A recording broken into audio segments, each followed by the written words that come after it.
Awesome. Just starting immediately into a cough. Great. Great. Great, great, great, great, great. Great vegetables. I should have put Baldur's Gate 3 resumes tomorrow in the stream title. God damn it.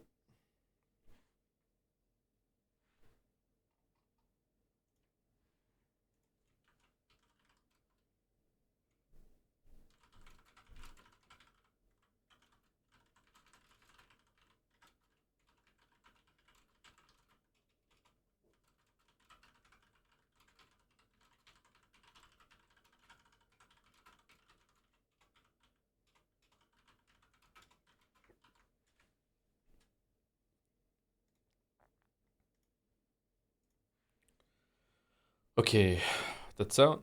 All right. Chat, I have a question.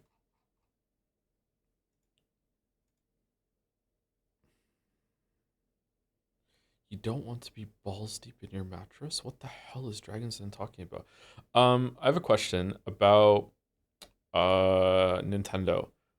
First of all, when is Donkey Kong Jumble Jamboree coming up?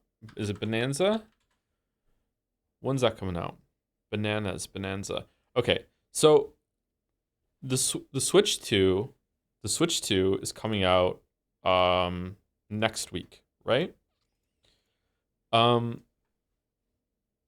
I was recently at GameStop, just making sure that my investment is being used wisely, and I was told that they're actually gonna have like some copies or some packages that are going to be available that cannot be pre-ordered.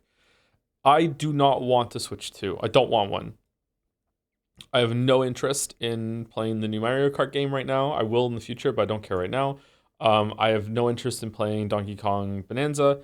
I don't care. However, is Nintendo gonna release like just sleeper drop like Mario Odyssey 2 before Christmas this year? There's no way that after their new console is launched that they're not gonna have a really good like game. Well, actually, hold on, it's Nintendo. I'm worried that there's gonna be a game that I'm gonna want to play, especially for Game of Year nominations, uh, or for a video, because in the future I think I make those, and I'm not gonna be able to get a Switch 2. That's Mario Kart. No, like the Christmas season. The Christmas season, they're not gonna have a game that comes out to like have a resurgence of like um Switch 2 sales or anything like that. Metroid Prime 4. I don't think Metroid Prime 4 is going to get nominated. When's that coming out? It doesn't even have a release date yet. It's Pokemon. Oh, is there another Pokemon coming out this year? You have 4 kids. It's not going to go to waste if you get one. Lamaya. Do you think I'm going to let my kids play on the Switch 2 with the price of that? Like, and I'm not getting them all Switch 2 just yet. No way. It's Silk Song late this year. Hmm.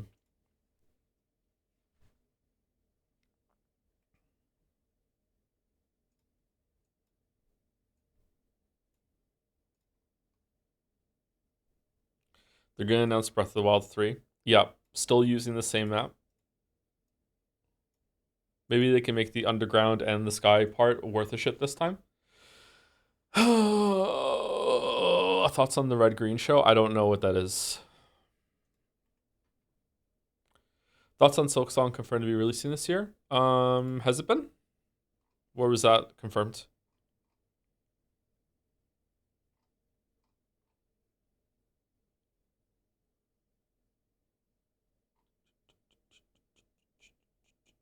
Yes, on Nintendo show. Oh, honey. Oh, honey. This isn't even the first time that one of the big three have air quotes confirmed that Silk Song is coming out this year. Next year will be Sony's turn.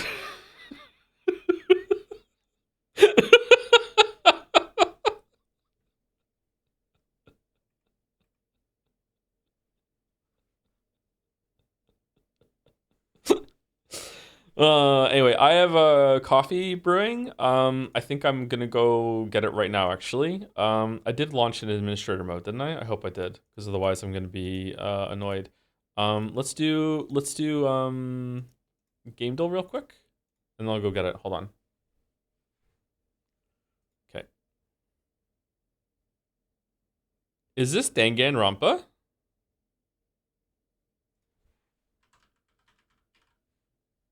The first one. It is Danganronpa. Holy. Holy. But it's Gamedle. What? Why do they have this here? That's weird. This is Taken with Liam Neeson. This looks like Tekken 2. It's not. It's Tekken 1. It's just Tekken. Nope, it's Tekken 4. It's Tekken 4. Nope, it's Tekken 3. Wrong saga. What? Tekken Tag Tournament. Tekken.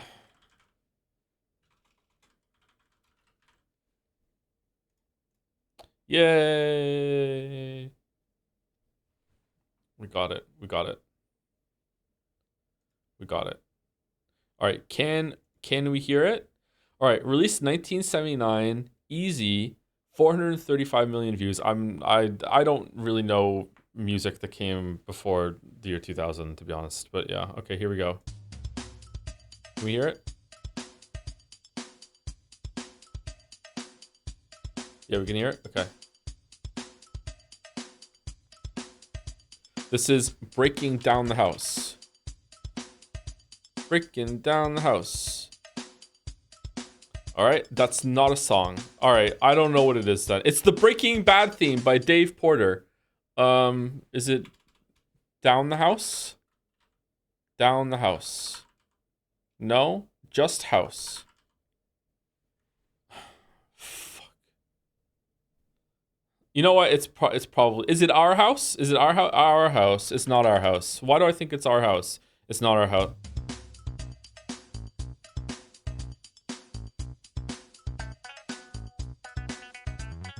It's funky. Okay. That doesn't bode well for me.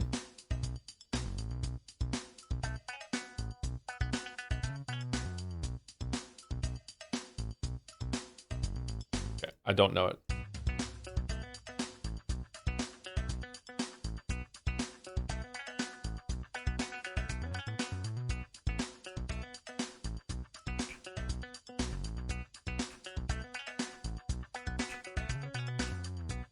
I'm not getting it. It sounds somewhat familiar, I guess. I don't know. I'm not getting it. I'm not getting it.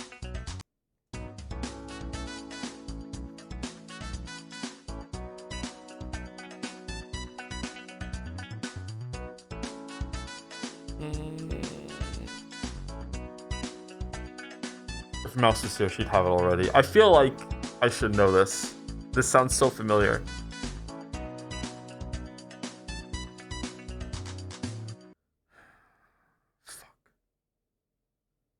I don't know it. Glort me. Glort me.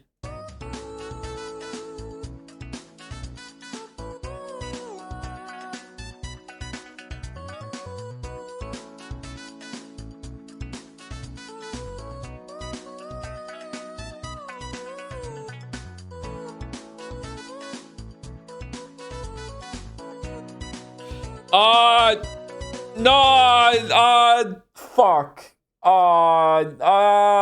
Shit. I do know it, but I'm not gonna get it. Oh, that's so frustrating. Okay, maybe the clue. Keep going until you have plenty. I don't know the lyrics. Something you have enough. Did have enough? Enough? Don't stop, Michael. It's Michael Jackson? Really?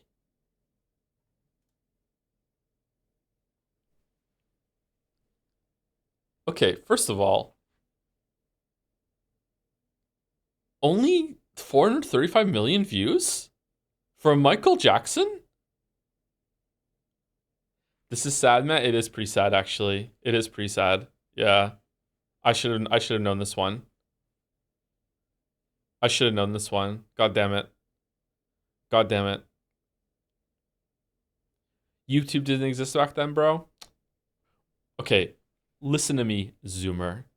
Do you understand how big of a fucking deal Michael Jackson is? This is a very low amount of view. Was this put on YouTube like somewhat recently, or they're looking at a different one? Was it taken down or something like that?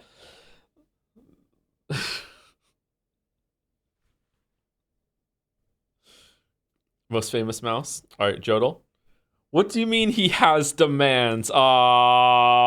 This is about Quote Chan. This was during one of the more recent streams. It was Persona 3. It's Persona. It's not Persona 3. What? Signalis?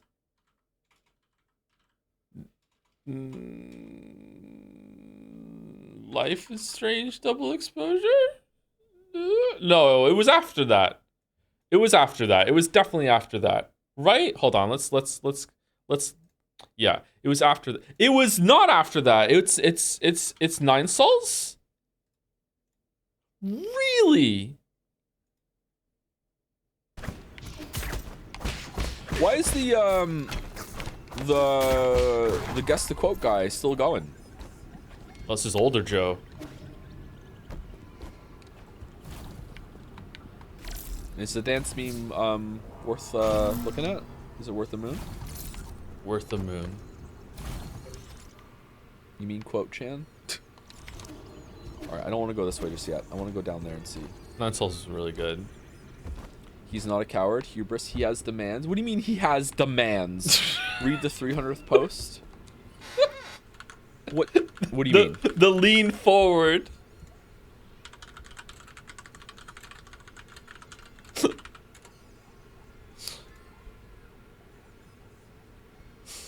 Google actually got me here.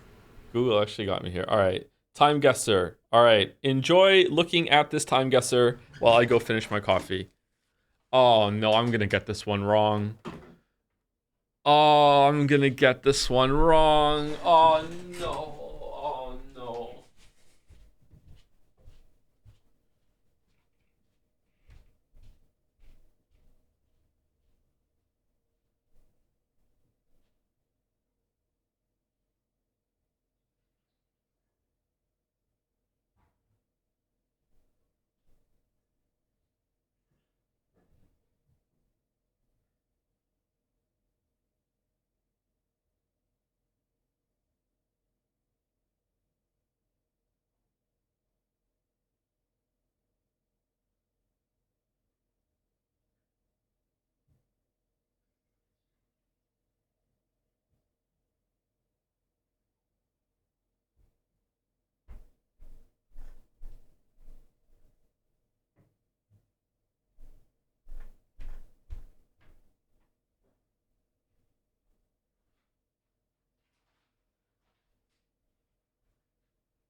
All right, here we go. All right, so I don't think this is Obama voting for himself because he uses deep state operatives to do that for him. I don't know how he looks. He's leaning down, so it's gonna make him look a little older. He's pretty gray. I don't know. I'm leaning toward this being Obama voting for Trump in the Hillary versus Trump election in 2016. When did that happen? 2016. 20, I can't remember when that happened. I feel like it's probably that, but oh, I don't know. This is how gray is this? How gray is this?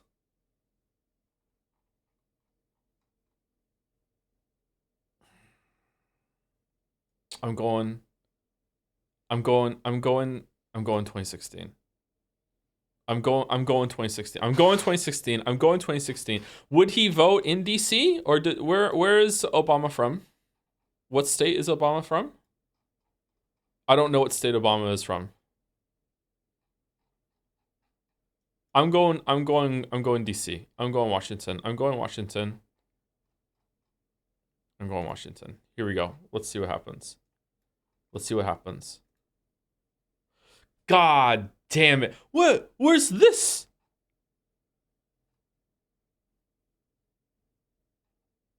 Chicago. Oh, I did know that. God damn it. I did know that US President Barack Obama casting his ballot for his second term during early voting in the 2012 election, making him the first US president to vote early. 2012. 2012. Oh, I wonder who he voted for. It's unsporting to vote for yourself, right? That's not right. You don't vote for yourself. No? Yeah, of course it's unsporting. Who else would you vote for? Well, if it's between two people, you vote for the other guy. It's unsporting. If it's now between more than two, I think you vote for the next person you think would do a good job if it wasn't you. It's unsporting to vote for yourself. I think it is unsporting. I think it's unsporting to vote for yourself. Imagine losing by one vote. Well, if someone loses by one vote, I don't even think that the result should go through, but that's just me. All right, I have no idea where this is. I feel like I have built this in Civilization at some point. That's not going to help me. Okay, this is a crazy old photograph. I did Timeguessr yesterday, and I did 1910. I got 38,000 points on Timeguessr yesterday. By the way, I did 1910, and it was 1901. So I'm wrong. So I'm gonna be more bold today, and I'm going 1905. 1905. I have no idea where this is. I have no fucking clue.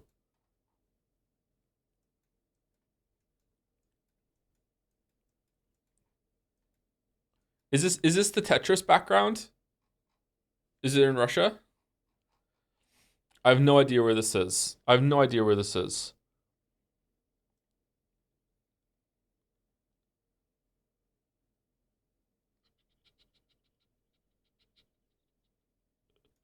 Okay. In the interest of being more open about what I'm kidding, that time I was kidding. There has been a time I wasn't kidding. That time I was kidding. I'm not kidding about not knowing where it is. I don't know where it is, but the Tetris thing was a joke. Okay, that was a joke. I don't know where this is. I have no idea where this is. What are these hats? These hats look familiar.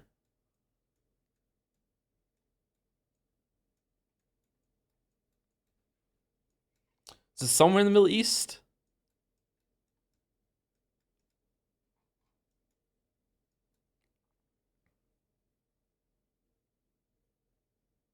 Should we go Tehran? We've never guessed Tehran before. Should we try Tehran? Fuck it, let's go Tehran. I have no idea where this is. I have no clue. Where was it? It was Turkey. Turkish protesters demonstrating again. 1919. God damn it. Really? Holy shit. Turkish protesters demonstrating against the Greek occupation of the city of Smyrna, modern day Izmir, which marked the beginning of the Greco-Turkish War. Is it Greco? Greece? I guess it's Greco-Turkish War, 1919 to 1922, which is surely a war that I am not learning occurred for the first time right now in front of over 1,000 people on Timeguessr.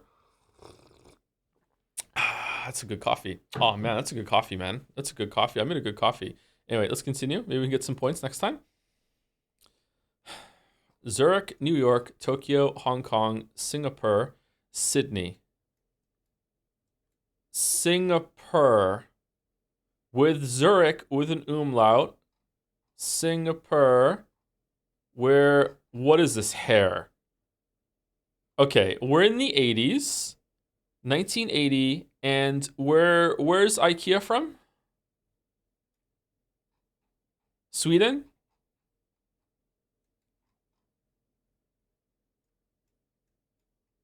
We're in Sweden. We're in Stockholm. Wait, hold on. Wouldn't they have their own time on here? Whoa, 1 second. Where's Zurich? Is Zurich in Germany? I don't know where Zurich is. I don't know where Zurich is. Where's Zurich? It is in Germany. Okay, all right, that's good. Where I don't see it.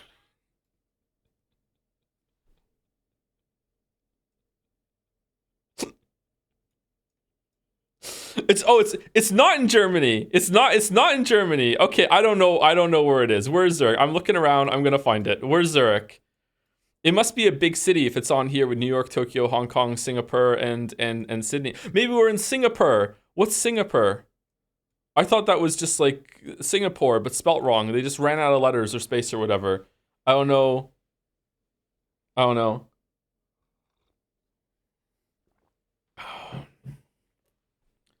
It's literally there? What do you mean? I really am blind. I'm looking for Zurich. Where is it? It's by the Alps? Oh, it's right there. Oh, I'm sorry. Yeah, you are right. Sorry. Zurich. Okay. Again, I'm like lot going on. I am bad at reading maps. Don't get me wrong. I am bad at reading maps. Okay, it's gotta be here, right? 1988. It's gotta be here. God damn it. What? What is this horse piss? Basel, a view inside a company office in Basel, Switzerland during the early night. This is 1992?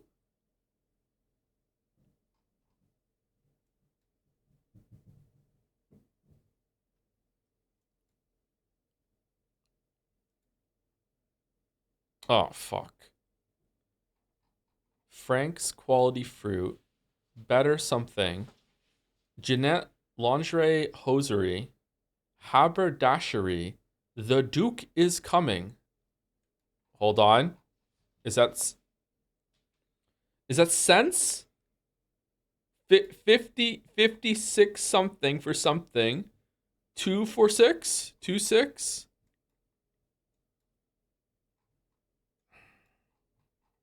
Taxi cab stand. What the fuck? Getting some flapper vibes. Pens hardware. Keys, cut, paints, crockery. Is that a C? What is that? Haberdashery. Frank's Fruit.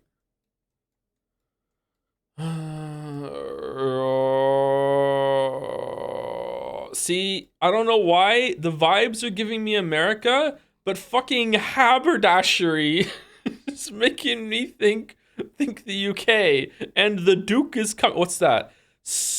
Storm of the Ben something? What's that?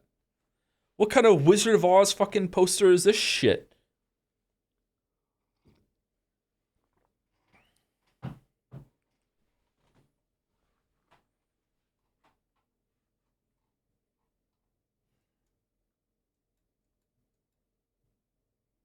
Okay.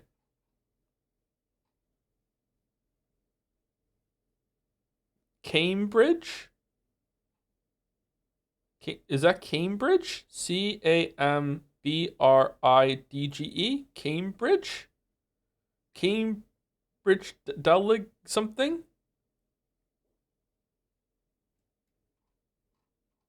Where in America is Cambridge? Okay, I'm going Cambridge. Where's Cambridge?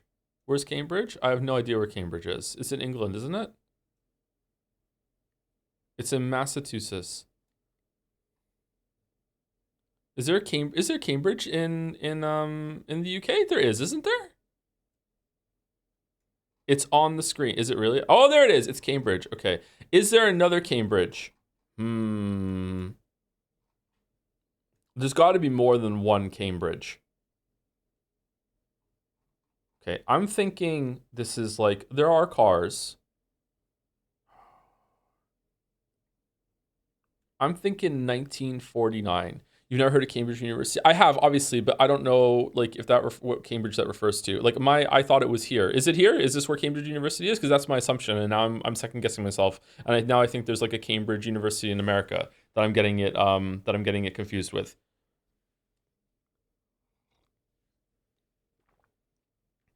Joe, it's 1920. Do you think it's 1920s? These cars look older than 1920s cars to me.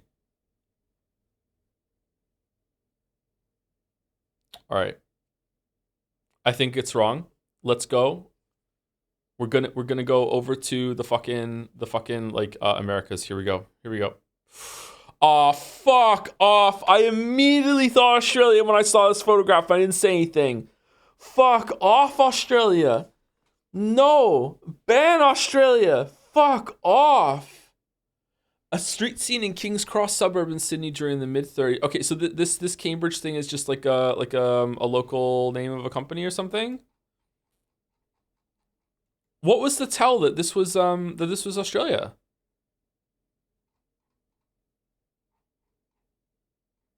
License plates?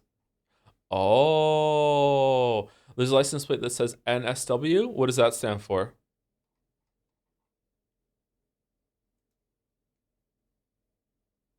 Departure from Tokyo. Arrival at London. Well, I think we're probably in Paris. I didn't realize they built an airport around this thing. What the fuck?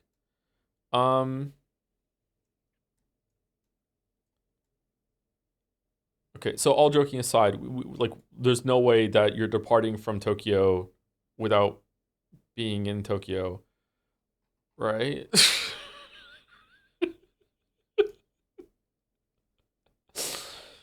Right? All right. This dude has a watch on. I see no phones in sight. No phones. Well, hold on. Phone. Phone. There are phones. Okay. Phone. Mask. Mask. No masks. I know that in China that a lot of people just wear masks a lot just because. I think at least that carried over to people that came from China that lived in Toronto that I knew. Is that also true in Japan? Because this might not be a COVID sign if that's the case. Yeah, I'm not seeing a lot of masks. I can't tell how recent these phones are. It looks like a decent photograph. I think I'm gonna go 2017. Wait, we already had it. No, 2016 was my wrong guess with Obama. All right, I'm gonna say 2017. What? Okay, what the fuck does this mean?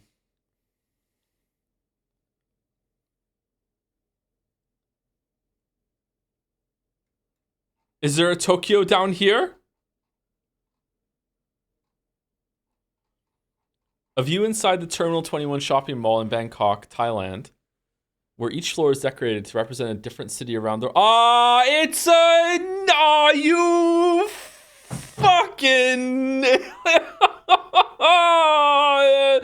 you motherfucker...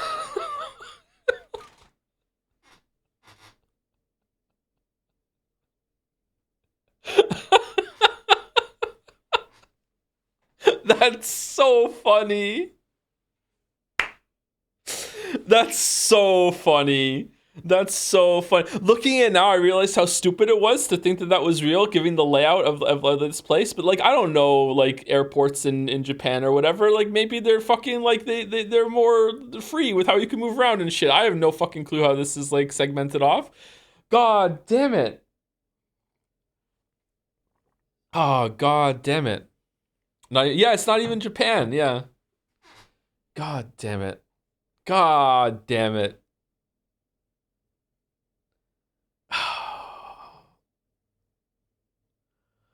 Hook, line, and sinker. Well done, Timeguessr. Well done. Aw, disgraceful. Look at it's like I'm like making my own fucking like moving during scenes in Indiana Jones movie montage with all these lines all over the map.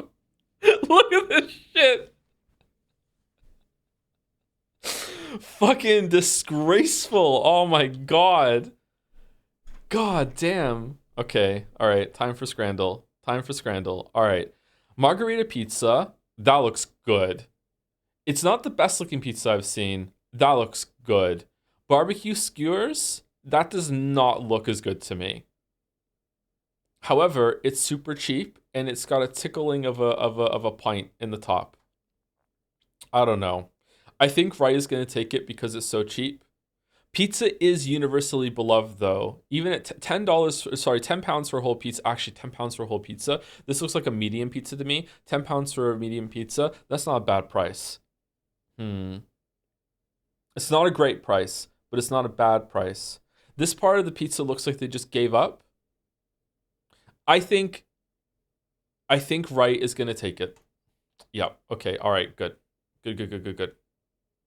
Okay. Popcorn, chicken, and chips. Lamb, Rogan, Josh. Half rice, half chips. Okay, those chips look fucking vile. The chips on the, sorry, these chips over here on the right look vile. The chips on the left don't look fantastic, but they definitely look better than the ones on the right. These look bad. The rice is kind of like, I don't know what's gone on to make the rice this color. Is it the filter? But the lamb Rogan Josh here looks pretty good. This looks pretty good. This doesn't look great to me. Oh,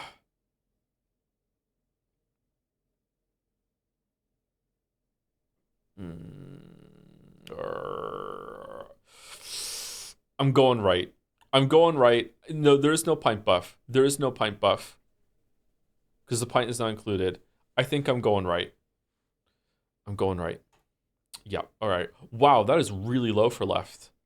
That's low for left. All right. Sausage, chops, and gravy, pie and mash. Okay. I think that pie and mash is chaos Scrandle. I think that all the Scrandle people on Twitter have just randomly decided that whenever there's pie and mash on the screen, they just flip a coin to see what happens. It is never like proper. Like it never makes sense when the pie and mash score comes in. I'm going left. Yep. Yep. Okay. All right. Oh man. Oh man. It's anyone's Scran. Holy shit. This is anyone's Scran. I would just destroy both of these. Loaded roast potatoes. Those look really good. With beef and gravy. Korean chicken and chips. That also looks really good. Left looks awful. You don't know what you're talking about. What are you talking about? Price is good too. Yeah, I know. Oh my god, it even has a watermark. Yeah. I think that what's going on down here, like how like the strands of meat or beef have like kind of like given way to some of the gravy, might make some people I don't really like this. I think it still looks great. These roast potatoes look incredible. Okay, roast potatoes are some like, I feel like it's weird because they should be really easy to do, but a lot of people fuck them up, including myself. I feel like there's like some random chance to it that I haven't figured out yet. Roast potatoes, like, but a good roast potato is just incredible, and that looks like an incredible some roast potatoes on the left to me.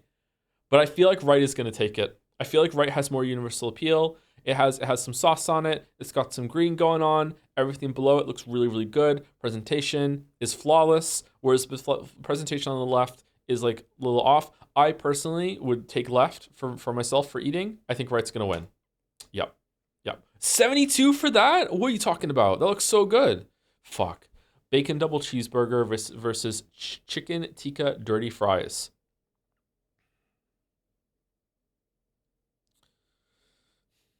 Okay. The picture on the left, it's like it wants to eat me. It kind of looks like a Muppet from Sesame Street. Anyone picking up what I'm putting down right now? It kind of I don't know what's going on with the one on the left. Like I would eat it, don't get me wrong, but I just don't like the photograph. It feels like I don't, it's kind of putting me off. Chicken tikka dirty fries, that looks really good. Those fries look awesome.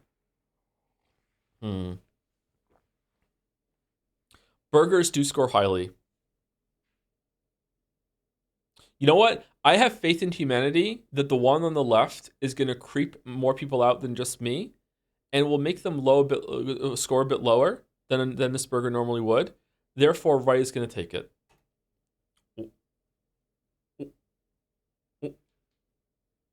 Okay. Hot dog, kebab.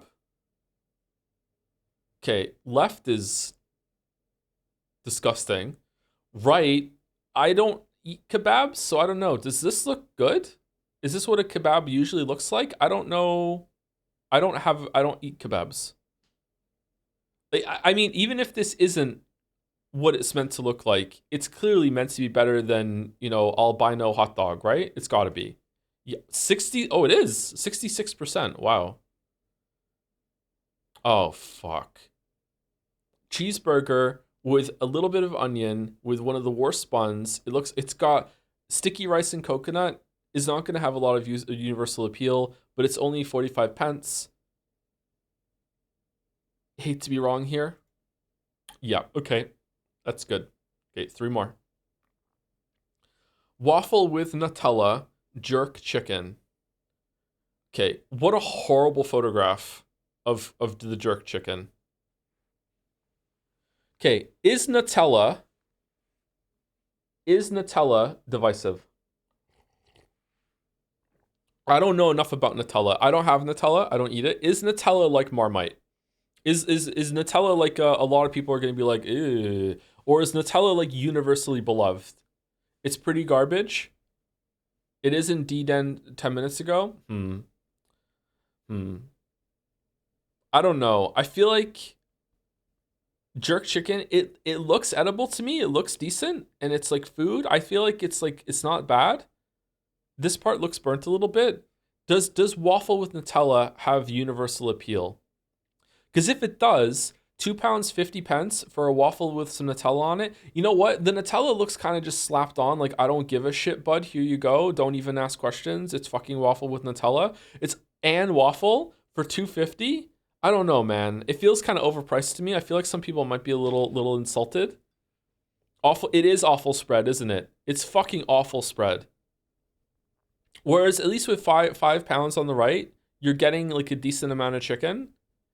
And it's burnt a little bit, but it's not too bad. Is £2 50 enough to be below the threshold of like most Scrandle pundits? It doesn't even register as like a lot of money to them, or even like who cares? I'm in a game, it's $2.50. I don't give a fuck. Anything below £1 is like essentially free in their mind. Is it below?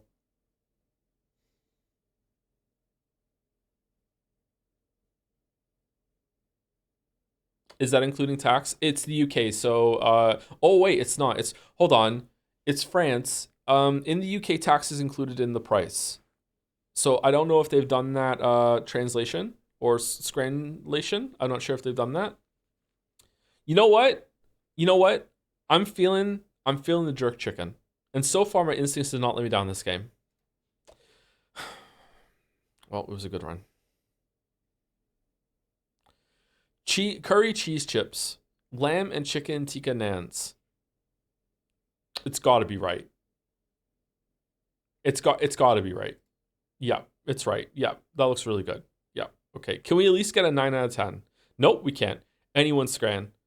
Ruby special, 2 sausages, 2 bacon, 2 quarter pounders, cheese, chicken breast fillet, 3 onion rings for £8. Chicken box, £6. Is anyone's scran? It's anyone's Scran. The right, you don't understand the amount of food that you're getting in left with this presentation being pretty good for only £8 compared to the other stuff we got. Left is like amazing value.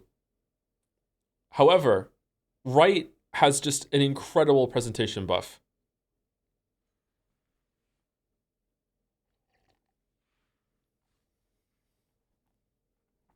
Maybe trying too hard, but maybe left is also trying too hard. I feel like I have to go right because if I go left and I'm wrong, then it's going to be, yeah, I need to metagame this. What is the more embarrassing one to get wrong when choosing here? If we go right and I'm wrong, then everyone can judge Scrandle and be like, what the fuck is wrong with people on Twitter? But if I go left and I'm wrong, everyone's going to judge me. So we have to go right. Wow, it was close. Oh my God. It was close. All right, 9 out of 10. God damn the fucking waffle with Nutella. Fucking hell, the waffle with Nutella. God damn it. Nutella is just chocolate sauce. It has nuts in it. A lot of people in the world don't like nuts. It's like the most common allergy there is. It's not peanuts though, isn't it? It's almonds. Not in it? What do you mean? There's no nuts in Nutella.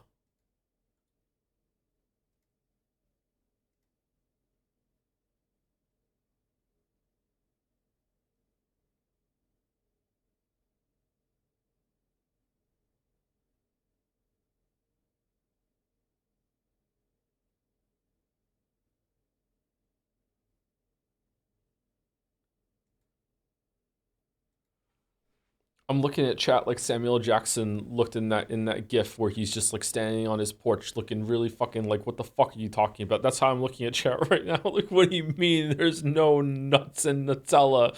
What do you mean? Not that kind of nut? What? I have further questions.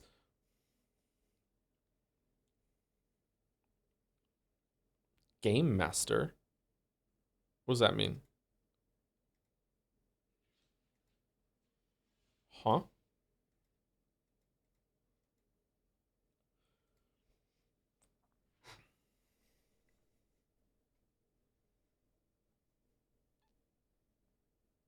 Someone who doesn't like nuts could still easily like Nutella. Oh, could they really? I should try it then. I don't like nuts. Although recently I've been enjoying some peanut flavors in one of the protein bars that I have. I think I was talking about talking about this with Mouse last night for some reason. Why were we talking about that? I can't remember why that came up.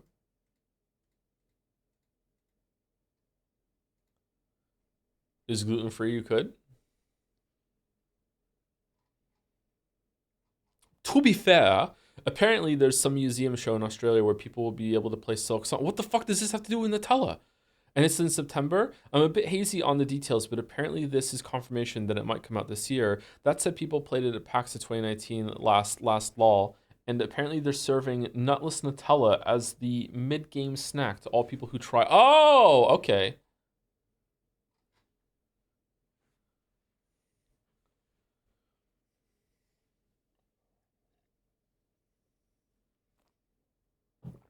Oh, you said on stream you don't like Nutella, and I just asked you out of the blue why. There was no context. I love Nutella.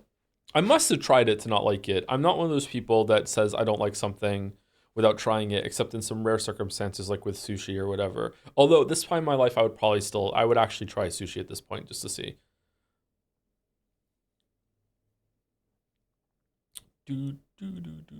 So I rescind my sushi comment. What the fuck not being fish? I don't really like fish stuff. I don't really like it. Eats pizza instead. Yeah, and would you try hot pot? What's hot pot? Probably try Roquefort. It's heaven. Is that a cheese? Play fish. I'm not playing fish though.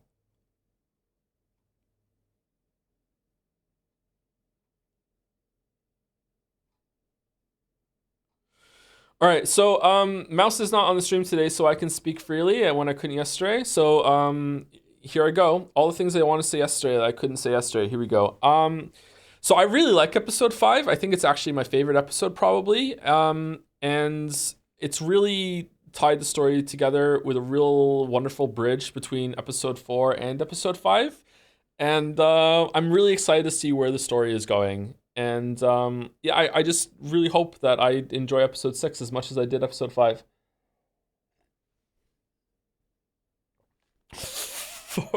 Farting in the kitchen at 2 a.m. What the fuck does that mean?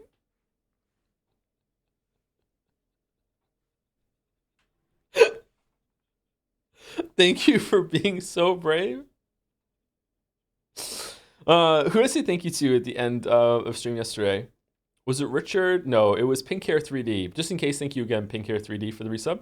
Thank you, Richard M15 for the resub. Thank you, Chefin for the resub too. Could have been Umineko. There's no way Umineko. We're already with the Nekos. Here they are. What do you mean Umineko when the fucking cat girls cry? Like, come on, they're eating their fucking seagulls. I have a vor fetish with the fucking feathers in the fucking cat girl mouth. Like, no, Umineko. Would be even worse. Fucking could have been Umineko. Yeah, fuck off. What are you talking about? Do you know? So, for anyone who doesn't know what I'm talking about, that is a transcript of a clip, apart from one part of it that someone slipped in. That is a transcript of a clip that's on the channel of when we were playing Steins Gate, okay? So, someone said this could have been Umineko when I was reading it, and I went off on this rant saying Umineko would have been even worse, and I was completely wrong. Do you know who clipped that? I don't know if it's still on the channel, but that was clipped by fellow YouTuber Racevic of all fucking people. I don't know why he was here, but like,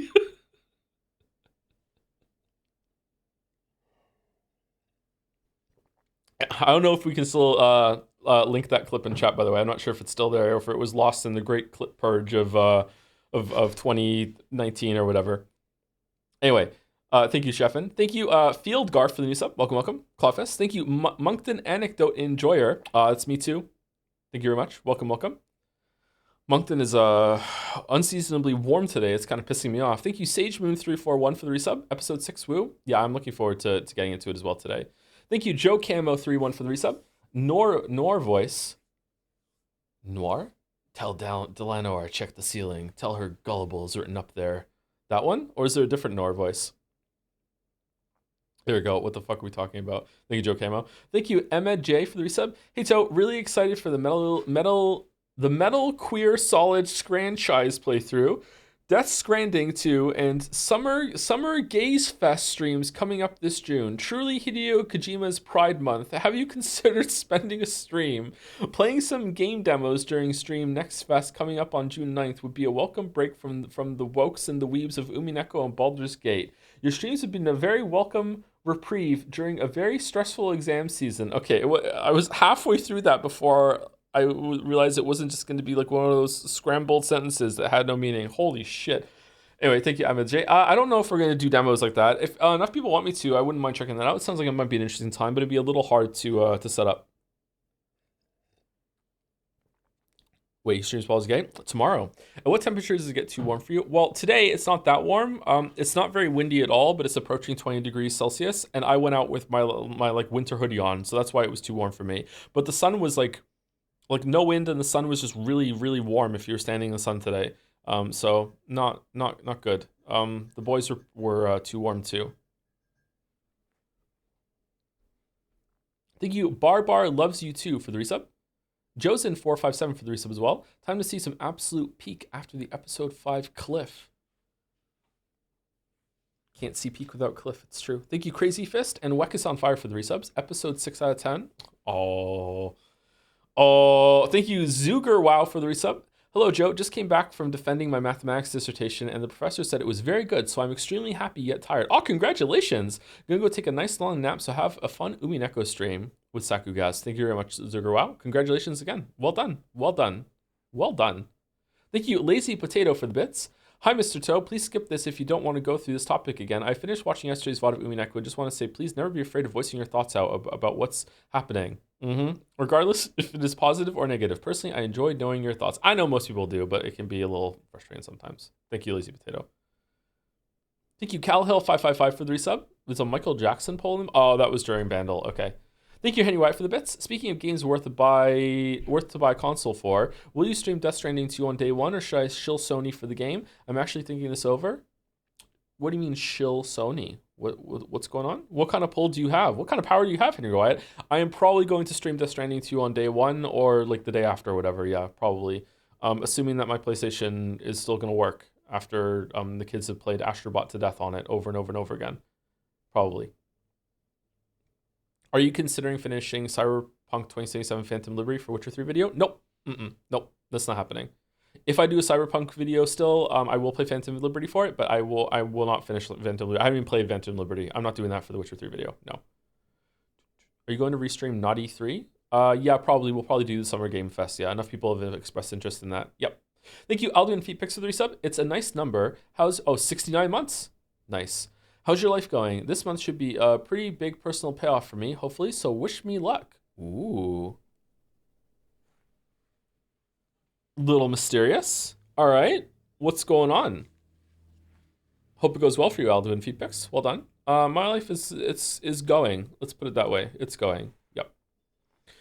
Thank you, Tiny Rat, for the resub. 20 months with Tosif Ushiromiya. Nice. May your Scrandles be 10 out of 10 today, too. It was a 9 out of 10, and I should have trusted the waffles. I should have went with the waffles. Waffles was upon should have made me go with waffles not upon, and I fucking didn't. I'm upset with myself. It would have been a perfect Scran again.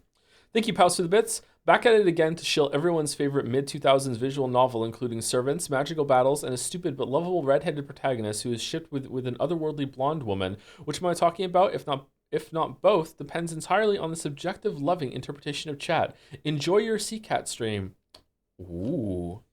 What's the other one? There is another. Thank you, Poust. Thank you, VaultBoy127 for the resub. Hey, Kevin.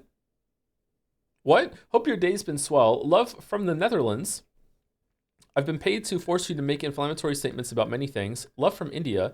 Can you please detail your gripes with Umineko episode 5 and Persona 3 4 more times? Love from Peru.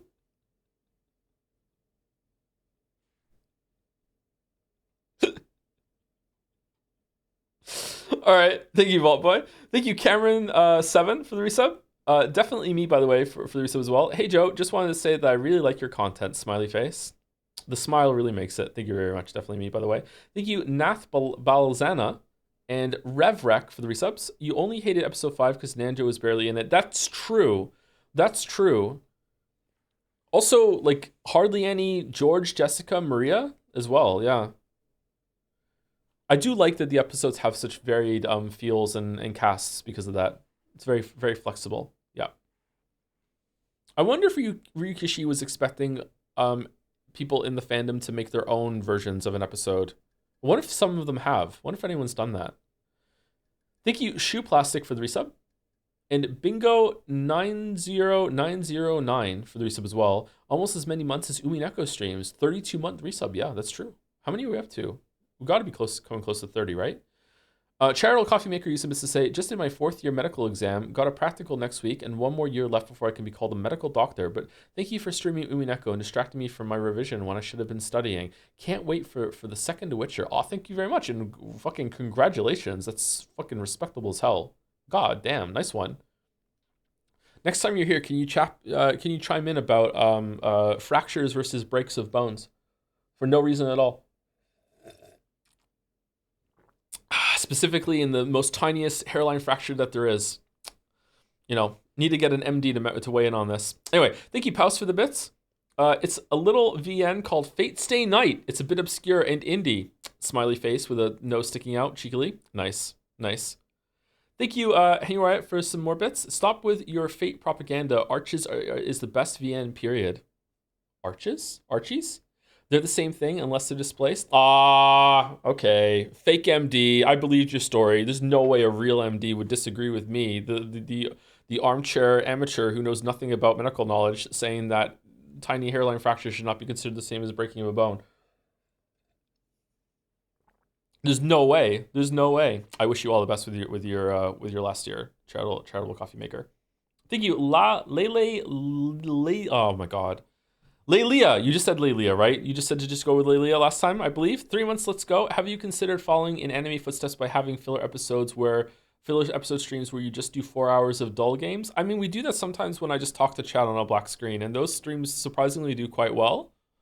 I don't know.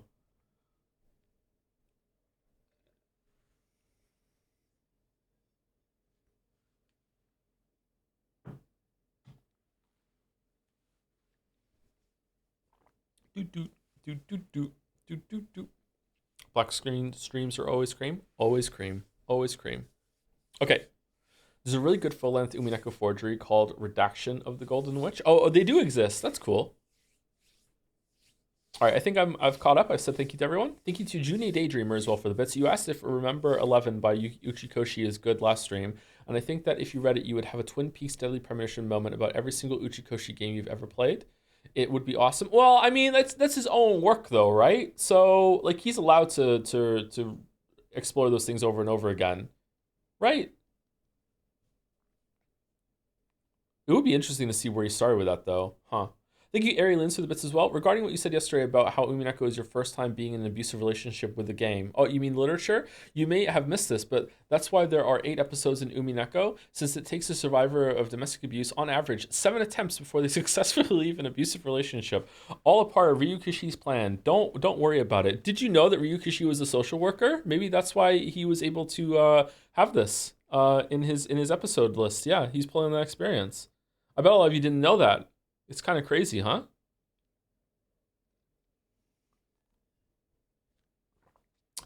That was a wild bit comment there, Arielens. Thank you very much. Thank you, Pincerata, for the bits as well. I'm going to eat a Nutella sandwich to start off the stream. Hope you like the start of episode 6. I should try one. I should try it. Thank you, Pincerata. All right, here we go. I'm reading solo today, so wish me luck. By the time I fell asleep, I got about 7.5 hours of sleep. I've been awake since 8 something, so I haven't been awake too long. I've already gone out and did quite a long walk. I barely slept 2 nights before though, so I'm catching up on sleep. I've had a coffee. I've had some food. I should be okay. I should be all right. We should be okay to go. All right.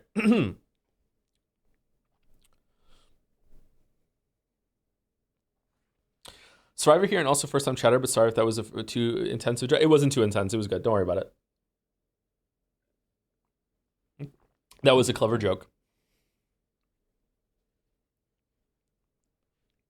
Your first time, you're not first time chatter. Your first time talking in chat without being first time. Yeah, I know you. Yeah, okay. All right, here we go. At one time, only Beato and her fellow witches had gathered in this smoking room to chat. Now, however, an unusually large number of people were present. Oh god, the light. I wonder what kind of game Battler's gonna show us. I don't care what it is, as long as it's fun enough to relieve my boredom and as I crush it. See, I told you the black screen games, they go hard. They go hard.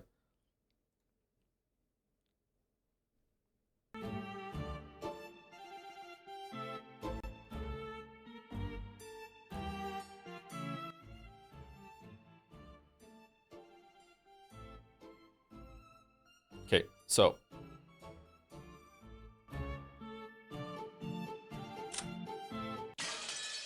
smash.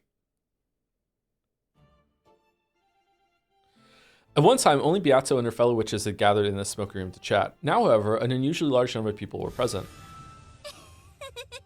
Has it fucked up the thing again? The music? Already fixed this.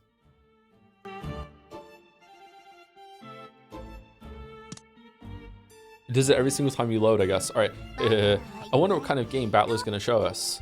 Okay, so we're doing in medias res again with the wedding scene. Okay, I don't care what it is, as long as it's fun enough to relieve my boredom as I crush it. Leave everything to me, my master. I will perform to my fullest and give you the results you desire. Yeah, you better. I kept making strange faces all last game thanks to you. I hope I don't start getting wrinkles from all that. There's no need to worry. The beauty of my master's face is without peer, no matter how wrinkly it may get.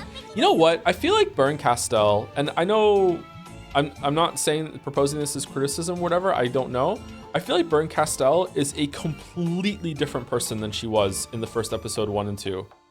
She showed up in the tea party after episode 1, right? It's like she's not even the same person anymore. I wonder if that's on purpose or like she was hiding herself or whatever. Like I don't know, man. Maybe they changed direction with her.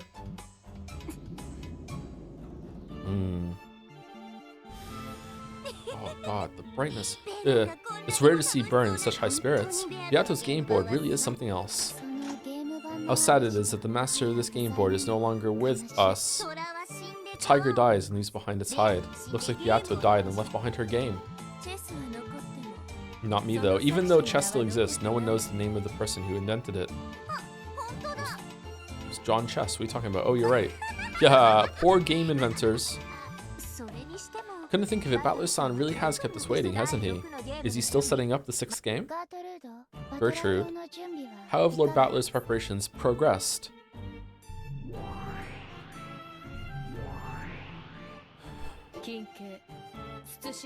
Why are we still doing games? Are we gonna find out?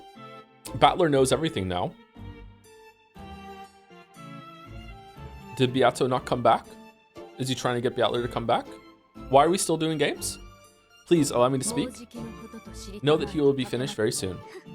If he's kept us waiting this long, he must be pretty confident in his plan. He really humiliated me in front of my master last time. I'll defeat him no matter what it takes. And you in particular, make sure you don't screw up again. I will meet the challenge with all of my strength. The previous game master, Lambda Delta, had confirmed that Battler understood everything about Beato's game. However, in order to prove it, Battler would have to run this game by himself and carry it through to completion. Sorry, 1 second.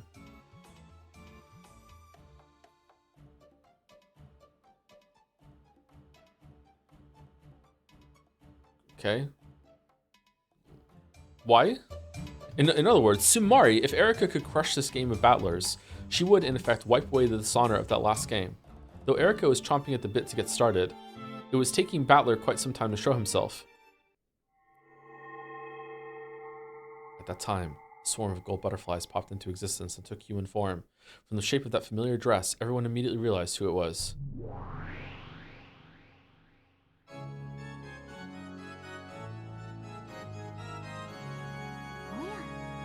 Ah, look, it's Beatrice-san, and I thought you died and disappeared last time. The one who died last time was Beatrice, the player.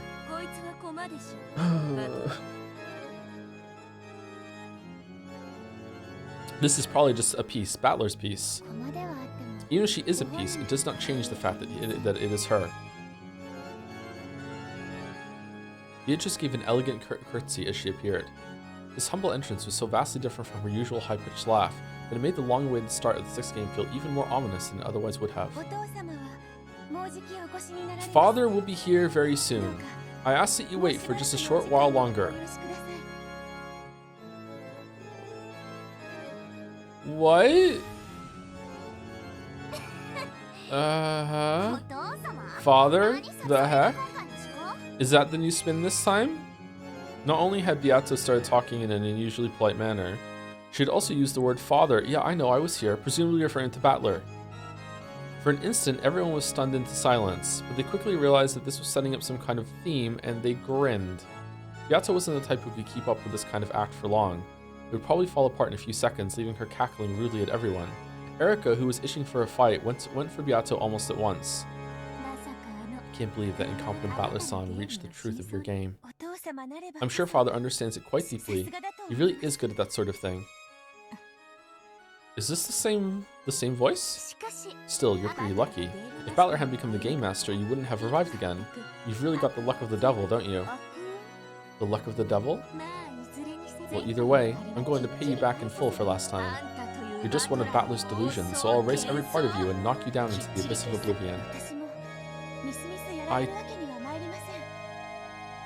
Is there a bigger space here than usual? I too cannot allow you such an easy victory. Oh, I look forward to having a good clean fight. Watashi? By this point, everyone realized that something weird was going on. There was no doubt that the face, the dress, and the hair were all Beatrice's. However, her expression was different. Even though she had Beato's face, Beato would never show anyone an expression like that.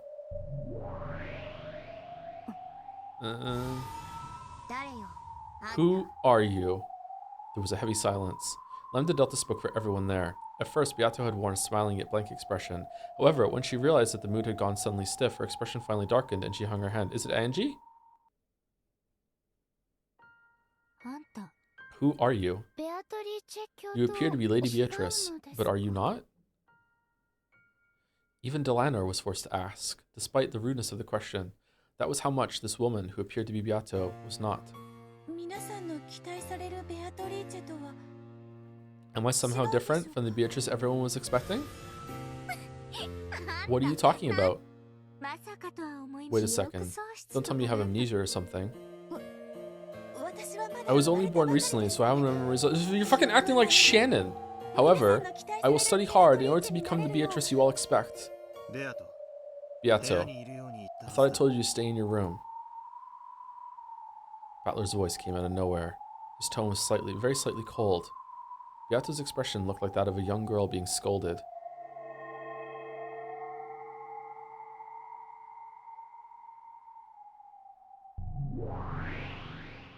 Oh, Daddy's home. With a swirl of gold butterflies, Battler appeared. His dignified bearing and appearance were fitting for the ruler of this game. However, his expression was gloomy, and his gaze was directed to Beato. Go back to your room. You aren't supposed to be here. I just wanted to help you however I could, Father. Go to your room. Okay. I want to compliment the drip, but if you're making her call you father, you can get in the sack with Erica, and I don't really care which one I hit more with the stick. Like, but I gotta respect the cloak. He spoke both softly and forcefully. Battler didn't leave her any room for debate. Beato hung her head and curtsied as she prepared to leave the room. Also, yes, what is it, Father? Stop calling me Father, please, for the love of God, please, please. My name is Battler. Never call me by a different name again. Thank God. All right, good. Yes.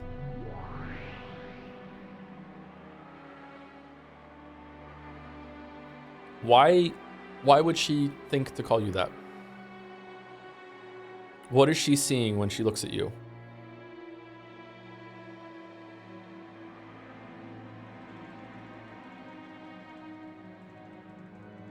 Beato melted into a cloud of gold butterflies and disappeared. This was the first part of the tale with Battler as the game master. The witches had also assumed that he'd come forward with some flashy big developments, so this was all completely unexpected to them. Their mouths were still hanging open. This is a pretty weird take on it. Pardon me. Please forget what you saw just now.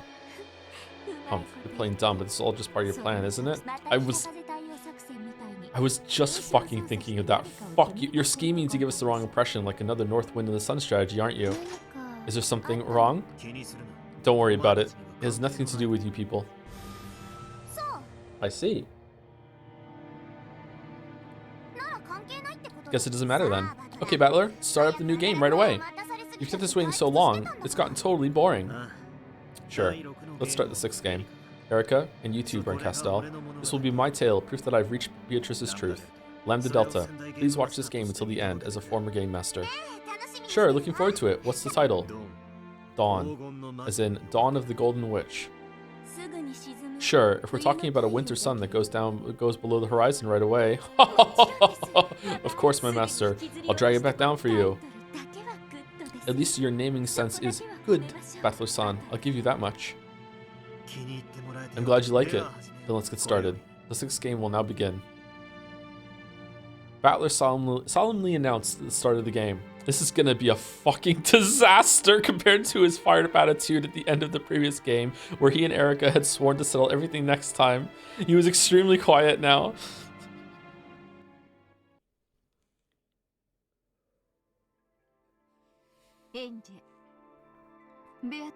Angie, Beato seems to have changed a lot since we last saw her. I'm surprised too. I don't have a clue what's going on. I don't even get why Beato's alive in the first place. I just finished reading it a second ago, but at the end of the previous tale, didn't she die just before Battler reached the truth? There are two kinds of death in this world. One of them is when a piece is taken from the game board. Such a death exists only within the bounds of the game, and these lives can revive over and over again each time a new game begins. That's why the witches are so merciless when it comes to taking those lives. So the witch players, the lives of those characters who appear on the game board are no different from pieces on a chessboard that take on other pieces that take other pieces and get taken. Holy fuck. After all, these pieces will be set up again when the next game starts. Maria's Sekitaro is a prime example of these. Sekitaro is One-chan's piece? Yeah, that makes sense. In the game board that represents the inside of One-chan's head, Sekitaro certainly does exist, and is a piece that always stays by her side. Though he's nothing more than a stuffed animal in the real world, on One-chan's game board, he's no less of a piece than any other. You're calling that a game board? Huh. But I wonder, if he were a piece in a witch's game, it should be possible to revive him easily, right? But One-chan wasn't able to revive Sekitaro in her world. That's because she lost that completely unique stuffed animal that was his vessel. Because of this, the conditions for that piece's existence were violated and it became impossible to revive him on Maria's game board. The only reason you were able to revive Sekitaro on the game board was because you once again satisfied the conditions for his existence, correct? A red truth. Yeah, true. Maria One-chan was only unable to revive him because she had lost the stuffed animal that was his vessel. If, like the rest of my family on Beato's game board, she hadn't needed a vessel for him, she would have been able to revive him as often as she wanted. I get it. It makes sense that Sekitaro was One-chan's piece. At least, as long as his vessel was okay, he could have been revived over and over again. Correct. As long as his vessel is safe, he can be revived over and over again. That's what the life of a piece is like.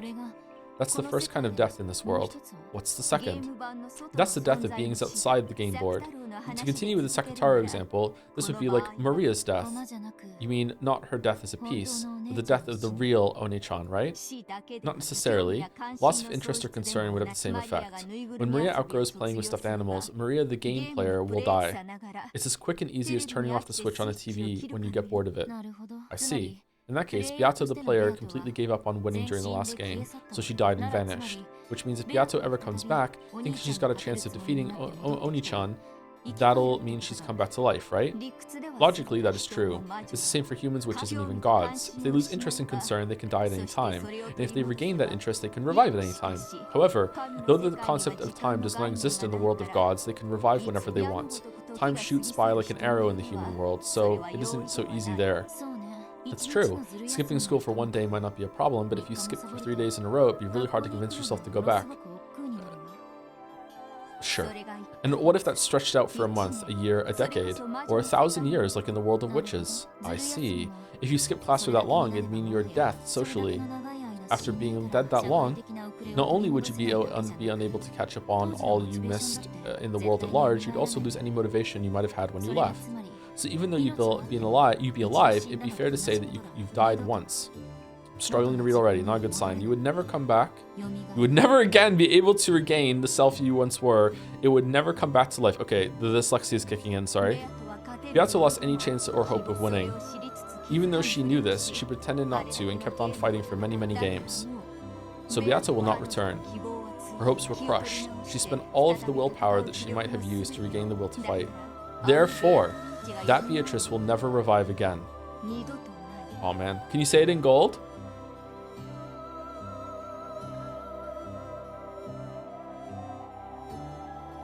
That Beato who just sat around the whole time with empty eyes in the 5th game must have been her corpse. She managed to remain on the game board despite it all, but then even that corpse was wiped away. The corpse that moved. If Beato had been the game master at that time instead of Lambda Delta, the game board itself would have vanished at that moment and everything would have ended. I wonder when Battler is going to use the power of emotions and love to just overcome a red truth. Come to think of it, Beato started to lose the will to fight back near the end of the 4th game. When Beato loses her will to fight, the world of this game disappears. However, the witches wanted to keep playing in this game board world, so Lambda Delta bound Beato in place with that cursed shackle. She used that shackle to fix the game board in place and prevent it from disappearing, even if Beato did lose the will to fight. In chess, this would be the equivalent of removing the set time limit for each turn, making it endless. However, simply having the game endlessly pause on Beato's turn would cause the witches to die from their illness of boredom.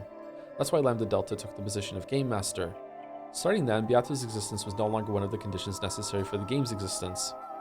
That's probably why the shackles binding her to the game board were released. They're just riffing over here, huh? And that explains why she disappeared in the 5th game.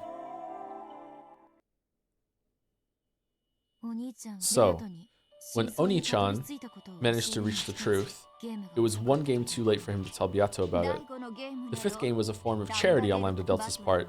She merely showed Battler some mercy as the Witch of Certainty, acknowledging his strong desire to reach the truth no matter what. How can you call that charity? It's just those fickle witches killing time. Let's get back to the point. So, that means this weird Beato isn't the player Beato, she's just a piece Beato. True.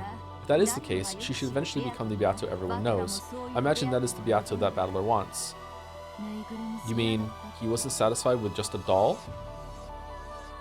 When playing with dolls, one can project the personality they most desire onto the doll, like Lambda Delta and Burn did with every character last game. However, since you were acting out their part, nothing unexpected can ever happen. You cannot hope for any unanticipated happiness.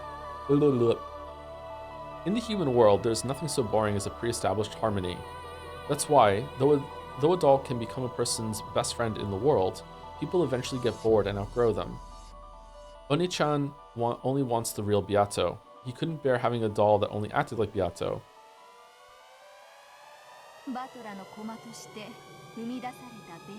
Alright, done with coffee, sorry about that. A Beato born as Battler's piece would probably move according to Battler's wishes. It's only natural for a piece. Pieces move however their players tell them to, and they can't do anything else. I see what it is Oni-chan wants. So what's up with this weird Beato? Battler might be trying to revive Beato in the truest sense. That is the never-dying dream held by children of man. You just used the red to say that it wasn't possible. That Beato will never revive. However, that doesn't mean that it is impossible for Beato to be born again. Have you forgotten? I believe that Berncastle herself revealed Beato's true form at the end of the 1st game. Now I remember. She said something about how Beato exists as an incarnation of a rule. Information began to be accumulated based around that rule, and in the end, it took the form of the witch known as Beatrice. If that pattern isn't followed once more, the same Beatrice will be born again, and perhaps one could call that a resurrection. In other words, Samari, that weird Beato is Beato as an egg, or maybe a chick. That interpretation is probably accurate. In short, this Beato is a chick who might grow to become that Beato. And that means this pure and lovable kid will eventually grow into that screwed up crazy witch. In other words, Samari, that Beato is a baby version of the Beato we all know. So just like how no person is born evil, the newborn Beato isn't evil either. Even though she really is a different person, if you measure her by her root, or perhaps her soul, then maybe you really could call this a resurrection. However, this reality can't possibly be easy to accept.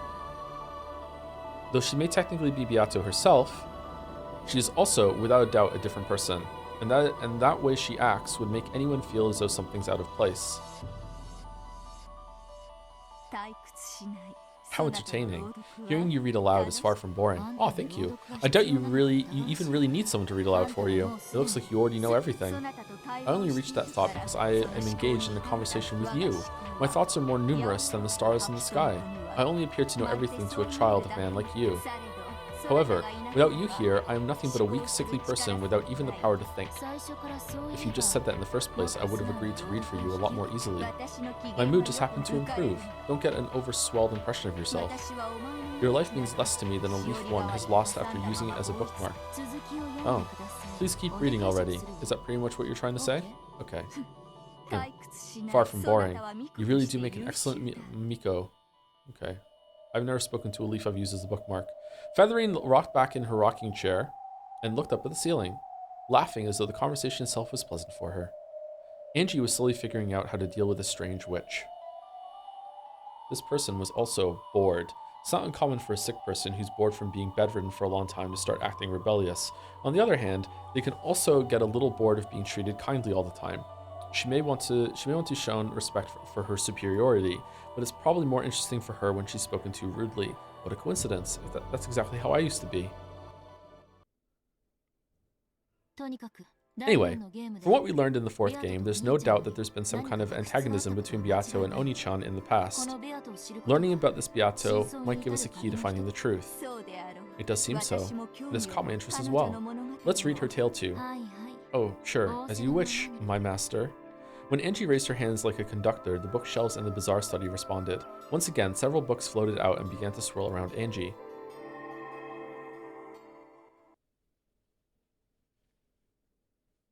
Thank you, Anatom22 for the resub. Is this a new background? I don't know which one this came in on, but I think there has been a new background or two in episode 6 so far. Definitely one. Thank you, Anatom. Thank you, Krootler, for the bits as well. 1,000 bits. Hello, Toe. These bits are on behalf of the Limbus conglomerate of Jads. Is there a Limbus conglomerate of Jads now?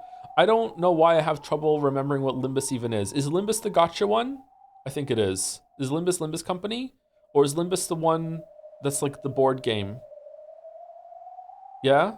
Do people like it a lot? I feel like this game is incredibly controversial for some reason. Limbus Balls, Lameo. Aw, nice one. Nice one. Thank you, Tofers, for the resub. I'm behind on Umi streams, but I still love you. Aw, thank you. I still love you too, Tofers. Thank you very much. It's really bad. It's great. It's really bad. Kinzo's study is the room belonging to the master in the human world. So this study in the world of non-humans belonged to the master of the game board and was a place where he could look down upon the humans. Therefore, one could hardly be blamed for mistaking the imposing berobed man in the center of the study for Kinzo. Okay.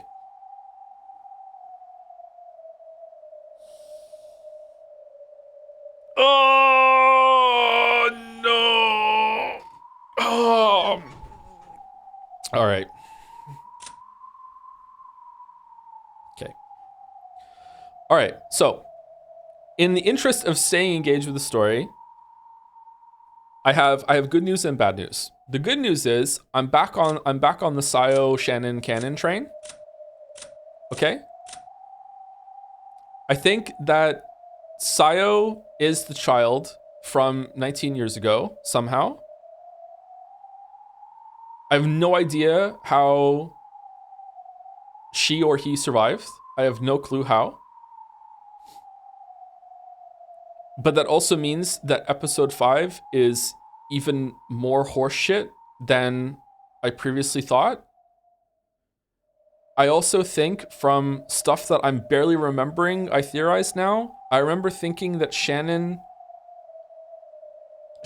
was his daughter or granddaughter, probably daughter with a mistress.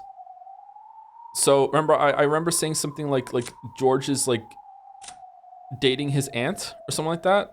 I think that's probably true, but Shannon isn't, because Shannon is like furniture of Sayo, maybe? I don't know. I'm still not really sure about the mechanism how that works. I think that Sayo is probably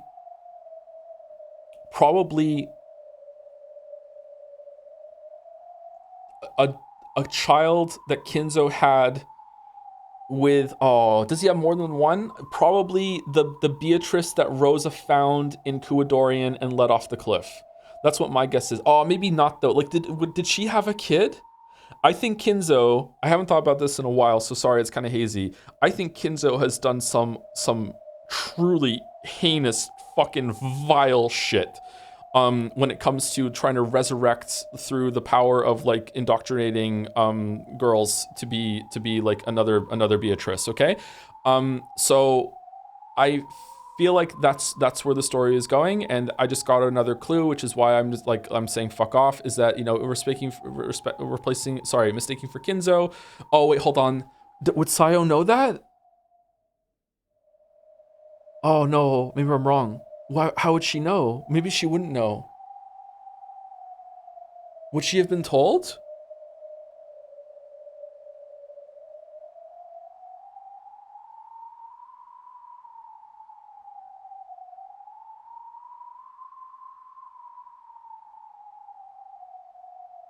Maybe?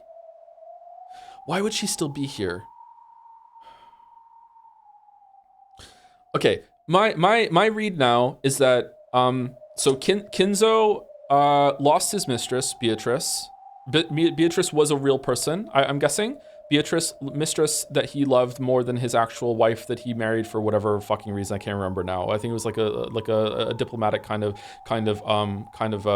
marriage that that resulted in this family. He had his mistress Beatrice that he had somewhere. I don't know if that's exactly the same that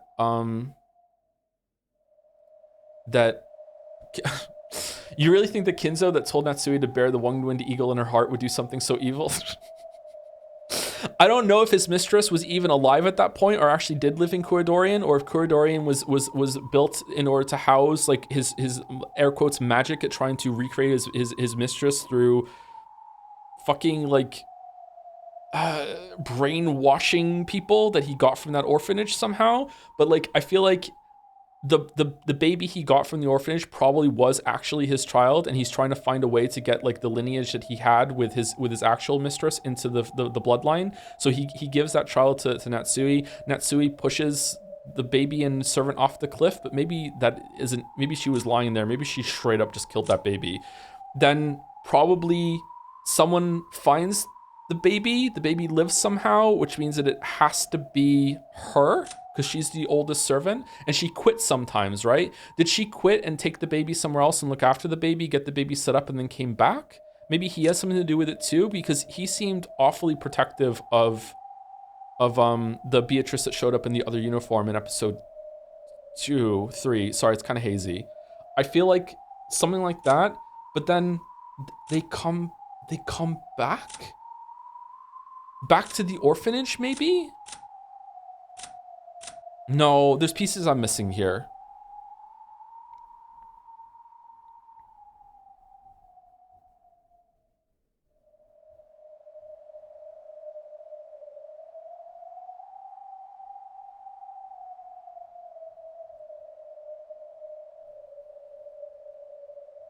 Anyway, sorry. That's where I'm back on with the overarching mystery of what's going on with Beato on the island and everything. But like, I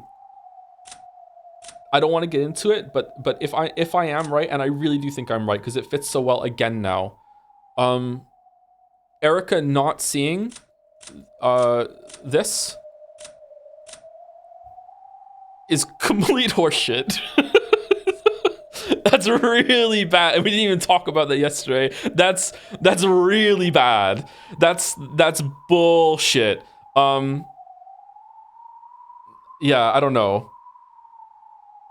On one hand, I hope I'm right because I like my theory. It fits really well. But on the other hand, I hope I'm wrong because that means that I don't have to put like another stake into the story of like what I don't like. What's bullshit? Like Erica's perspective is meant to be infallible or objective, sorry. And there were multiple scenes in episode 5 where like one of the reasons why I got like on this line of thought was that Battler never saw them in both at the same place at the same time, and it didn't really, there weren't many scenes, if any, of like them both interacting with a bunch of different people, except for maybe other servants. Does that mean the servants know about it? I can't remember. I'm sorry, it's a really long story. But Erica, like, it felt like episode 5, with the way that sometimes when Kanan and Shannon would talk in episode 5, they would talk together at the same time. The way that the Red Truth kept like not naming them, and it was like everyone else was there, that sort of thing, is like very, like, it was like trying to lie while also telling the truth. But Erica was like, who has the detective's viewpoint that's meant to be objective, was in multiple scenes with Shannon and Kanan in it, and Shannon and Kanan were talking independently. Like there was even that head count in that parlor scene, I think, or the not the parlor scene, I can't remember what, the breakfast lounge, whatever, the lounge scene.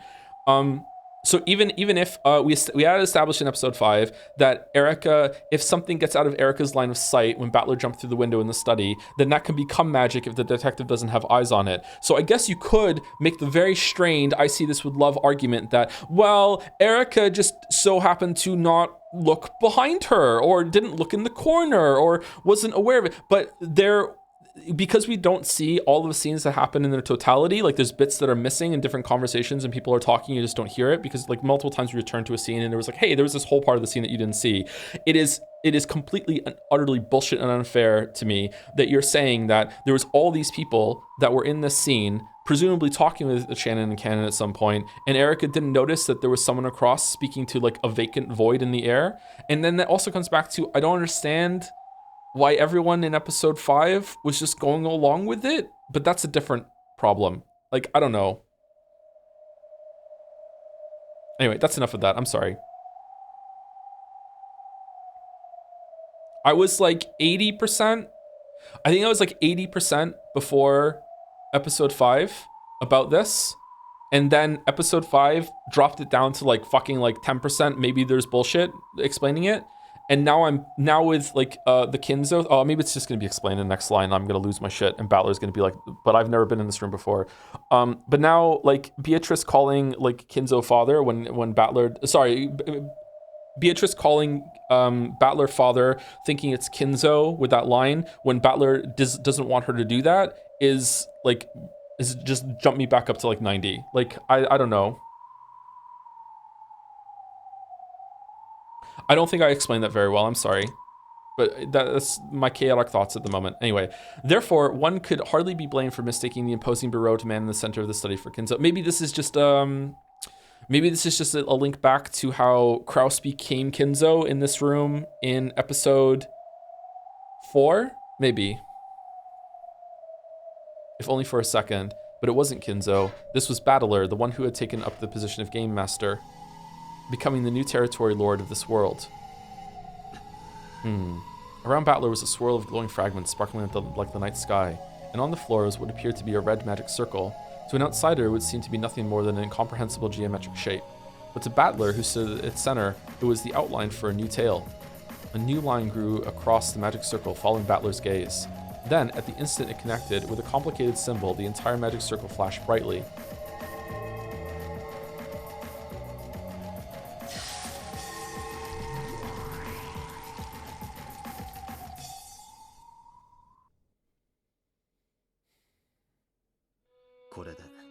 So, how does it look?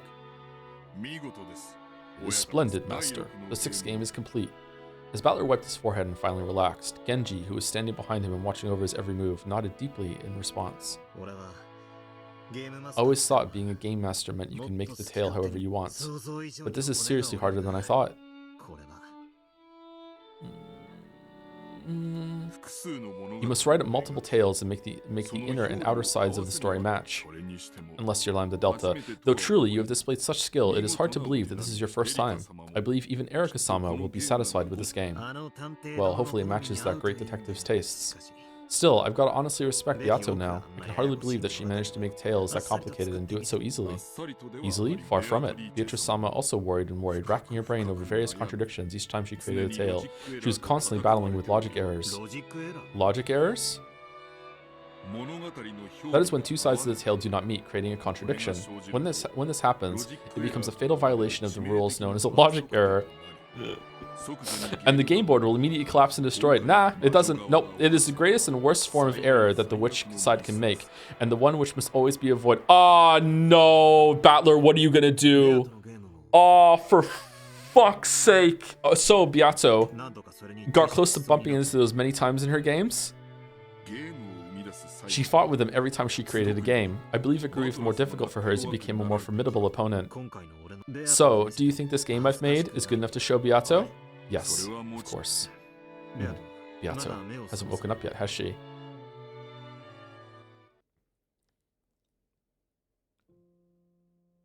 It's been a while since her body was formed as a personification of the rules. Is she still not awake?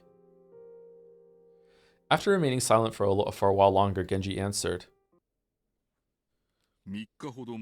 Okay, so this process that they're describing right now seems to very much imply that it's not true that when they make a game board, they don't just flip through the fragments to find like a story that could have happened here and then just go with it.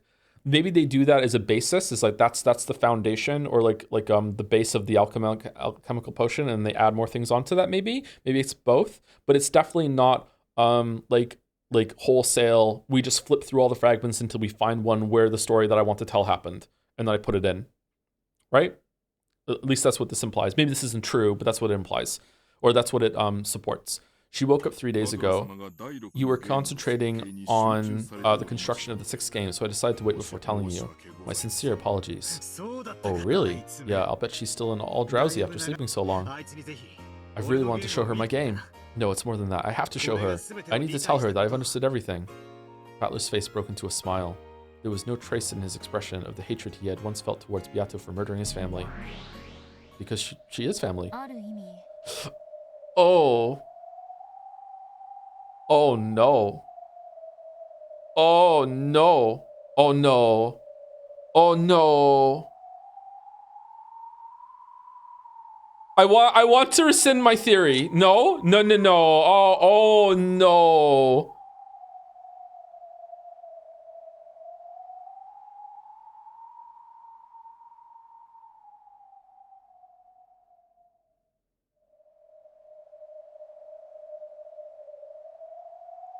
Oh no. What are you thinking? What do you mean, what am I thinking? If my theory's correct, Beato is Battler's aunt. And all three of them are in love with their aunt.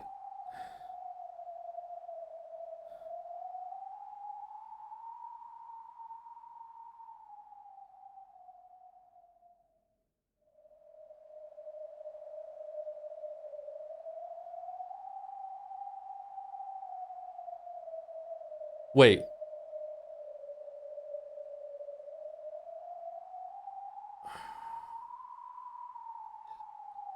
Aunt slash cousin? Oh. Oh. Oh. Oh.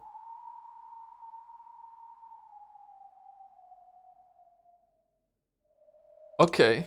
In a way, that was the final riddle of the 5th game. Yes, when Battler reached the truth, there was a great change in his impression of Beato. Oh, you guys are going to be the narrative for you for this. Oh, that's cool. I like that. So, should we assume that there really was something between Oni-chan and Beato, and that he forgot all about it?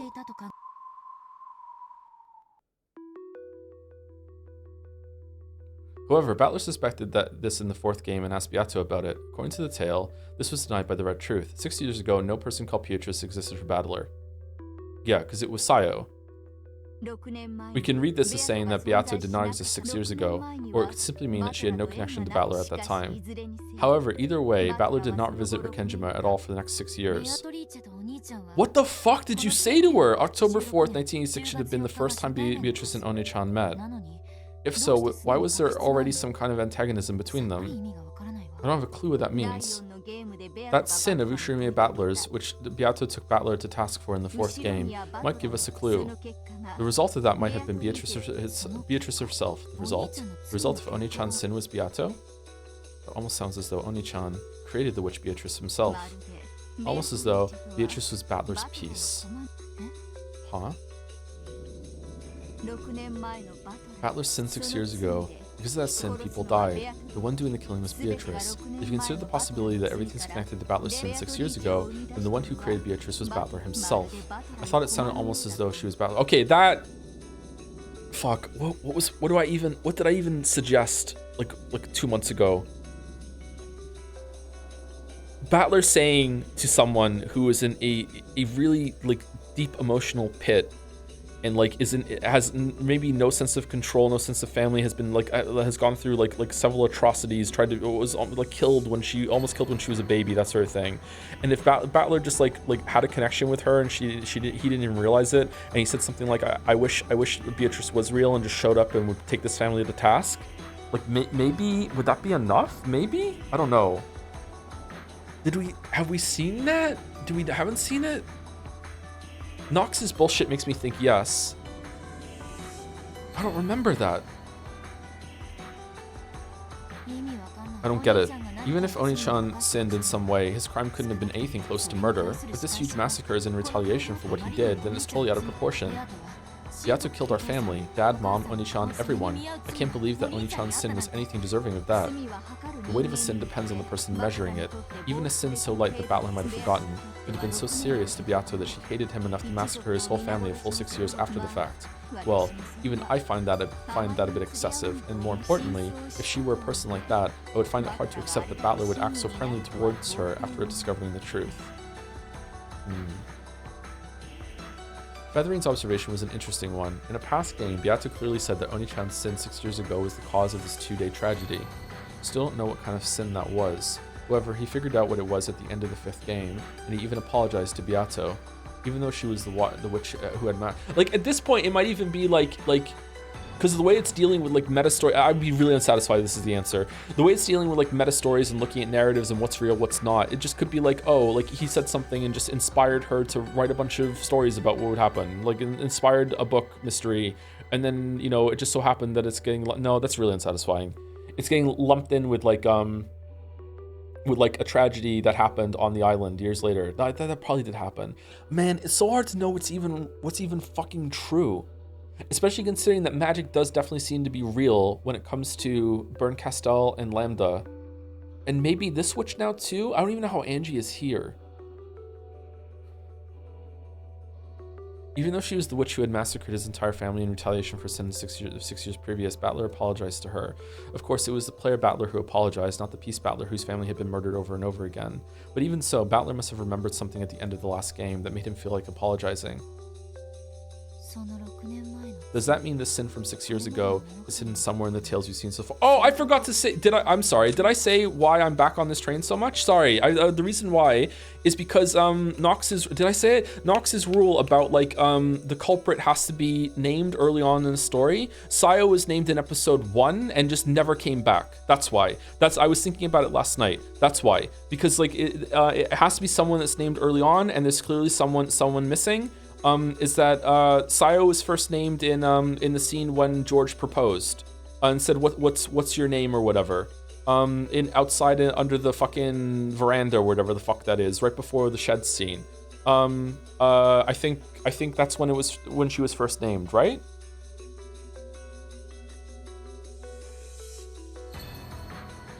Beatrice is literally the culprit. Beatrice isn't real, my wee. Oh, maybe Beatrice is real. Okay.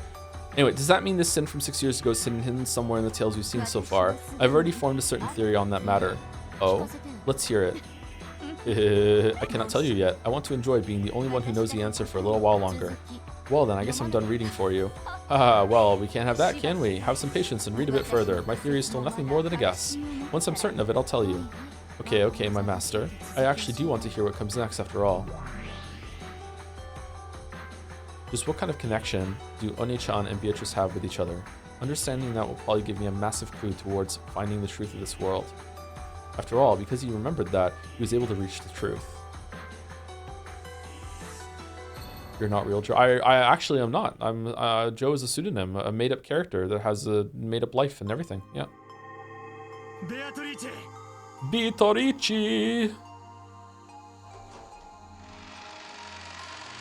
Joe's Tom's piece. Exactly. Thank you, Krutler, for 500 bits to say, hey, Toe, do not play Limbus Company. You'll hate it. Play Library of Runia instead. And then play Limbus Company afterward, after you're hooked. I see what you're doing, Krutler. Thank you very much for the bits. Welcome, Master. Beatrice Sama is waiting for you. This way, please. This place was a villa set aside for Beatrice's use. It was a sacred site for her only, built so that she could spend her days without being affected by the outside world. My heart began to race. I'm so glad she was able to revive, and that everything's okay. Beato is a personification of the rules. Is she? So even though she was destroyed once, it's possible for her to be reborn again. Battler quickly succeeded in reviving Beato's body, but he had trouble summoning her soul back. However, during the time he'd spent immersed in the creation of the 6th game, she had woken up. And this had happened 3 days ago. Battler let himself be led into the dining hall. The dining hall had been set up for his and Beato's use. It existed so that they could enjoy some black tea while having conversations that were only possible now that he had reached all of the truth. I want to tell her. I want to tell Beato that I found the truth. I want to go to... Battler couldn't hold back his excitement over this miracle he'd been granted, the miracle of Beato waiting for him in the dining hall to hear what he had to say. How is Beatrice? Same as usual? Is she doing well? Oh yeah, she's doing quite well. She's been waiting for you all this time, Master. Oh yes. So, she's in the dining hall. Is she eating something? That's okay. It doesn't matter either way. Oh, you'll be surprised. Beatrice. Uh-oh. When he swung open the doors to the dining hall, Battler was greeted by a wonderful sight. Though the food laid out on the table wasn't particularly sensational, it wasn't made by goat or anything, it was arranged beautifully, and a champagne bottle stood there waiting.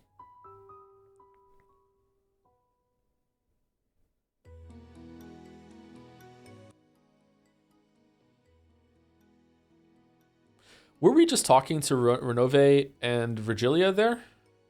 And instead we're seeing them as Genji and Kumasawa? Then the person clad in that familiar dress with the beautiful golden hair bowed deeply in greeting. Beatrice, you have my sincerest gratitude for giving me this form. Come on, don't worry about that. I'm so glad. Beato. Battler rushed up to Beato and hugged her tightly, just to make sure her body wasn't just mist or an illusion. I solved your riddle for you, but then, before I could tell you about it, you went and disappeared. I'm right here. I will not disappear. It's okay, you can stop talking like that. I'm not going to ask you for anything in return. Anyway, I want to apologize, and I want to talk with you. I don't even know where I should start. You have done nothing that you need to apologize for, Father. Oh! I'm glad just to be of service to you. Oh. Okay, I was wrong. Fuck. Oh. God damn it. Beato. Beatrice was born for your sake, Father. Please, let me support you. And Father, congratulations on completing the 6th game. I told you, stop talking like that. You're creeping me out. Do you find this style of speech displeasing? Please forgive my rudeness. Well, I don't find it displeasing, but it's not like you. I guess I like the way you usually talk best. Beato smiled vaguely. To Battler, it probably looked as though they were both smiling at the unusual way she was talking. However, Beato's smile literally was vague and uncertain. After all, she didn't know how she was supposed to talk. Anyway, Beato, be mean to me. Just what kind of joke is this? Don't tell me that the great Beatrice-sama decided to cook for me. When I heard that you had completed the 6th game, I wanted to see if I could prepare a modest reward to congratulate you. Ho ho ho ho. What were you wrong about? I thought that the first interaction that they were gonna have was gonna be in Kinzo's study. So when you look at Battler standing in Kinzo's study with the cloak on and everything like that, you see Kinzo. But their first meeting is when he's in here and he doesn't have the Kinzo study buff with a pint, and also like with the fucking mushy peas debuff. Like it's not there. Oh, Beatrice-sama really worked hard to make this. I didn't even need to lend a hand at all. No, I didn't. The food set on the table really was modest and inexpertly made.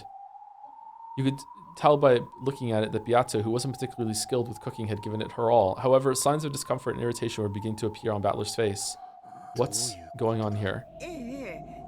Well, as she said, Beatrice-sama wishes to congratulate you. Sweat was starting to show up on Kumasawa's forehead. She was also feeling uneasy. When he noticed, Battler realized that it wasn't just his imagination. Beato turned her back to Battler and stuck a corkscrew into the champagne bottle. Then she showed it to Battler. Father, congratulations on the completion of the 6th game. In the hopes that you will prove victorious over your longtime rival, Furudo Erika, longtime rival. Pop. When presented with a champagne bottle and a sound like that, anyone would think that the cork had been pulled out. However, it wasn't the cork. It was the bottom of the bottle. The high-quality champagne that Beato had procured splashed out all over the floor and her dress. Okay, calm down with the visual effects. Then, the same sound repeated several more times. Each time, one of the plates of food on the table was knocked into the air. Father, did you find the food displeasing? Who are you? I am Beatrice. I was born for your sake, Father. Why'd you spill it then? That's not right. Huh?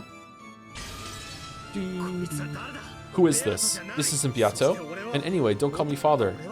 What's going on here? What is this? Didn't I revive Beato? Genji, what's this all about? My apologies, but that is indeed Beatrice-sama. Are you... Oh, fuck, my controller is plugged in. 1 second. Are you kidding me? How is this supposed to be Beato? She's totally wrong, a fake. No, this is Beatrice-sama. This is, without a doubt, Beatrice-sama, who was born in accordance with the rules of the game board. No, this isn't anything like Beato. Beato would always talk in that weird way and laugh rudely and flirt with me. And this is no, this is most certainly Beatrice-sama herself. Then why is she talking like that? Why is she calling me father?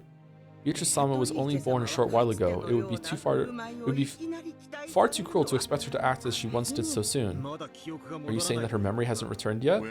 Master, this person truly is Beatrice-sama herself. However, she is not the Beatrice-sama you know so well. What are you talking about? I'm the game master, right? Why can't I revive Beato? If it's like an earlier version of her, and she's acting like an earlier version of herself, Why did it start here of all places? Beatrice-sama has arrived, however the old Beatrice-sama lived for 1,000 years. This Beatrice-sama, on the other hand, was only born a short while ago. If she appears to be a different person, well, that just can't be helped. Then how can I revive that Beato? Her body is right here. How can I revive her soul? If she lives the same 1,000-year life again, she should become the same Beatrice-sama she was before. Are you telling me to wait 1,000 years? A person's personality isn't decided solely by their birth. It can change drastically based on how they live and what they experience.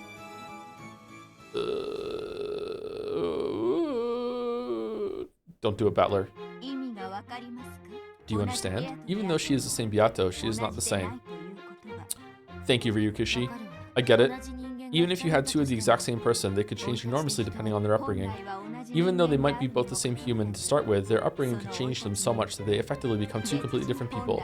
Usually we use the term person to refer to a person, not their personality.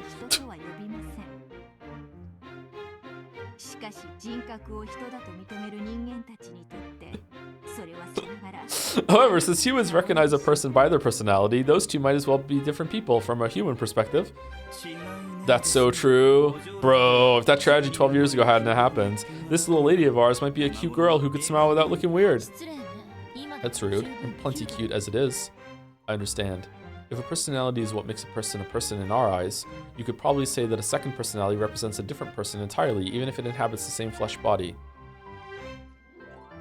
At the very least, I'm a completely different person than I used to be 12 years ago, and if my family had come home 12 years ago, then the Angie that resulted would surely be a completely different person from me. Even a single human can become a different person. In fact, depending on their upbringing and endless possibilities, they could become an endless number of different people. Very true. So just because I think about this all the time, so just because this is Beato, there's no guarantee that she'll become the Beato that Oni-chan knows so well. And on top of that, Beatrice is a witch who lived 1,000 years.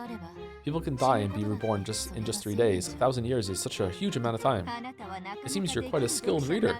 For most of my readers, it would be necessary to spend several hundred pages to explain how a single person can become different people depending on their upbringing and time.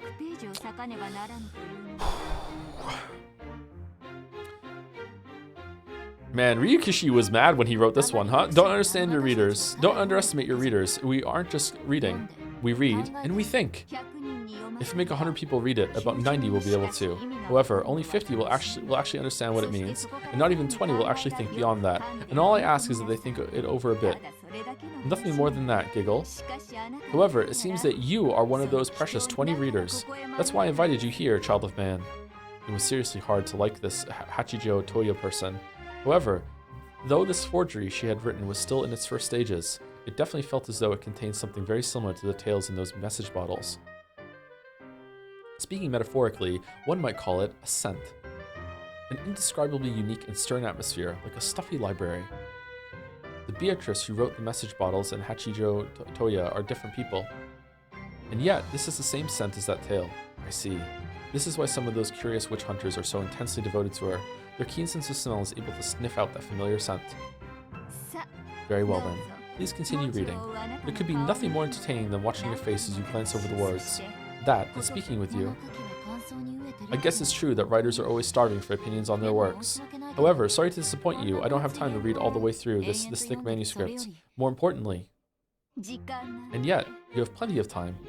Both the second hand and the pendulum on the ornate clock behind Hachijo had been moving the whole time. However, absolutely no time had passed for a while now. Only about 3 minutes had gone by since the time she had entered the room.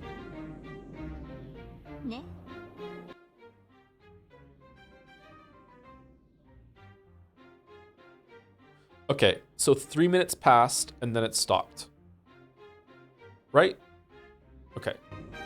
See? Time isn't one of your problems. No sort of time will chase you away until you finished reading.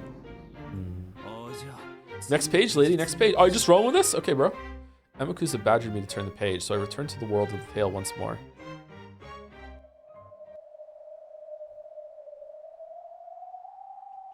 Why does her tale have the same scent as Beatrice's, I wonder? Is it because she actually has reached the truth as she claims? Does this mean that anyone who knows the truth could create an endless number of message bottles? Is that how the Catbox world works? I see.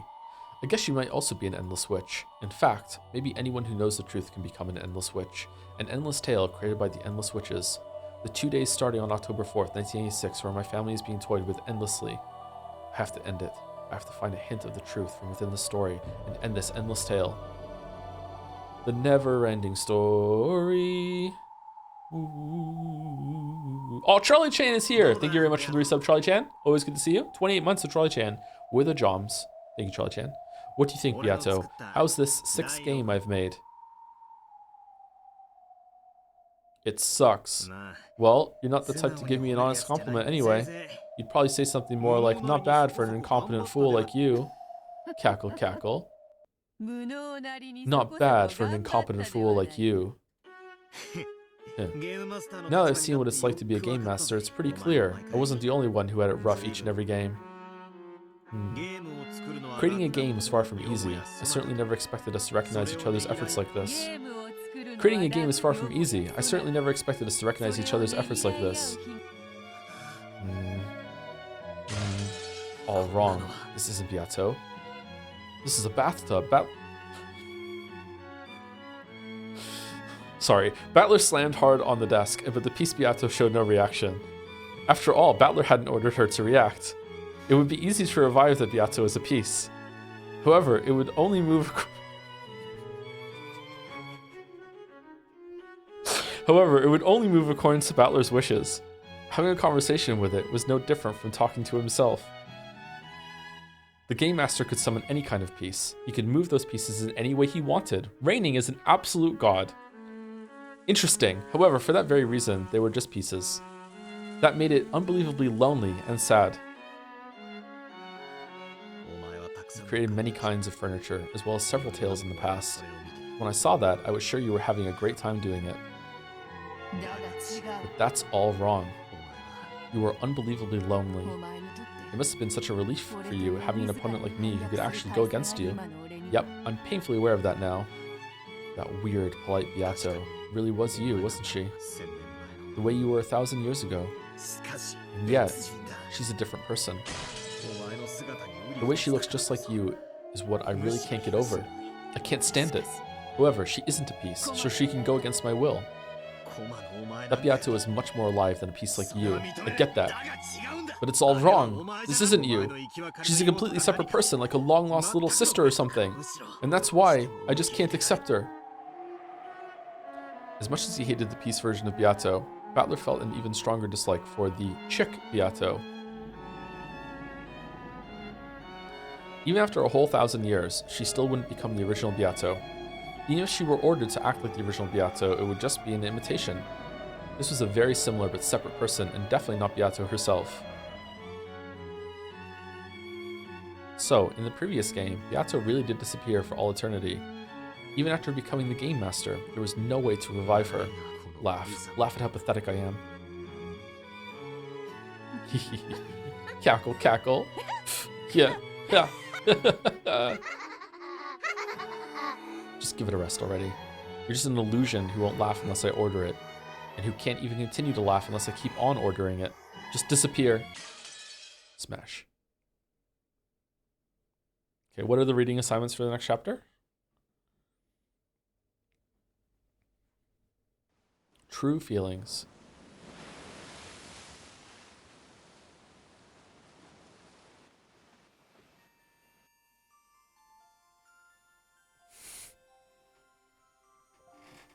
Oh! All right, we're at 2 hours. Let's take a break. What am I gonna do? Am I gonna get a drink? Am I gonna make a tea? I don't have time to make a tea. Okay. That went quick. Yeah, it went pretty quick. We also had like an hour of intro with dolls and everything like that. Anyway, I will be right back in about 5 minutes or so. I'm not gonna make a tea. I'm probably just gonna have a cold drink. My throat hurts today for some reason. Anyway, right back.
Alright, hello chat. Sorry, I was eating a protein bar. Oh no.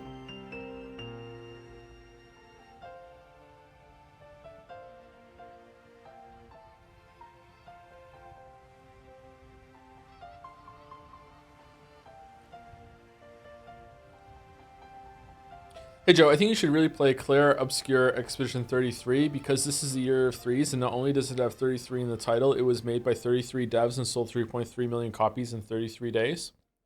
Wow, that means a lot coming from you, the Witcher 4 video. That's crazy. Whose side are you on?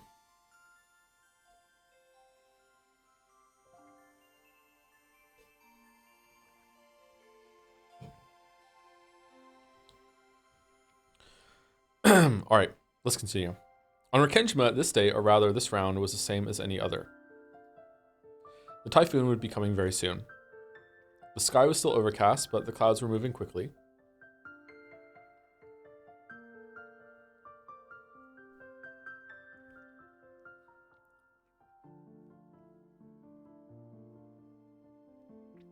Hey Joe, just letting you know it's Clear Obscure Expedition 33, but we shorten it to ClobsX33 or ClobSex33. Thumbs up emoji. Oh, are we gonna play ClobSex? Nice. The only thing on Natsui's mind was the plan to cover up Kinzo's absence again this year. The only thing. Kraus appeared to have suffered a stomach ache from the stress and was sleeping in his room. Aww.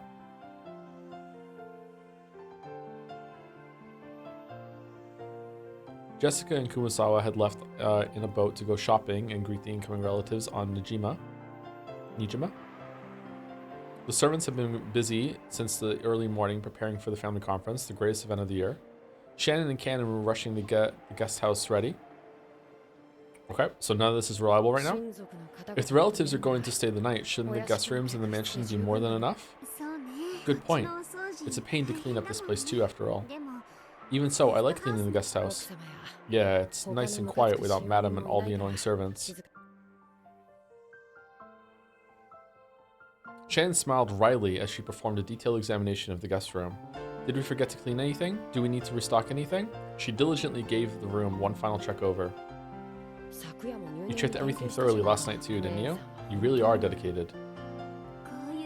It's days like this that you tend to get pranked if you're careless. You can never find important things when you need them.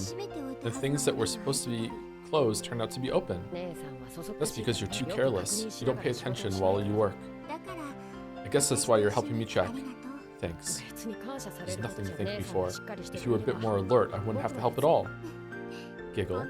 But you actually just want to be with me, right? You're such a kid. It's not it at all. It's all because you've been so ecstatic about George-sama lately. You're messing up so much, I can't let you out of my sight. Giggle. Cannon-kun, let's chat a bit.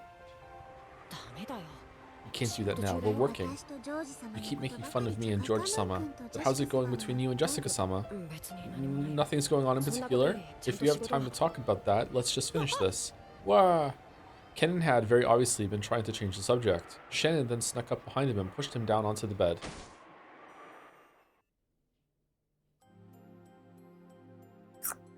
What are we doing?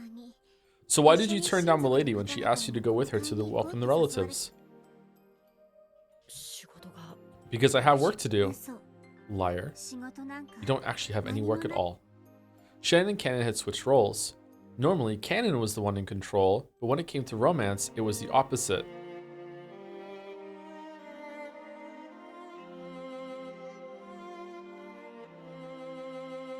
Kind of wavering a little bit. As Shannon had said, Jessica and Cannon were supposed to have been the ones to greet the relatives at the harbor on Nijima. However, Cannon had suddenly claimed that he had work to do, so Kumasawa had gone instead. Cannon didn't have any work to do. Shannon knew this. Because Tyler knew this. Milady told me, despite what happened after the cultural festival, she really does like you, Cannon-kun. Even though I'm furniture. That's right. And I'm furniture too. But despite that, you're in love with a human. Even though you can't do that. You think so? Maybe we're furniture, just because we take that for granted. I don't have any special feelings for Milady Jessica. I only think of her as the daughter of the family we serve. Really? Really? What? You know, there is a chance that George-sama will propose to me tonight. You knew? Shannon wore an incredibly peaceful smile on her face, but Cannon could tell that there was no way she'd let him change the subject. Cannon realized that she must have made him help out here in the guest house in order to talk to him about this, and he clicked his tongue softly. You really think you can marry a human, even though you're furniture? I think I can. It won't work. Why not? That dream future that George-sama has imagined for you two is something you can never give him. Well, we aren't humans. We're furniture, inferior to them. George-sama only thinks that you're human. Well, that is true, but I'm impressed that you've managed to keep him fooled this long. Do you really think you can keep tricking him like that forever? Even though you still haven't been able to tell him that you're furniture? Being furniture or being human has nothing to do with this. I believe that George-sama will accept everything about me, and yet you don't have the courage to check and make sure. You know what? Fuck you, I think I'll accept his proposal. Shannon looked up at the ceiling. She spoke of the imagined future that she and George would create. though some anxiety over the future appeared on her face. So did the joy of knowing what it was like to live with love. As Canon watched this vivid dream he was being shown. So it's going to be a George and Shannon episode, huh? Alright. He knew that none of his words would reach Shannon anymore. Humph. You can just do what you want. Once you've said you'll do something, you can be incredibly stubborn. Yep. I want to live my life my own way. I'd like to stop being afraid over whose furniture and who's a human.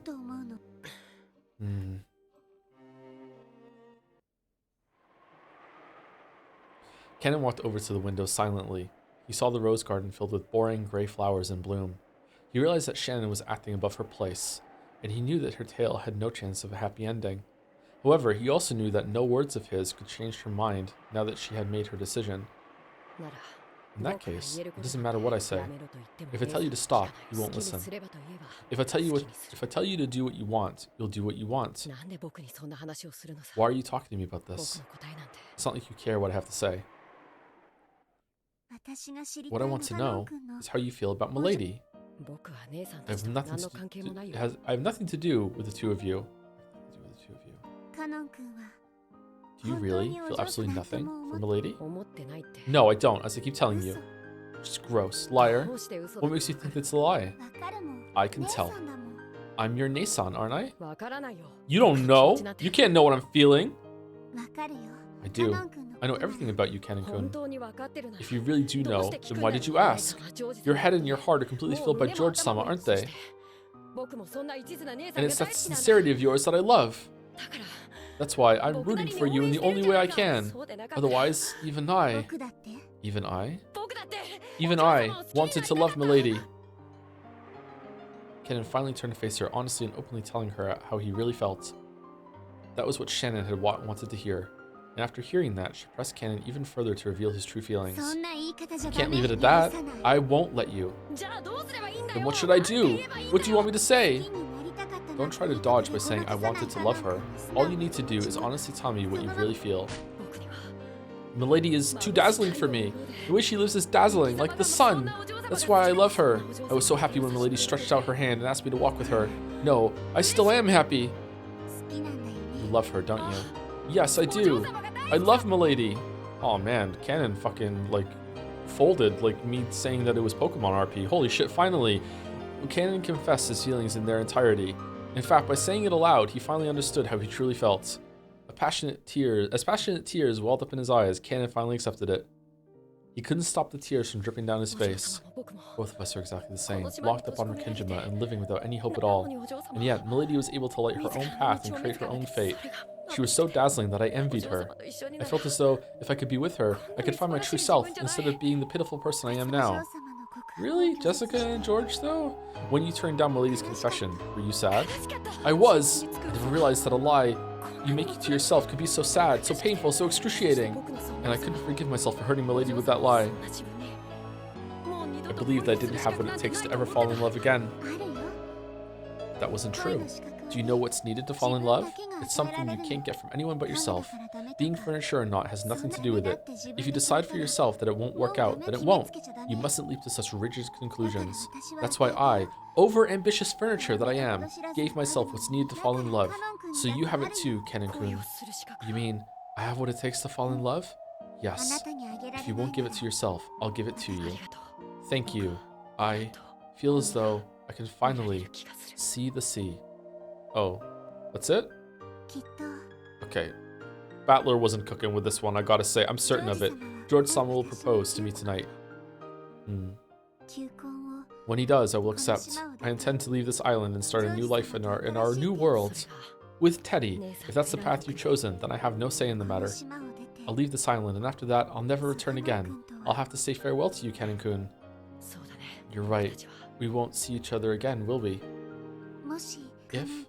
If you do love Milady from the bottom of your heart, and if your feelings are at least as strong as my feelings for George-san, then you and I will have to settle whose feelings are really stronger.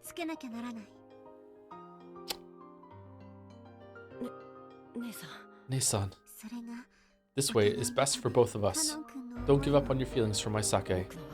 Even though my selfishness may keep you from your happiness. I realize that same thing about myself. I know that my happiness will bring you pain.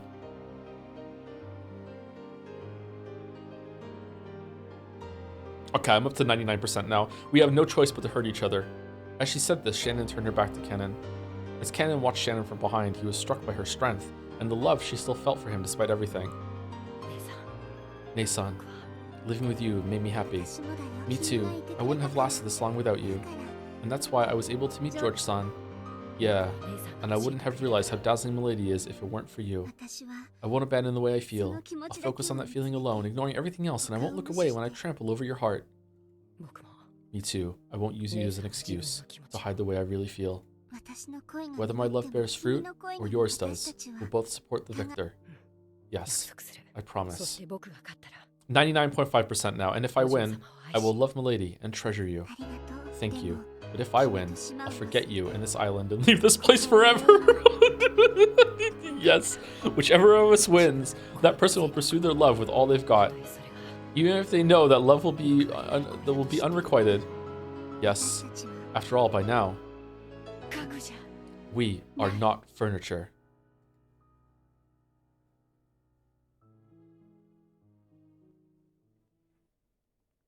Joe, just say 100% have some balls. But it could be Sweden or Norway! So let's just go, you know, Switzerland. Somewhere in the middle between... Switzerland is not in the middle between them, is it? Fuck. It's Sweden's between Norway and Finland. It should have done Norway and Finland and put Sweden in the middle. That's what I should have done. The boat carrying the relatives docked at the harbor. They left the boat one by one, making fun of Bandle. Wow, making fun of himself in his own story, based. Joedle wasn't the only one to greet them. Cannon was there too. It's been quite some time, everyone. Allow me to welcome you to Rokkenjima. I hope that your long journey went smoothly. Welcome to Rokkenjima. Okay, can we have a scene of Erika on the boat, partying with her party detective boat, solving some murder that just happened on the boat at the end? And then she's like, well, solved another murder. Gonna sleep well tonight?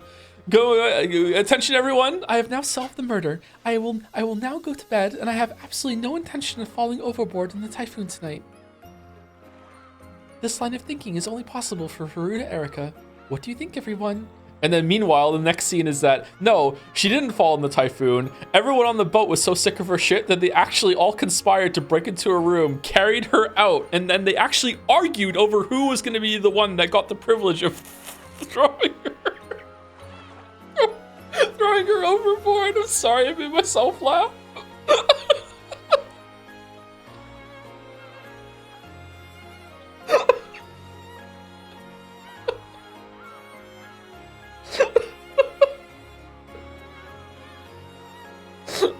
Good. Go to compliment to Kennen in a whisper. Kennen ignored this, looking just a little sour, and continued to greet the incoming relatives. This is your first time meeting Goda-san and Kennen-kun, isn't it, Battler-kun? Ooh, it's my first time meeting Battler too. Giggle. Goda-san's a great chef. He's the only reason anyone ever want to come to this island. I'm most honored, Battler-sama. I do hope that you look forward to your meals during your stay. I can't wait. I'm counting on you. An exciting luncheon. Long time no see, Kennen-kun. You seem to be in high spirits today. That's great. You think so? Oh yes, your face is looking brighter today. Maybe it's your complexion, or maybe it is that your gaze looks a bit more gallant, or you forgot to take your makeup off. Ah, it must be a growing phase. That's how a boy becomes a man. You usually look as though you're about to pass out from anemia. You're a bit different today. You've got some spunk. A boy can change a lot in just 3 days. I guess that... 3 days again? I guess this means even Kennen-kun's getting a bit more manly. We aren't making fun of you, okay? We're all complimenting you, Giggle. Kennen had sworn to start changing the way he lived bit by bit. However, he had only meant to change within himself and hadn't expected that it would show on the outside. He was a bit shocked to hear that his expression had changed so much that people had apparently noticed as soon as he opened his mouth. No, maybe the real surprise was that his normal expression must have looked so incredibly sullen in comparison. Ooh, Joedle led the way up to the guest house. Kennen brought up the rear, helping to carry some of Kumasawa's shopping or something. Does my face really look that bright today? Oh, it looks that way to me as well. Did something good happen? Even Kumasawa was saying it. Kennen, unable to see what his own face looked like, hung his head in embarrassment.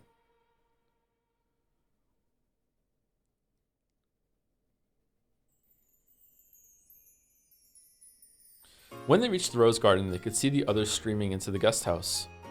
Streaming? Then he saw Jessica running towards him from there. Is even Milady Jessica going to say that I'm in a good mood today? Cannon hung his head even deeper. And so, almost as though he couldn't control himself, Cannon spoke first. Do I really look that different? Huh? Well, you know, you aren't usually the type to come out and say hello of your own accord. That's probably why everyone was surprised.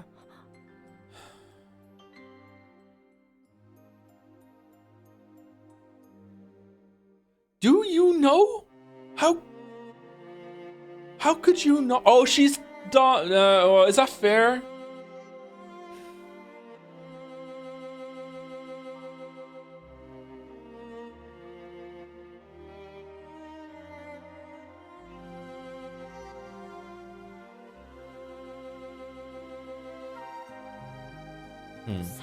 I apologize for not going with you earlier, milady. Huh? Oh, don't worry about that. I'm the one who's sorry for asking you to come all the way out to Nijima to meet everyone. I know how busy you must be today.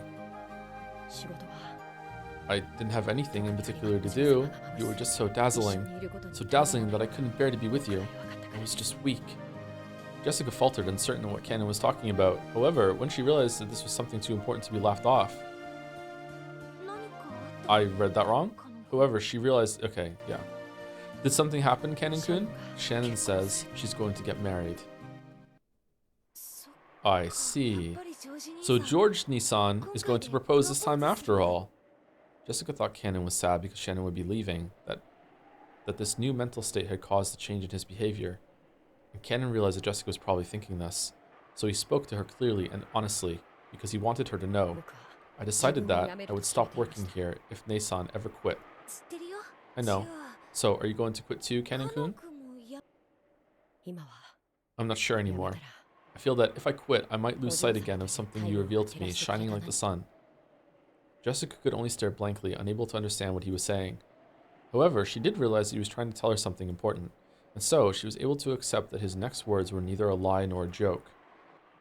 Oh, stop fading to fucking white! Stop! Enough of the dipping. Dip to gray. I feel like we should put line in the sand. Dip to gray. Only gray. Dark gray. Fucking Milady Jessica, I love you. I love you too. And all you guys, you live your life like the sun, and I want to try walking that path alongside you. I have a feeling that with you, I'll be able to break free from the me that I despise as furniture. You aren't furniture, Cannon-kun, and you weren't born just so that you could become a servant. A boy your age should be enjoying life much, much more. Ha ha ha. I'm dazzled too. You're so dazzling, I can hardly see. This is how I truly feel. I'm sorry for trying to hide it for so long. I apologize for hurting you on that day in my cowardice. Okay, so is the rest of the family just watching this?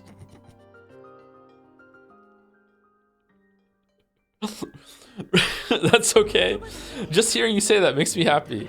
So, since I want to always be with you, I plan to stop being furniture. I ask that you give me some time to do that.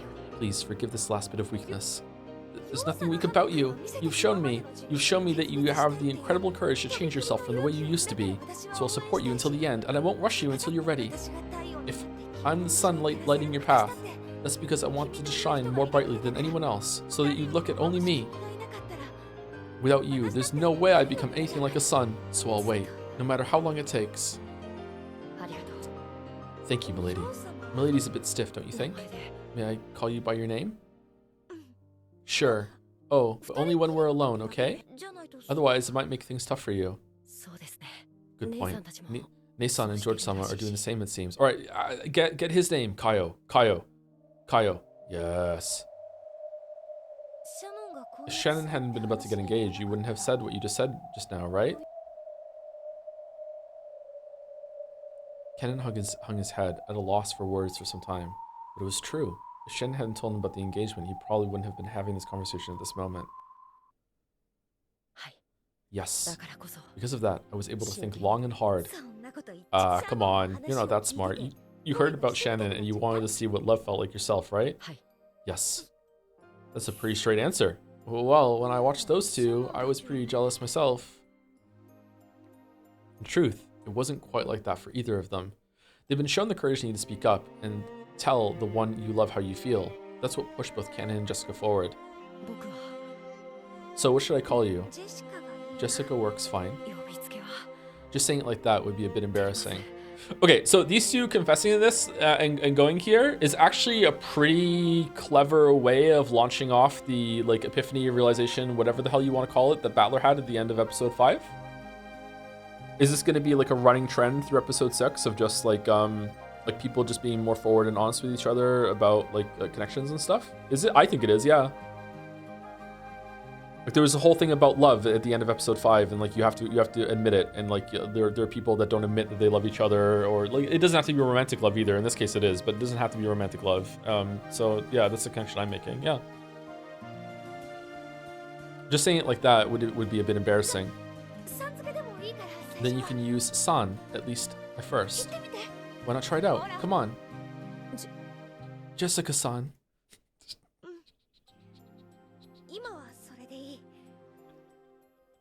Mitsuru-senpai. Junpei-kun. Good, that'll do for now. And I'd like to call you by your name, Kennen-kun. You have a real name besides Kennen, don't you? I'll bet it has the character something in it like Kennen does. What could it be? My name is Yoshiya.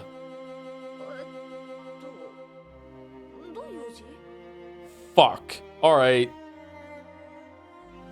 Oh, how is it written? Jessica tried tracing out various characters on the palm of her hand.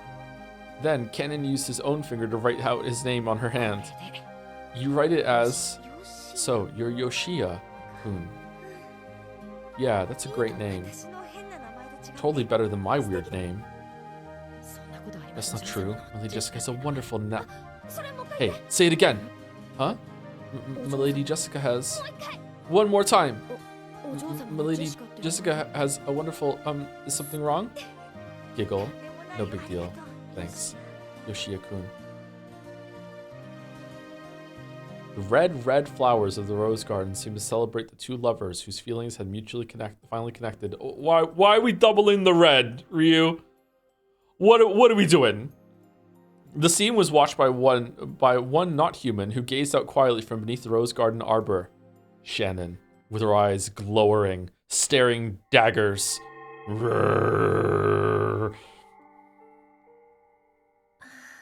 Oh. Come to think of it, those two had never called each other by their names until now. Jessica hadn't known Kennen's true name. Kennen hadn't called Jessica by her name. When people call each other by name, they acknowledge the worth of the other's soul. Sure. That's why names are sacred. When you've been given permission to say someone's name, it means they've acknowledged your soul. Is that why Father wants me to call him by his name? No, that's probably wrong. When Father sees me, it reminds him of that other me, the past me, and I'm sure that me called Father by name. However, that probably doesn't mean Father would be happy to hear me call him by his name. After all, I am me, and not the Beatrice Father knows well. What can I do to help Father? How can I be useful to him? After all, that's the only reason I was born. Hanging her head, Beatrice sat all alone in the Golden Lands arbor next to the rose garden. And she was watched by the Witch of Theater Going and her Miko as they sat across from each other.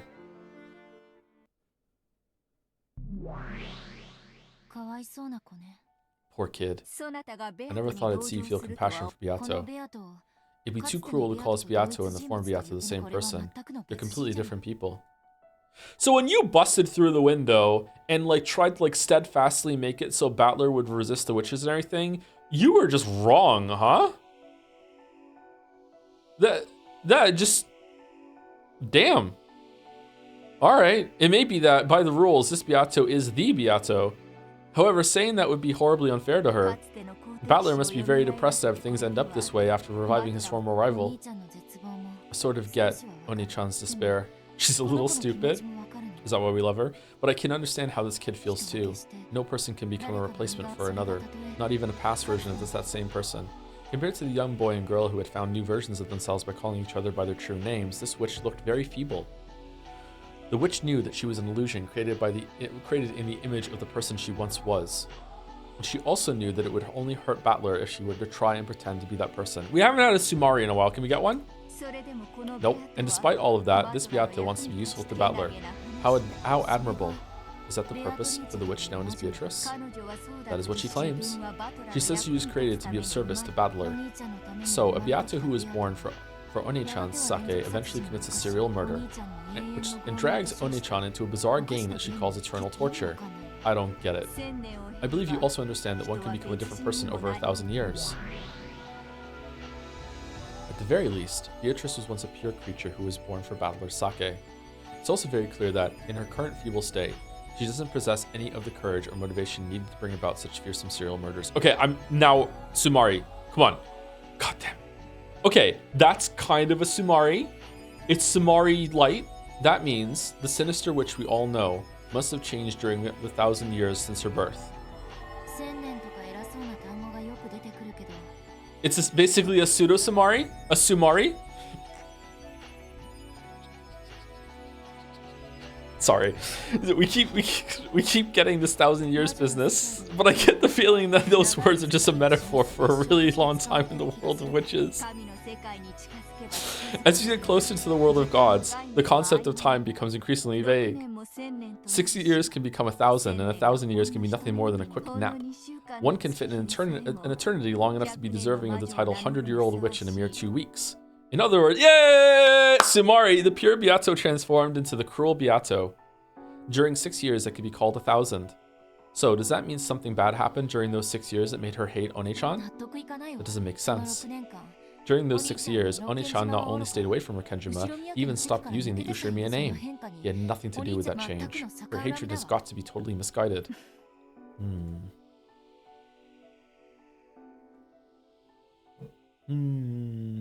Thank you, Paus, for the bits. Say that again. The family is going to what exactly? I can't remember when this was, 25 minutes ago. Oh, yeah. They're going to Rikenjima? They're going to Dotaris? I can't remember, sorry. Thank you, Weekry, for the resub. For the past month, I've been fighting the urge to start Umineko literary analysis while I'm in therapy. Thanks, To. You're the best. That sounds like a fun time, actually. I think you could do that. Yep. I think there's definitely enough here to analyze, and the story is worth it, which is a rare compliment coming from me. But as I said yesterday, I don't think the mystery is really worth it, but hopefully I'm proven wrong by the time we get to episode 8. I think it is worth it, actually. Thank you, Zero Tough, for the new sub as well, or O Tough. Thank you very much, Zero Tough. How are you feeling about the Angie feathering thing? I like it. I like the framing. I like that there's I was just messaging Mouse during break saying that I like the read along while we read along, the double read along. And then she replied with something that really makes a lot of sense, which is that if Bandle gets ahead of you, then it's good to have Angie there, which is also like it's important usually for the audience, or the reader, whatever you want to call it, to have someone that is at the same level of knowledge as them. And since Bandle jumped way ahead of us permanently last stream, it's I should have actually anticipated that something like Angie was going to come back at some point, because you can't ride with Bandle all the time anymore. Like you have to be seeing it from somewhere else, yeah. But in general, I just really like narrative framings. I like this bullshit. Yeah, I really enjoy it. That's one of the reasons why I like the Witcher book so much, because the Witcher book is just full of narrative framings. In fact, it probably gets too decadent with it by the end of the last book, but like, yeah, I do enjoy it. It's actually genius to introduce Erica in chapter 5 because the reader has already fallen for the sunk cost fallacy by that point. I wonder if this was the plan all along for Angie, because Angie, looking back, was a lot of setup and then just like not a lot of payoff at the end of episode 4. I still don't know if that was worth it, to be honest. Yeah, I don't know.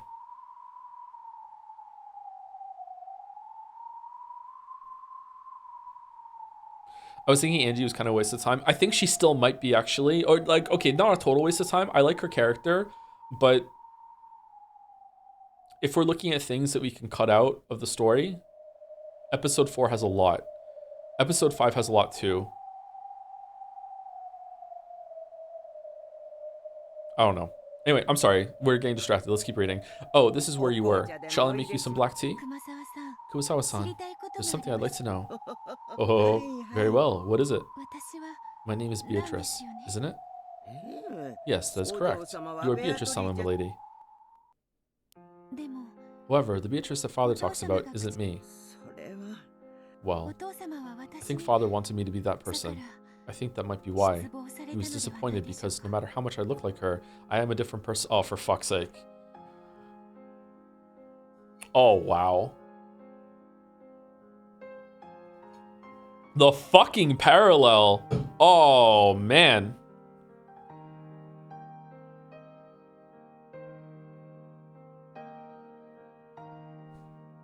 Alright, pretty well done. Pretty well done. This isn't true. You are you, Beatrice-sama herself. You have merely lost your memory of the past after being newly reborn. Even without your memory, you are still Beatrice-sama. You are the same person whom the master loves. So then, how can I regain those memories? Well... Beata looked at Kumasawa with hopeful eyes as though praying that she would tell her the way. Kumasawa averted her gaze unhelpfully as though trying to say that she'd like to if only such a way existed. Like, honestly, is this even the present scene, or is this just like the Kurodorian part where Rosa came in and found this Beatrice? These scenes could be like the exact same thing at the exact same time. That probably is what it's representing. Like goddamn, if I can't regain those memories, can't you at least tell me what kind of person the Beatrice's father loved was? That much I can tell you, but I was born for Father Sake, so I want to become the golden witch Beatrice that father desires. But Beatrice-sama, I cannot use magic. However, if the witch father desires could use it, then I will learn. I want to become the witch he desires. That's the only way I can repay father for creating me. That's admirable. Without the 1,000 years gone wrong, she really is an incredible kid. Chick of a witch, very interesting. I've taken a liking to her, Angie. I shall allow this chick to make use of my library. Let us open the door that leads back to the world of witches. Depth in my weeb VN. This has a lot of depth. Are you how are you here and you're surprised? Is this your first time watching? Because Umineko is not your typical weeb VN. Like, the depth has been here the whole time. Oh, sorry, I'm sorry. Just to be clear, because I feel like maybe some people are salty after my reaction of episode 5, but like it's not a bit. I'm still all in on the larger narrative between all the characters. Like I'm not checked out at that at all. So I'm sorry if people were expecting me to just be like a salty fuck about the whole entire experience now. This isn't like Danganronpa. This actually has something else other than the mystery to enjoy. This isn't like, you know... Like there's more here to it than one side, man. Yeah, of course it still has a lot of depth and a lot to enjoy, yeah. And the depth that it had in the character interactions before, it hasn't gone away either, yeah. Anyway, sorry. Chick of a witch, very interesting. A fool of a took. I've taken a liking to her, Angie. I shall allow this chick to make use of my library. Let us open the door that leads back to the world of witches. So you're going to make her read aloud the stories about her previous self? Yes, I want to know too. The creation story of the Golden Witch Beatrice. Okay, so now you're fucking with the story? Very well. If you wish it, then let us open the door once more. Kumasawa-san. A golden splash welled up around them. It was a cloud of gold butterflies.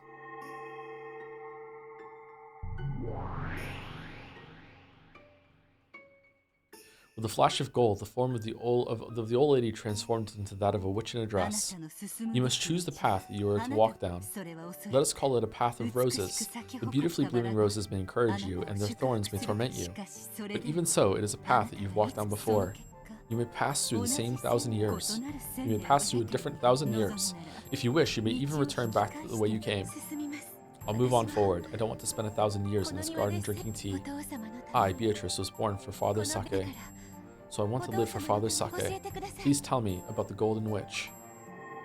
Okay, so is this representative at some point that Kumasawa was complicit with what Kinzo was doing with the first round of trying to recreate Beatrice with a brainwashed girl? If that's even what if that's even right. I don't know for sure if that's right. So this is representative of magic, but in reality, this is Kumasawa explaining to a young girl what original Beatrice was like and why Kinzo loved her, and this is what she would do, and this is what you could be like too. Did she like grow to regret that, or is it more? Was there magic with the first Beatrice? I don't think so. The Great Witch spread her arms, communicating the others' unbending determination to the brilliant heavens. At that moment, a brilliant light covered the two of them, and before they knew it, they were in a strange study.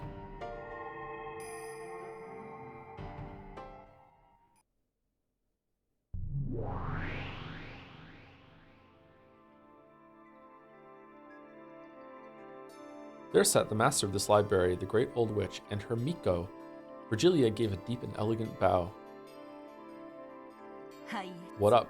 It is the greatest of honors to be in your presence, Lady Federine, Augustus Aurora, the majestic witch of theater-going, drama, and spectating, fourth of her name. Raise your head, child of man. I shall give that child the privilege of using my library however she likes for a time. Angie, my Miko, you will see to her needs. Sure, as you wish, my master. You know, you could just say, let me read your story. Miko of the Witch of Theater-going, I leave Beatrice in your care. Pleased to meet you. The Beatrice you're trying to become was suffering from something in her own way. At the very least, you've been released from that for the time being. Will you really go on a journey to regain those shackles? Yes, I want to become the Golden Witch. Sorry, the line's not funny, it's just the Taurus meme. That is the reason I was born. I, the endless and finite witch, Publius Virgilia Maro, ask that you make her journey through purgatory a pleasant one, granting her your protection. Huh? Let it be known that as the Miko of the Witch of Theater-going, and as the Endless Witch and Apprentice Witch of Resurrection, I, Angie Beatrice, do humbly accede to your request or whatever. Featherine snorted. So, you also bear the name Beatrice? That's right. I know a lot about you. Please teach me. What kind of person was I? Sure. And I'll want you to teach me. Why did you become the person you were?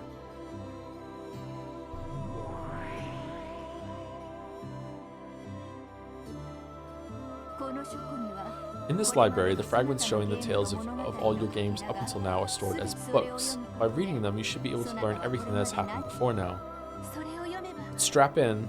They're not paced very well. By reading them, can I become a Golden Witch? To become a Golden Witch, one must solve the epitaph of the gold. And this trial cannot be skipped, not even by Beatrice herself. I'll do my best. So please, let me read the books in this library. As admirable as ever. Why are you so set on ending up like that again? I do not know what I was like then. However, if that me can be of use to Father, I want to become it. Angie sighed, resignedly. No words would stop this girl's feelings of respect. Angie was the Miko of the Witch of Theater-going. She could do nothing but watch over the stage. That's right. They weren't actually interfering with the play. This was just a bit of directing to shine the spotlight onto the tale of Beato's past. Even this was nothing more than the Witch of Theater-going watching a play. If you read, you will learn what kind of person the old Beatrice was. However, you must decide what you will take from that experience. You are free to stay in this library, or leave it, or even return to it again later. In exchange, I will watch your play. You'll watch my play? Basically, it means you can do whatever you want. Thank you very much, she likes it when you call her Featherine. Thank you very much, Featherine-sama. After being welcomed in by Featherine, Beato left on a journey to discover herself. That tale connected the old tale with the new one. It wove them together. The 1,000-year-old tale about her return to its starting point, becoming a snake eating its own tail. Oh man.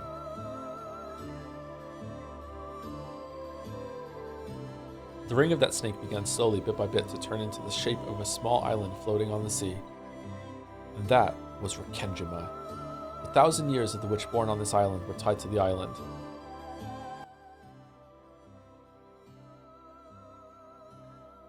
Okay, was it 1,000 years or just 6? Or did this tale start even further back into the past? Beatrice went out on a journey to find herself. It's not a visual novel without Catbox and Orbo. I was gonna say it.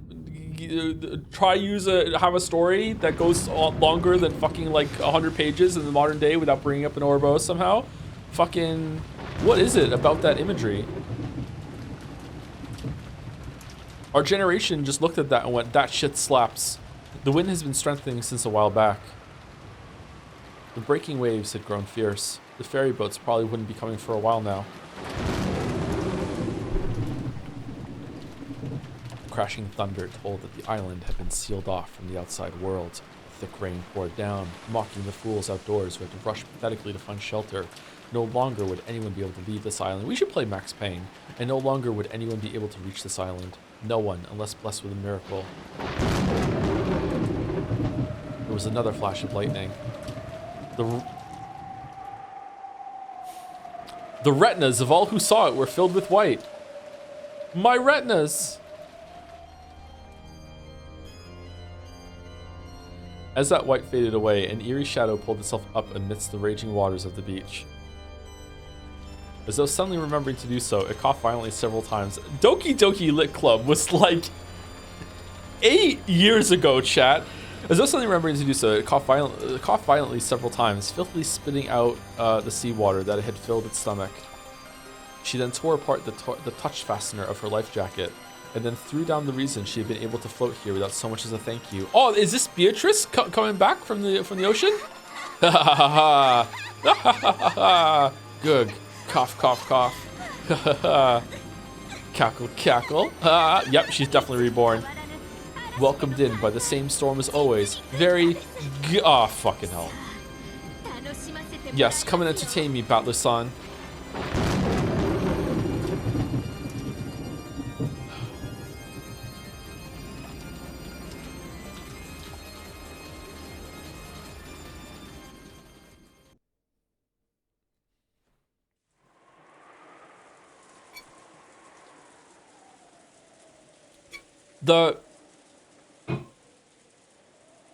The sequence there of putting that with the supernatural storm representing like the magic coming to life, and then having it appear like a resurrection, magic coming out of the ocean, and then after the Beatrice thing before, and then and then it's just Erica. That was really good. That was really good. This is what I like. Ryukishi. This is what I'm talking about when it comes to like wit. You have to be witty to be able to write. Like that's not funny, like haha funny, but like it is funny. It's like funny didn't laugh. It's very funny, very didn't laugh. You know what I mean? I don't know how else to explain it. It's just really well done. Yeah. News of the drifter for Oda Erica quickly spread across for Kinjima.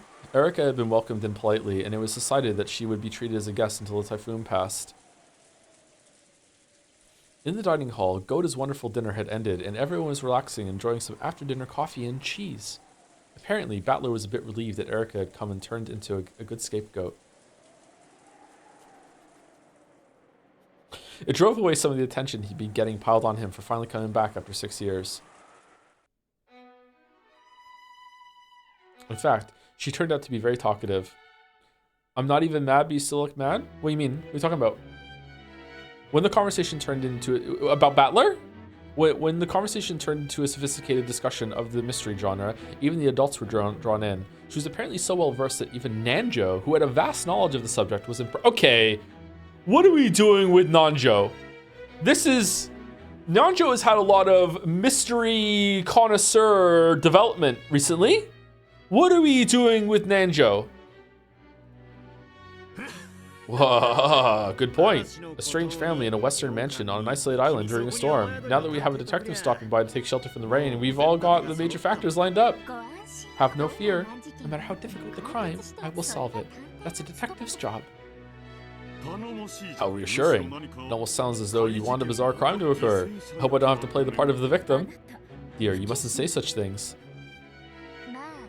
Well, the history of the human mystery genre is only about a century old. Its tricks and ideas are limited to a few recycled patterns, so there's nothing left to show. No matter what kind of impossible crimes or closed-room murders might occur, it will be nothing more than one of the same classes of tricks dressed up to look like something new. The only reason mysteries still make for popular books today is because self-proclaimed fans, those who work off pieced-together knowledge and who have hardly read any of the classics, mistakenly think that a classic trick they didn't know about through lack of proper study is actually something new and surprising. Everyone couldn't help but gape at this imposing claim.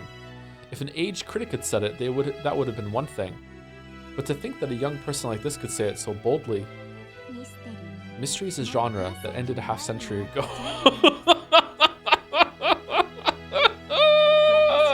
At least as far as I'm concerned. However, thanks to countless ignorant fools, I get to play my part as a detective. You know what? It's you know what? Me and Erica, I agree, except it's with anime. Giggle, giggle, giggle, giggle. By that argument, wouldn't it mean that romance was perfected back in Shakespeare's time, so everything after that isn't worth reading? Yes. Exactly. So if you just read Romeo and Juliet, it's the same as having understood all of romance. That's ridiculous. It's not like there's any need to read more books than everyone else just for its own sake. But on the other hand, Sumari, you can't be so satisfied with just a few stories like that. Sticking to classics of the past and never reading anything new is a sign of excessive nostalgia, don't you think? That sounds to me like the excuse of an old person who can't be bothered to read more.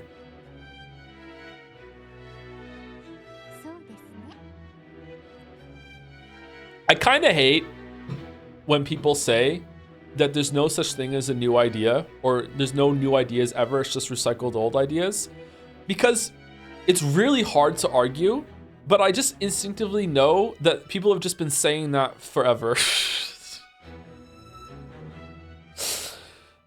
It's such a frustrating conversation. I see. I guess I'll need to read at least as much as you, or else I'd probably lose in an argument. Me? Haha, I don't read books.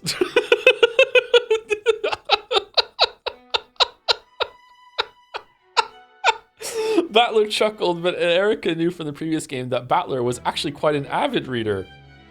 So his words felt like more of a challenge. Hold on. So you are dumb. Okay, so you are remembering stuff from the last loop. Okay, so like Shannon and Cannon do. Maybe sometimes. This depends. But also, like that was Burncastle controlling Battler. Okay, whatever. So his words felt like more of a challenge. Like it might still be true, but you don't know for sure.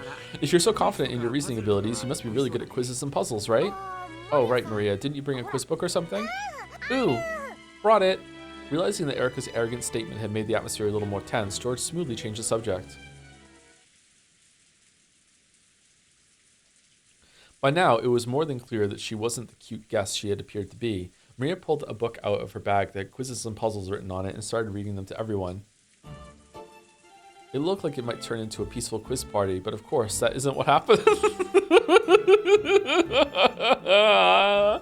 This is gonna be good. As a credit to all her big talk, Erica managed an impressive ratio of correct and immediate answers. She took complete control, and her bragging began to escalate more and more. George slightly regretted the choice he'd made when changing the subject.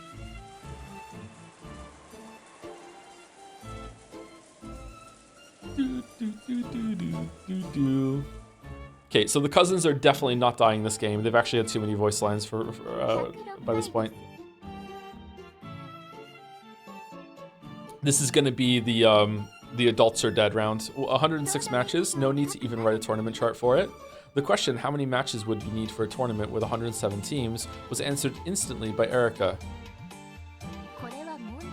This is less of a puzzle than it is a test of knowledge. There's a formula which shows that the number of matches is always the number of teams minus 1. Well, if you just look at the example showing 3 matches for 4 teams and 7 matches for 8 teams, it should be easy to figure out the pattern. Ooh, Erica, that's awesome. Erica One-chan, right? Say it. Erica One-chan, that's awesome. Really impressive. So you don't call yourself a detective for nothing. I couldn't very well act the part of the detective if I was incapable of handling puzzles of this sort. Incredible. I'm sure you'll be able to become a real detective in the future. Well, I'm pretty sure I already am one.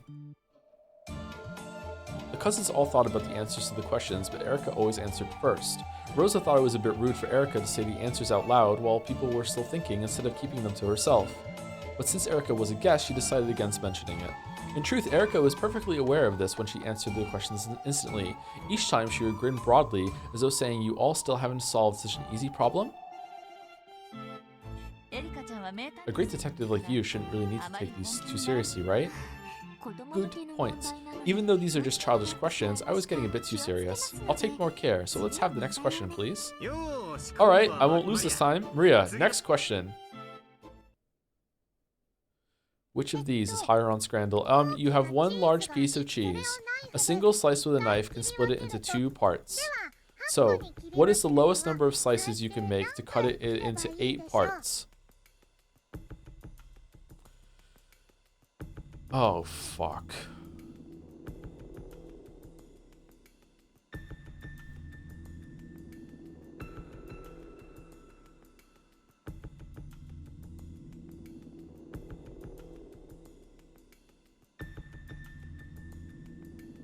Three? Three? Three.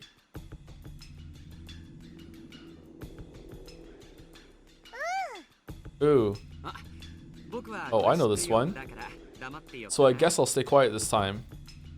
George, acting like the adult he was, set up a mood that would prevent people from answering right away, even if they knew the answer, in effect sending a warning to Erica. It seemed that Erica understood, and she averted her gaze, snorting derisively. To make 8 pieces, 4 slices would be enough, right? That's dumb. It would hardly be a puzzle if that was the answer. That's right. You know where there's a lot of cheese?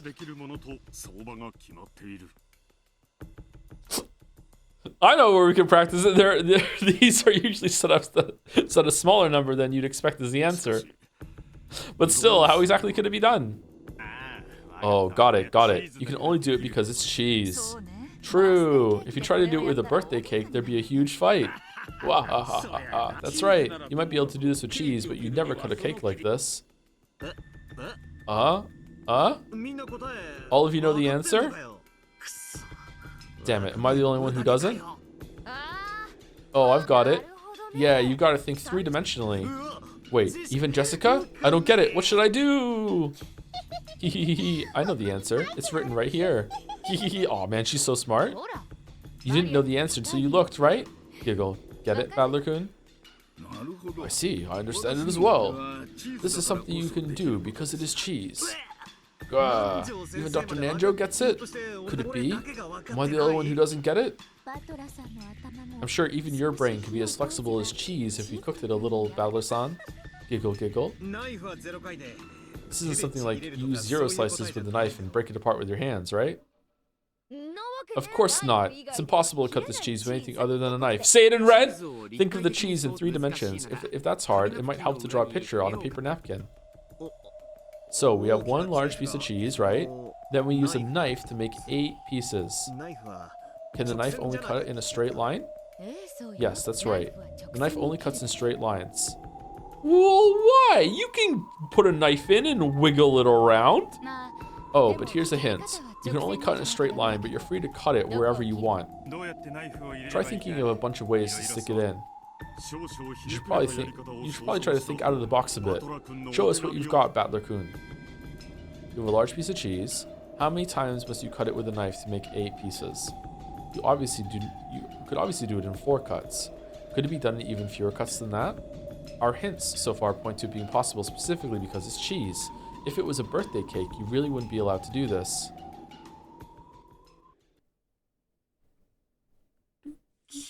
Cheese. Something you can do because it's cheese. Oh, I've got it. I was totally tricked. This isn't something you could think up if your mind's all stiff and rigid. Seems like you finally hit on it. Hopefully, it actually is the right answer. It's impossible to cut the cheese with anything except the knife, right? The knife can only cut in a straight line, right? There aren't any other rules, right? Ooh, not really. Alright, then that's gotta be it. Phew, that was a tough one. Almost like a riddle. You just gotta get beyond cutting straight down from the top all the time.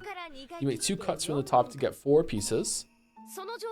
If you keep it like that and cut across the side, splitting it into the upper and lower halves, you get 4 times 4 times 2 equals 8 pieces. It's an answer you can't reach unless you think 3-dimensionally. In other words, Sumari, the correct answer is 3. Huh? Really? I thought the correct answer was 1. Whoa, what kind of magic did you use? There's no way in the world you can manage it with 1. Giggle. This isn't a riddle, it's just a normal math problem. Huh? Oh, really? I thought of the 3-cut method right away, but I figured that was too easy, so I tried to twist it too far. I've never, ever been more a character. Ever. In the history of everything. Fucking hell. Thank you. Reservation at Dorsia? Reservation at Dorsia? I think that's it for the resub. After it became clear you enjoyed the themes in Umineko, the house in Fata Morgana should have been the #1 VN rec in chat. And yet, these weebs are talking about fate. Never been more disappointed in fellow weebs in my life. I don't know y'all. Fata Morgana has been vetoed as the next VN. That's why. We have to have a couple before that one, apparently. For no reason at all. I think that's probably why. But you guys can have Weeb Civil War as they're calling in chat. Sure, go for it. Thank you very much. Reservation at Dorsia. Battler's answer is smaller than the one in the book. Is Battler right? Yes, he is. Battler-san is right.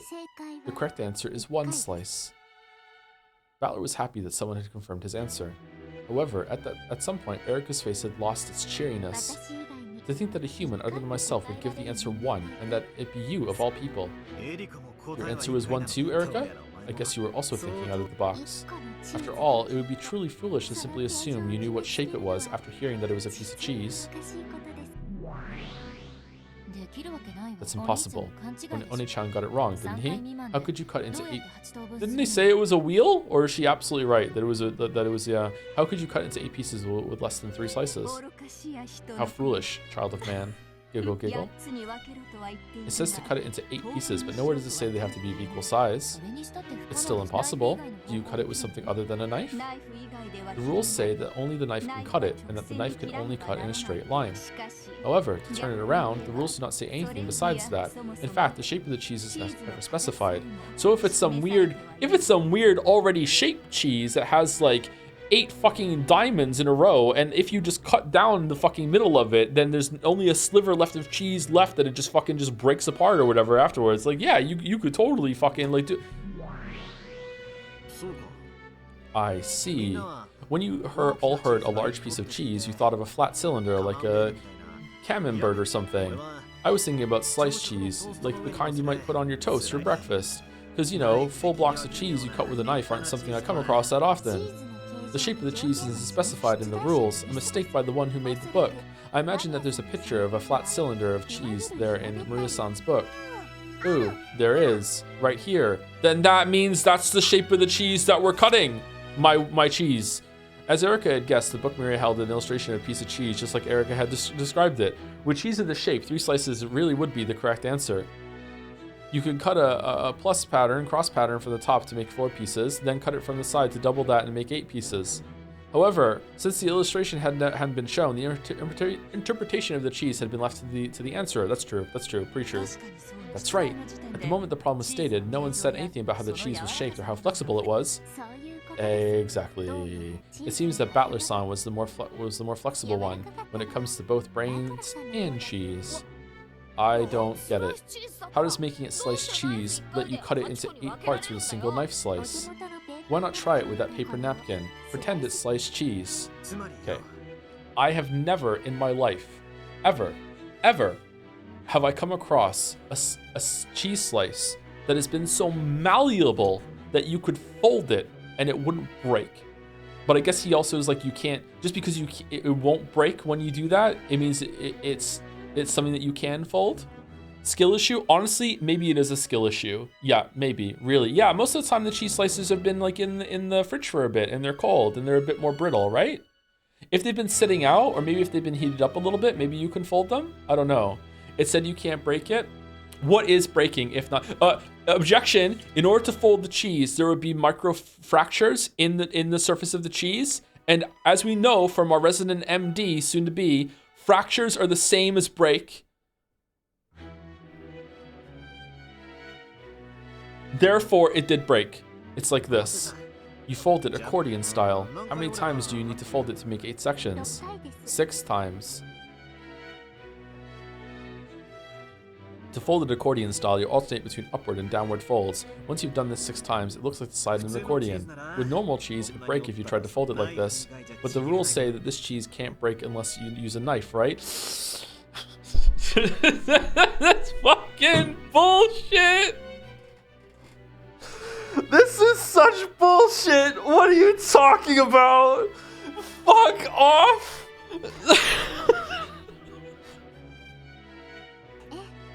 Yes, no problems there. After all, this is magic cheese that can only be cut by a knife. After folding it, if you start at the top and make a cut right down the middle, this is 1, 2, 3, 4, 5, 6. This is 7 cut. You're right. It would make 8 parts. Wait a second. The parts aren't all equal this way, right? Who cares? As the questioner said, all the questioner said was to cut into 8 pieces. They didn't say anything about them being equal. Well, if you change the way you fold it, it is possible to make them all equal sizes, but I wouldn't want to confuse you stiff-headed people with the explanation. Oh. For a while, everyone was stunned. Battler had reached a far better answer than the 3 by thinking of the problem as a riddle. Erica and... Oh yeah, this is... Sorry. This is Battler's game. He wanted to make him look smart. And this is what he thought of. The stupid fucking cheese cutting.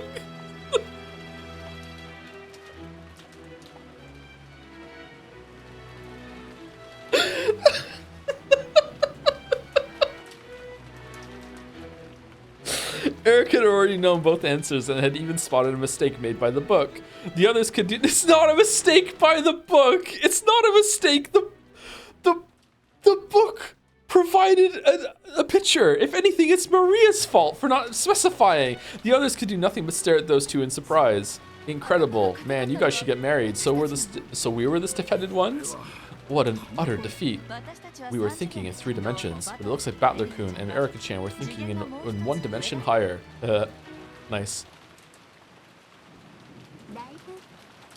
It seems the game with the witch has toughened you up quite a lot. So did anyone also think it was Swiss cheese? It was because Swiss cheese has holes. Yeah, they didn't specify what kind of cheese. It could be a cheese that has holes in it. Yeah. They also didn't specify that it wasn't a cheese that came pre-cut with like dotted lines to follow that would make it just crumble apart into fucking like 8 fucking pieces at the end. It seems that the game with the witch has toughened you up quite a bit. Puzzles without specified rules. In other words, sumari, all things not covered by the red truth, are left to the observer's interpretation. It's the most basic of methods for constructing gaps in the witch's closed rooms. Okay. What the fuck are you talking about?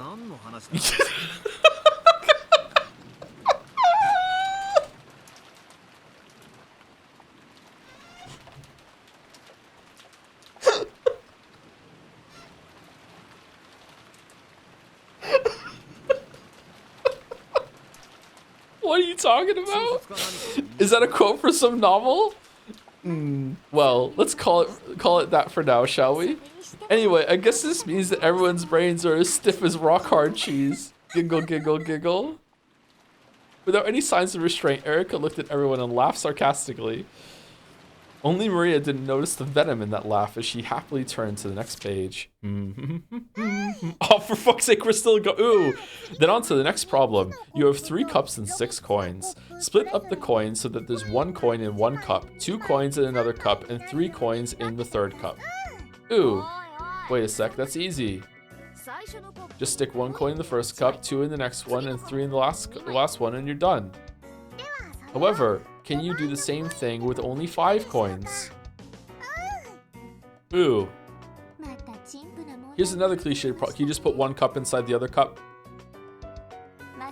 Don't tell me that you all need to waste... Here's another cliched problem. Don't tell me that all you need is... that you'll all need to waste several precious seconds on a problem like this. By now, Erica was gazing around with an unpleasant look, acting in a manner that was completely inappropriate both for a guest and for someone of her age.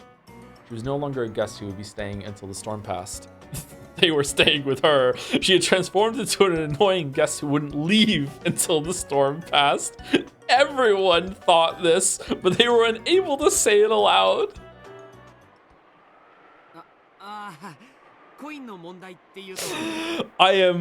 I so desperately want battlers to have like anti-spider measures in this game. Oh, please, for the love of God, no. Just like she tries to do something and he's like, no, Red Truth, no. You will act like a fucking normal person, motherfucker. Sit the fuck down.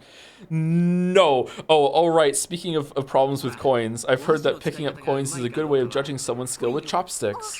Shut the fuck up, George. Chopsticks? Yes, chopsticks, that's right. Chopsticks are the most elegant utensil on the planet. Oh, she's also a weeb? Poking things and chopping them up with forks and knives is so barbaric. Chopsticks are the best. For me, using chopsticks is truly an art. Jessica was about to say, aren't chopsticks just sticks? But stopped herself just in time. She realized that it'd be best to let George take control for now. I have a coin here, so would you like to challenge me? I'm pretty good at chopsticks. That's right, we trained George very well with those. Trained like a dog! Indeed, table manners are a window into one's upbringing, and Erika-san uses them quite well herself. I'll lend you some coins too. It'll probably be more fun with more of them. Jessica, watch closely and learn. Damn it. Alright, let's go. Let's see who can move the most coins over to their plate. Bring it on. Chopsticks, chopsticks, ha ha! This time, George had steered the conversation into a good direction. Everyone else understood, and they helped to egg on this chopstick fight and change the subject. They were fully aware by now that Erika was extremely proud of her intelligence, and apparently she had the bad habit of using that to look down on other people. She spun her chopsticks around with the deft hand of a juggler, staring at the coins scattered on the table like a dog who had been told to stay after having a meal placed in front of it.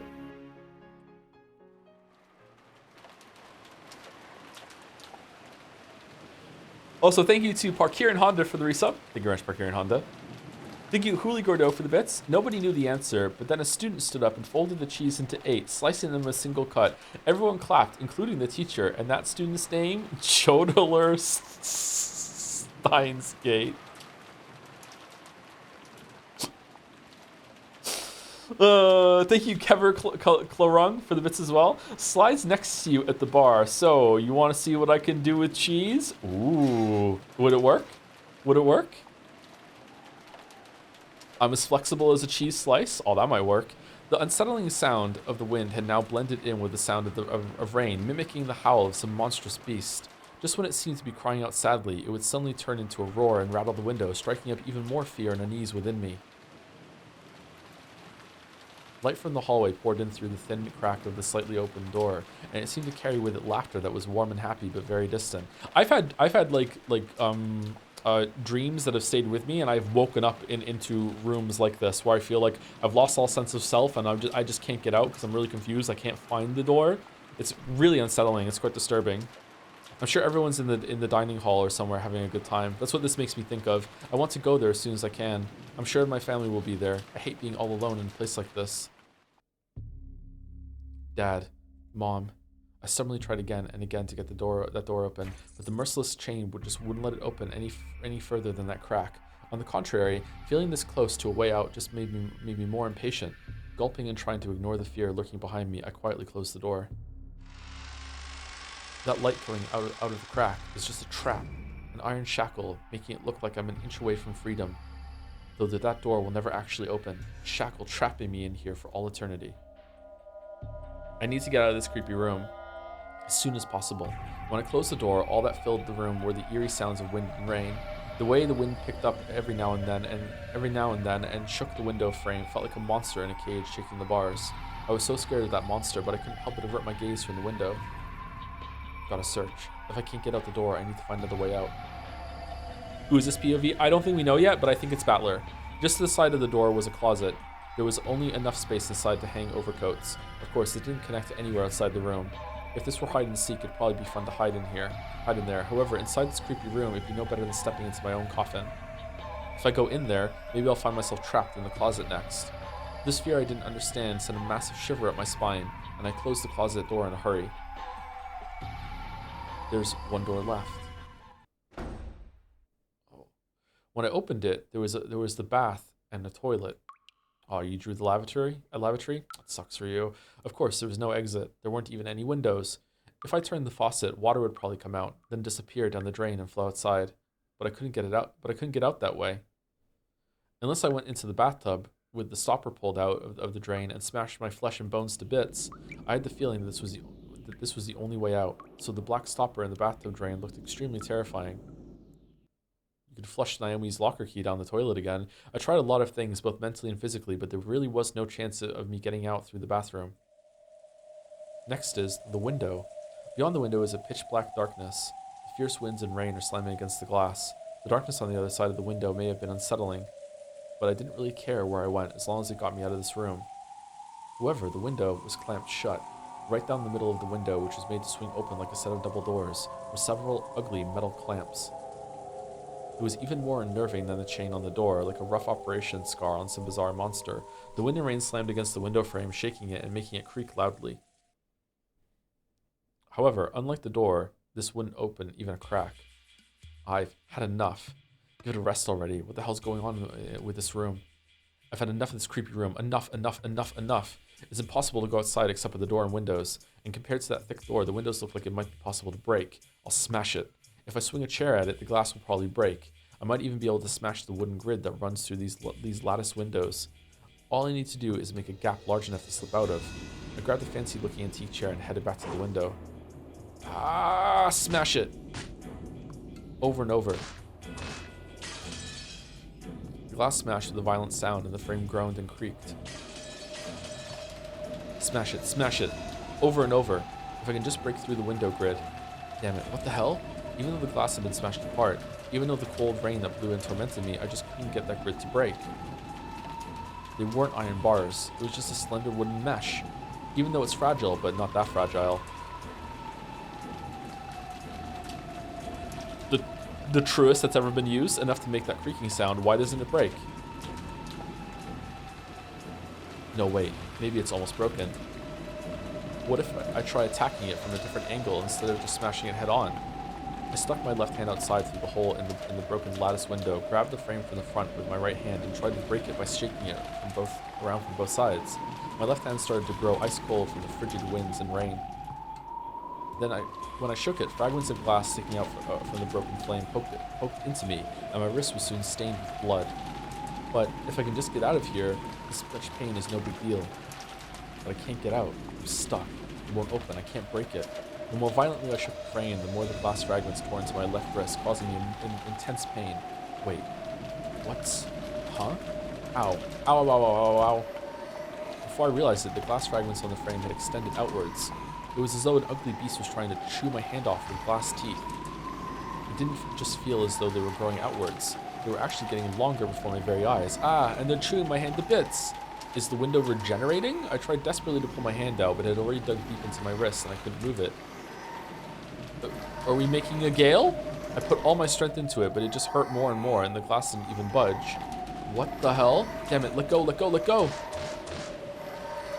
I hit the glass with my right fist over and over, but that just hurt my right fist and did nothing to release my other hand. Just then, my left hand, which was still exposed to the rain outside, brushed against something slimy. Oh, well, what? It couldn't have been a leaf blown about by the winds or anything like that. I mean, it felt just like the touch of someone's rain-soaked hand. Then, it closed tightly around my left hand. Waffles was upon? When I felt the 5 fingers, I knew that some person out in the darkness was touching my left hand. And, yes, I know who it is. It's the witch. The terrifying witch who rules over Rakenja's night. The 2 hands soaked in the freezing rain gently caressed my left hand. However, though I could tell what was happening by touch, I couldn't see anything out there in the darkness. Then, I felt about my fingers and twisted my ring finger upwards. Ow, ow, ow, ow, it's gonna break. Yeah!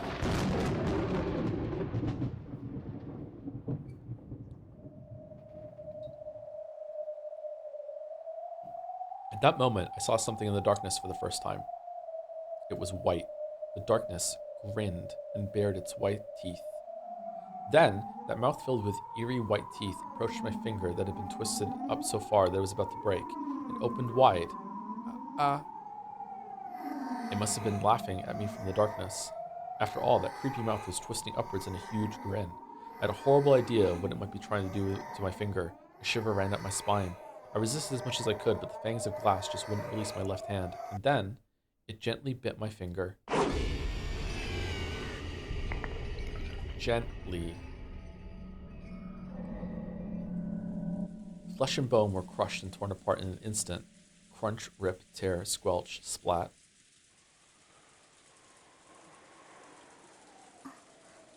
Did you hear something just now? I think I heard it too. It sounded like a clunk. It's probably just the wind hitting a window. This is a beat up old mansion after all. Yeah, it's pretty creepy. When I was a brat 6 years ago, I remember spending a lot of nights all scared that the witch really was walking around the mansion. Ooh, she exists! Beatrice exists! What's at the other end of this hallway? There are guest rooms there, but they aren't being used now. Yeah, after all, we have the guest house now. Until then, we would always stay in these guest rooms. Yeah, I remember too. When I saw the guest house today, I was surprised at how beautiful it was. Well, that's because it was just built. I wish I could move my own room over there. Shannon, Erica's... Really? This mansion rocks. What the fuck are you talking about? This mansion's cool as shit. Shannon, Erica-san's room is in the guest house too, right? Yes. We have prepared a room for her in the guest house. And since the guest house is a good distance away from the mansion, no matter what kind of trouble happens, you can't hear what's going on in one from the other. Are you still in detective mode? Sounds like you'll be all bummed when we all wake up tomorrow and manage to say good morning to each other. Giggle. True. At least one of us had better be gone by tomorrow morning, right? Allow me to guide you all to the guest house. Thank you, Janos for the bits. Let's go with Janus or Janus. Didn't expect the Gale cameo. I knew he was the Silver Wizard of Waterdeep, but I didn't know he was the Golden Witch of Rekenjaba. He's, you know, when he was resurrected, he went through some changes, for sure. The adults are apparently about to begin a conversation that they didn't want the kids to hear. The real family conference is about to start. As the kids and Erica followed Shannon on their way to the guest house, they passed through the entrance hall. Looks like it's pouring down at its hardest right now. Should we watch TV in the parlor until it dies down a bit? Mama said to go back to the guest house. We have to go or she'll get mad. Ooh. I think we'll be able to relax a lot more over there. Better than getting to see and hear our parents get all pissed at us. Giggle, giggle. Looks like everything's falling into place. All right, so this is another episode in a row where there wasn't a letter delivered via Maria early on in the first night. Was there any in the questions that were like that? I can't remember. Oh, was it 4? Was 4 like that? I can't remember now. Erica giggled, an openly indiscreet look on her face. I'll go get some umbrellas for everyone. Please wait here. Oh, wait a second. It's been bugging me for a while. Who's the woman in that portrait? Oh, here we go. Well, to be honest, I already know that it's Beato's portrait. Still, we only just walked past it in the last game, which is no fun. Erica whispered to herself, but of course no one heard her.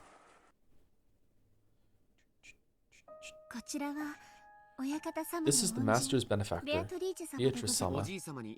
They say she gave grandfather a vast quantity of gold, meaning that she's thanked for the Ushirimiya family's revival. Wait, she did what? She's just a witch of grandfather's delusions. Supposedly her ghost walks the corridors of the mansion every night. Hey, quit it. That story always freaked me out when I was little, and it always made this mansion feel terrifying after night fell. Oh right, it's true. What about now, 6 years later? I'd totally forgotten, but looking at this portrait head-on, applied directly to the forehead, I can feel that old fear coming back a bit. Ooh, Beatrice isn't scary, at least as long as you respect her. If you don't, right, Shannon? Yeah, that rumor does exist among the servants as well. Rumors about servants patrolling that night bumping into mysterious silhouettes or gold butterflies. Yeah, was it last year or the year before? Didn't one servant fall down some stairs and get so badly injured that they quit? Wasn't there a rumor that it was Beatrice's curse? Jessica told it like a ghost story, trying to scare Erica, but Erica just laughed disdainfully. Come on, that's creepy. It was probably just an accident, right? Just a coincidence. It happened just after grandfather had this portrait hung here, so it was probably the year before last. In fact, if I remember, this here is the staircase that servant fell down, right? Yep. After all, this insanely huge portrait really stands out. Shortly after it was put up, everyone was talking about what it might be.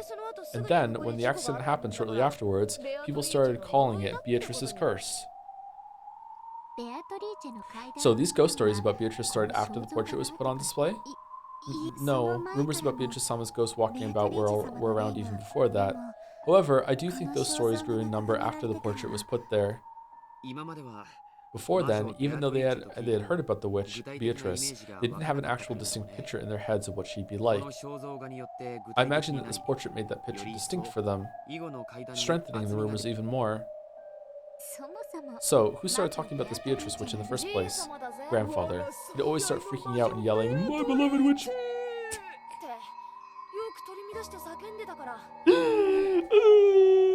Good joke. My beloved witch, Beatrice! Though until we saw that portrait, we had no idea what she looked like.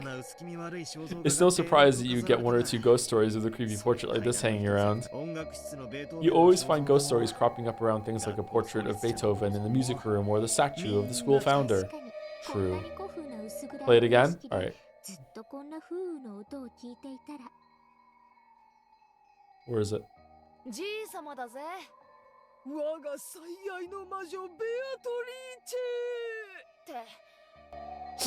True, it wouldn't be strange for a few ghost stories to arise in an old, gloomy mansion with the sound of wind and rain present in the background for so long. Well, it's nothing more than a ghost story or a delusion, a fairy tale, worth less than the useless drivel of a half-sleeping nitwit.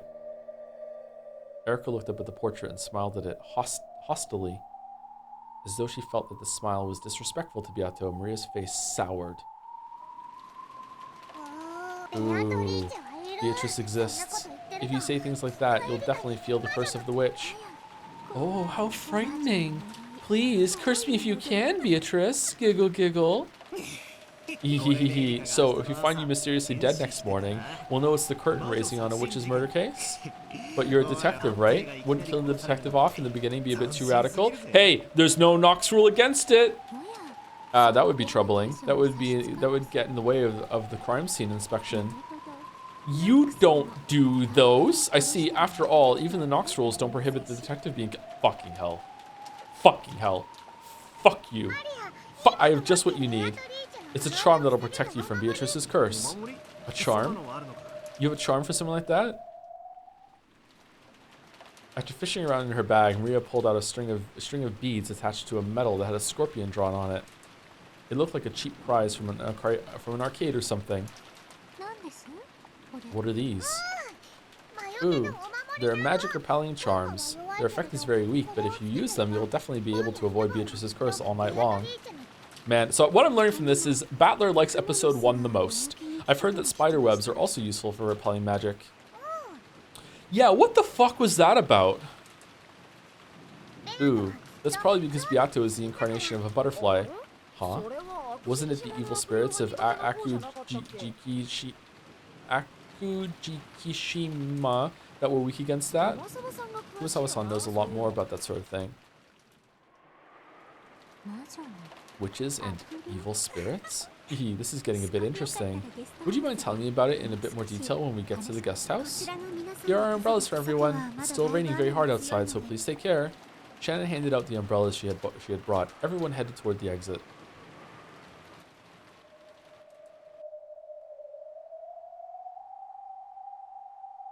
And then, when there were none left standing in front of the portrait, a gold butterfly appeared. It expanded out into a golden splash, becoming a human form. In the hall, empty now that the children had left, Beato stood alone and silent, looking up at her own portrait. I'm that hot? Without a doubt, the figure depicted there was like her as an image in a mirror. Was as like her as an image in a mirror. Okay, sorry, my bad. However, it felt as though its eyes and expression were just a little different from hers. From her perspective, while the person in his portrait was almost infinitely close to herself, it was just as surely a different person entirely. Who are you? Please tell me what kind of person you are. Beato had already finished reading the fragments from Featherine's library, which showed the tales of all the games so far. Wow, that was fast. However, the witch called Beatrice, who had been depicted in them, had been so vastly different from her. At the very end, it had looked as though that witch and Battler had connected just a little bit as rivals, but for the most part, Beatrice had just bullied and bullied Battler in nearly all of the tales. Even though this was about her, she had no idea why Beatrice had tormented Battler. Oh, wow, so she doesn't get it. Oh, shit. Huh. She had no idea why Beatrice had tormented Battler so much when she had supposedly been born for Battler's sake. All she had learned from Featherine's library, well, just reread it, was that the former Beato was a completely different person who defied understanding. What happened to you? I am an egg of you, a chick. Your wings should have existed for father's sake. Just when did you have one of those torn off and end up so drastically different? One wing. She had listened to the conversation Battler and the others had just been having. Beatrice can't handle scorpion charms. Beatrice can't deal with spider webs. She wouldn't have wanted to touch either of those by choice, but it wasn't as though anything terrible would happen if she did. Was being perfectly fine when around those proof that she wasn't Beatrice? Even though this involved her own self, she didn't understand it all. So she quietly gazed into her own eyes on the portrait.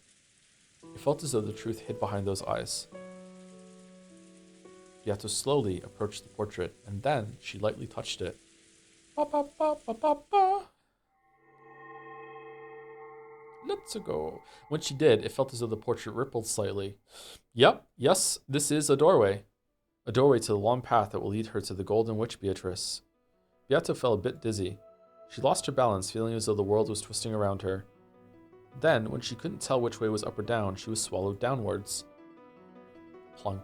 With a soft, watery sound, Beato was sucked into the portrait. Oh, water level? I actually like the water levels.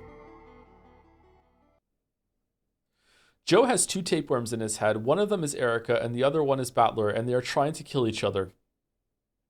You mean tadpoles? The world inside the portrait was pitch black. However, there was nothing unsettling about it. It was a comfortable darkness, like when you put your head under the covers in bed at night. Beato realized this was a world inside herself. So, despite the darkness, she felt a warm embrace. As long as she asked for nothing, this world would ask nothing of her. But she couldn't remain like this. She didn't want to spend eternity inside the darkness of this world. Yes, I need to hatch out of my egg. This darkness is the shell surrounding the gold butterfly called Beatrice. I will be born for father's sake. I will be born to live for father's sake and to serve him. Sake. She took her goal, her reason for being born, and put it into words. As if in response to those words, the seal on the shell began to melt away. Cracks appeared in the darkness, and a brilliant light enveloped the world.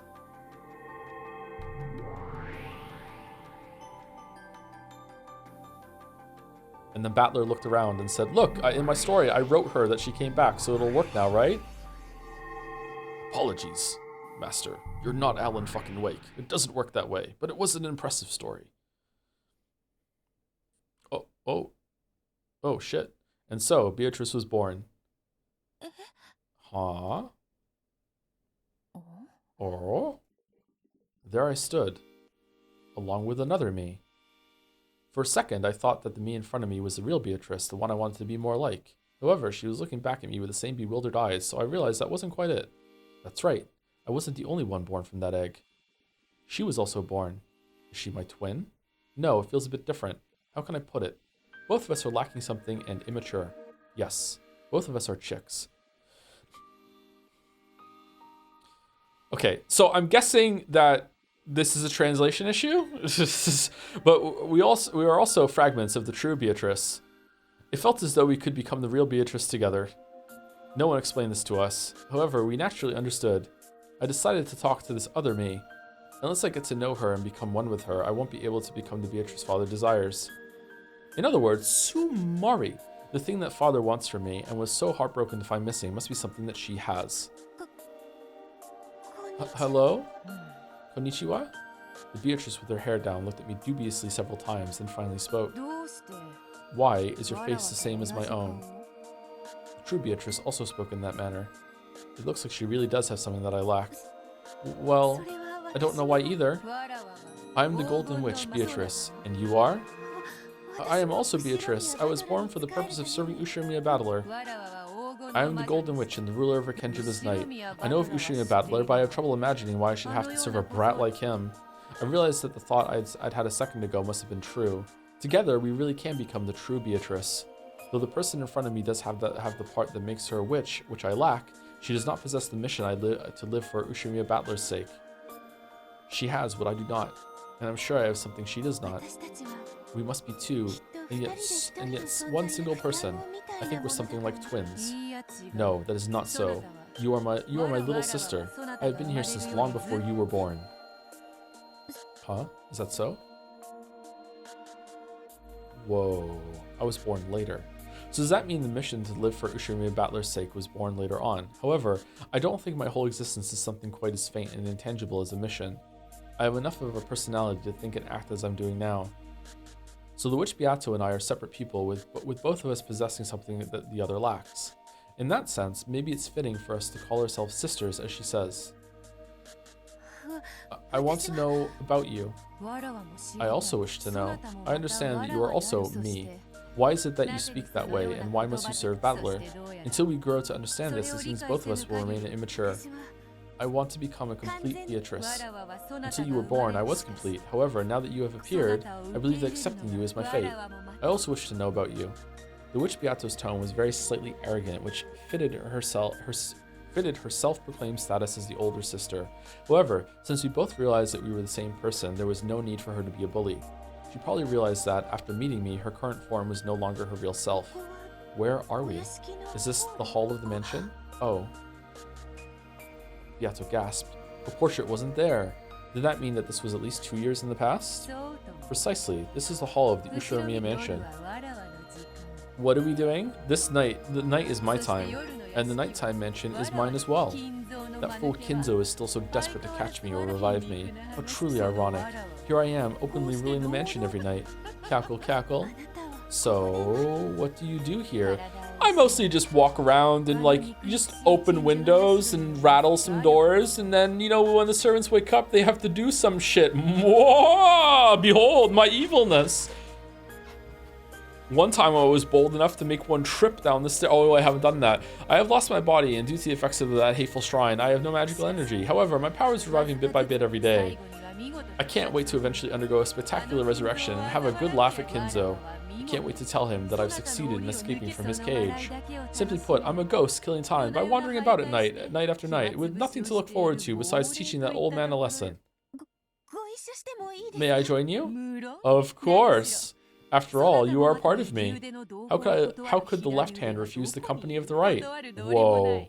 Bringing this up in front of Gale? Why should I refuse? I should be pleased to have you, my little sister, the new Beatrice. Thank you very much. One-sama. Somewhat embarrassing name, but it is not bad. Come, let us go. Let us take a walk through the nighttime mansion. Cackle, cackle. Let me introduce you to my boring everyday life. Every night life.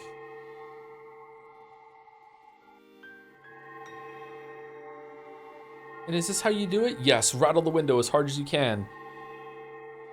My god. The disturbance. You're a natural at this. Thank you very much, One-sama. The two Beatrice changed their forms into two gold butterflies, flitting silently into the depths of the shadowy mansion. Now for the true test. Turn all the lights off in this hallway. Whoa. Sorry, I'm sorry. I'm sorry.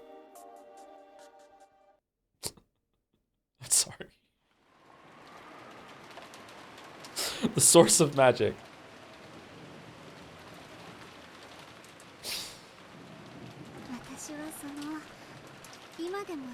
Alright, is Mel still here? How long do we have left reading? And is this a good time to take a quick break and then we come back and finish? Or what? Oh, Mouse is here. Okay, good. Hey, Mouse. How's it going?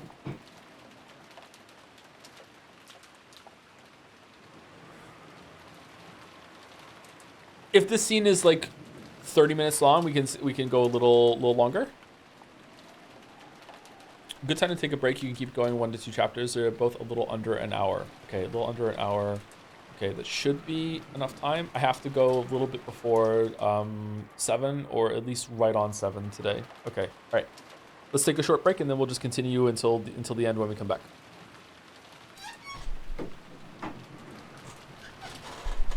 I mostly like to pour industrial grade oil onto each of the windowsills in case someone tries to climb them. And you know what? That industrial grade oil is also has a warranty that it would last on any surface, even if in a typhoon or anything like that. And it was also made in the 1960s, so it's been established and it's been around for a while, and it would last on there for at least 10 years. Knowingly turns to the screen, glares at the landlord. I have established now a preemptive rule that fucking Spider Era can no longer climb all over the windows, and it was a substance that was made 20 fucking years before the thing, and it was also established with all the rules, and it was a clue that. Anyway, we're back.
I don't hear it at all. I don't know what the hell you guys are talking about. It doesn't sound like someone messily eating egg salad sandwiches at all. It just sounds like rain.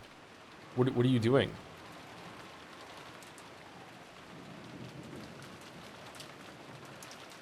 Imagine missing a cheese. So true. So true.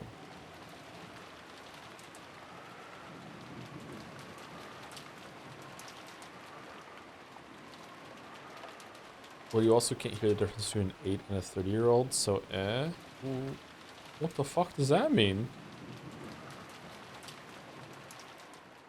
But like, imagine 100 of them, like 200 yards away. Still mad at episode 4. Whoa.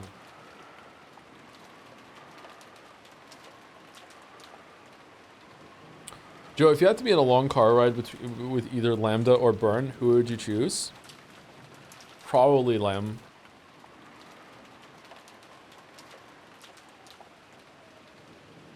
Like, Lambda seems bored and desperately trying to entertain herself, and does have like a mean evil streak, but Burn is like legitimately, genuinely evil. So I feel like in terms of like a safety thing, I think I have a better chance of surviving that car ride with Lambda than I do with Burn. Really? Oh yeah, really, yeah. Which is weird because at the beginning it presented that Lambda was the more unhinged one. But I don't really think she's unhinged. I just think like she's like a bit unpredictable, but within some amount of like moral limits. Like she'll let things go if they entertain her and anything like that. And I don't think she's vindictive either. But like maybe she is, and I'm misjudging her, or I've forgotten the part where she's vindictive. But like Burn Castle is like legitimately like genuinely deep evil. Like it really comes down to it. Erica is nothing compared to Burn Castle. For like honestly, like Erica has a morsel, a crumb of the evilness that is Burn Castle. Burn Castle's bad fucking news.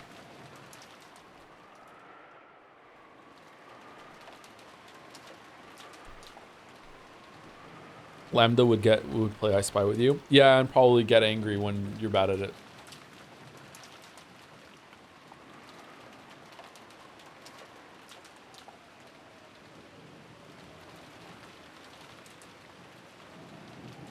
If you spin the chessboard around, witches aren't real, so these are just some kids you can beat up in your own will. So which do you choose? I think that witches are real. I don't think all witches are real, but I think witches are real.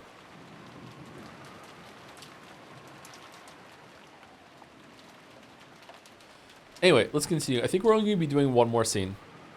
Let's see how it goes. Back then I was, and I guess I still am, a bit of a klutz. I always forgot where I put things, or think I'd locked something up when I'd actually forgotten. I caused a lot of trouble. I remember how Natsuya used to get mad at you all the time. Has the proposal already happened? But eventually, Shannon managed to overcome all that forgetfulness.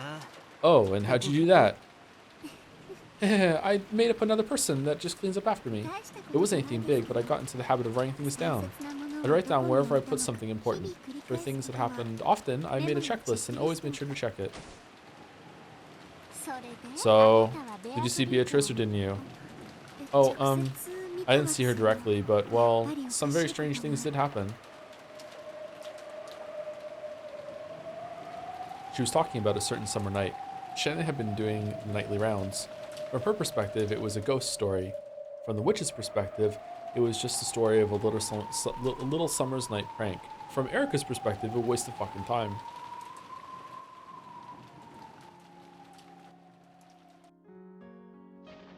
Oh, fucking hell. Stop doing that.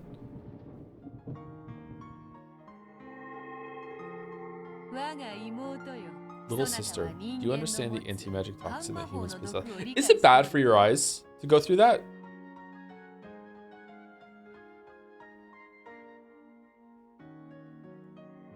Or can your eyes can just tank that? Is it fine? Probably not. I guess it depends on how dark the room is when you suddenly have a bright light shined on you. No. What is it, One-sama? Well, The time of witches is long since past. Those vile humans who claim to rule over everything came to deny our existence and possess a powerful toxin. Is that toxin harmful to us? It is extremely dangerous. If we were exposed to it, our forms would probably evaporate in an instant. However, one thing we do have in our favor is the fact that our existence is still extremely weak. Because of that, the toxin does not affect us greatly. At worst, it can only transform us into mist for a time. However, we'd rather avoid it if we can, right? Correct. Yes, I see that you are indeed me. You catch on quickly. The older sister appeared to be haughty at first, but perhaps because she was so happy to have met her double and little sister, she was more than willing to teach her anything she wanted to know. Great. All right. Awesome. So in Battler's story, he duplicated his wife. Okay, great. Awesome. Good job, Battler. He's the same old Battler still. The first thing she taught us was that they were witches, a different type of being than humans. Beato had thought her inability to use magic meant she wasn't a witch, but apparently she was still a witch nonetheless. And she learned that witches like her were bound by various limitations, unlike humans. The greatest of those restrictions was the anti-magic toxin possessed by humans. So, in other words, Sumari, did I say it right? We mustn't enter a human's field of vision. Correct. And also you did say it right. You can think of it as though human eyes radiate the toxin. If they see you, it is the same as your body being burnt. And though the effect is weaker, being heard or sensed can also result in contact with the toxin. So even just getting close to humans is dangerous to us. Wasn't Father a human? Why am I not burnt by Father's toxin? If we stock up magical power and have it acknowledged by humans, that toxin can be reduced drastically.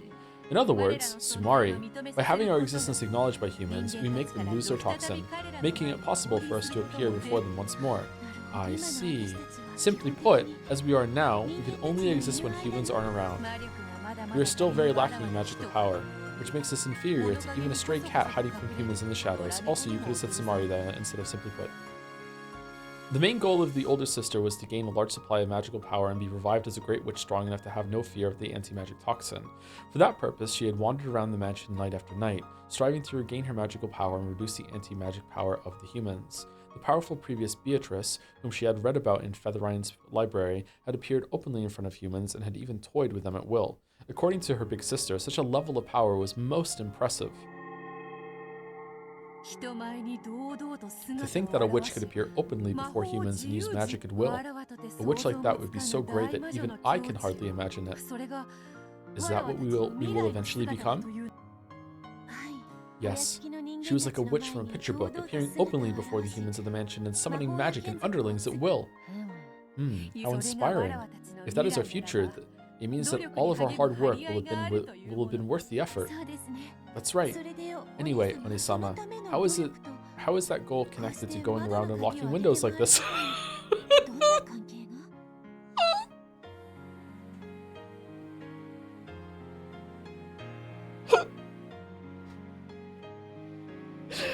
It was the middle of the night. They were falling behind servants who were checking the locks on the doors and windows and undoing those locks after the servants thought they'd been... I'm laughing, but it actually makes sense because it's like she has little power, but like manipulating the world and like that keeps the spirit and idea alive. And the more people that are like, oh my god, the fucking witch was at it again, fucking doing some prank, the more people believe in her, the stronger she gets, the more she can do next time. Like, it's like playing an incremental game. Oh, incremental mansion haunting game? Oh, that would be good, yeah. It felt more like a child's prank than the work of a witch. This is the path that leads to becoming a great witch. All journeys begin with a single step. To those who could not understand, that first step may look quite foolish from time to time. However, it is still a momentous first step. With pride, as though making the first step for mankind on the surface of the moon. Kraus smiling in the chat. The older sister undid the lock on a window with a click. Whoa! Do you not understand, little sister? Can you not see why a little thing like this is so momentous? No, Onisama, I don't really understand. The older sister closed her eyes lightly, smiled, and opened the unlocked window with a crack. Cool outside air flowed in, making the curtains flutter. Let us put it in the toxin-filled words of a human. We are not supposed to exist on this island. I shall go further. Right now, there is no one in this corridor, and yet the lock has been undone, and the window has opened. Can you see how a great miracle, a work of magic, a proof of our existence that is? Even you should understand the coolness of this breeze. I do understand. It's nice and cool. The coolness, the softness of the breeze, and the feel of the fluttering curtain touching your hair. All of these things show that we truly are here. So, by unlocking the window like this, we can leave behind proof that we really did exist. And that is why I unlocked it. Of course, it wasn't just small pranks like opening a window. She could also smash windows or vases or leave behind strange fires and mysterious scribbles. In fact, one time she actually did play a large-scale prank in the kitchen, piling up kitchenware with an eerie manner and leaving behind a bizarre scribble which scared the servants considerably. I love the recontextualization of like stupid ghost bullshit as the ghost's first steps of like gaining ground and like, oh, as you believe in me, the stronger I get. It's really good. I really like it. It's very funny. In like a good way, like humorous, funny, like it makes sense. I really like it. It was a complete success. She'd really managed to scare the servants and had succeeded in making them acknowledge the existence of magic, weakening the anti-magic toxin. However, she usually chose to make her presence known by unlocking windows. The act of unlocking symbolized her release from the limitations imposed by the human's toxin. One day, we will become a single witch and rule over all of Rekenjima. When that time comes, we will gain complete freedom and will be capable of stretching our wings as we please. Wings. Interesting. We won't have to be afraid of anyone's gaze anymore. We'll be able to fly wherever we wish, disappear whenever we want, laugh however we like, prank however we like, talk with anyone we want to. Humans might ask things of us from time to time. They might fight with us or play with us too. What wonderful things for us frail creatures who cannot appear before anyone to look forward to. Right now, they are little more than pranks. However, as they pile up, proof that we exist will begin to gather. The servants already call me the witch, Beatrice, master of the night, and are beginning to believe in me bit by bit. The more they believe, the more those humans will lose their anti-magic toxin. I see. So this means that Father has no anti-magic toxin, and that because he truly believes in the existence of the witch I am, without any doubts, Beatrix 2.0, I finally realized that, though I thought him to be cold, Father does possess a kindness that can't be seen. I'd like to become a great witch and appear in front of everyone soon. Indeed, eventually we will be able to appear openly in front of anyone. By doing that repeatedly, we shall make people believe in us even more, and eventually we shall display even our magic for all to see. At that time, we shall descend upon Rekenjima as the great witch you told me of. Ah!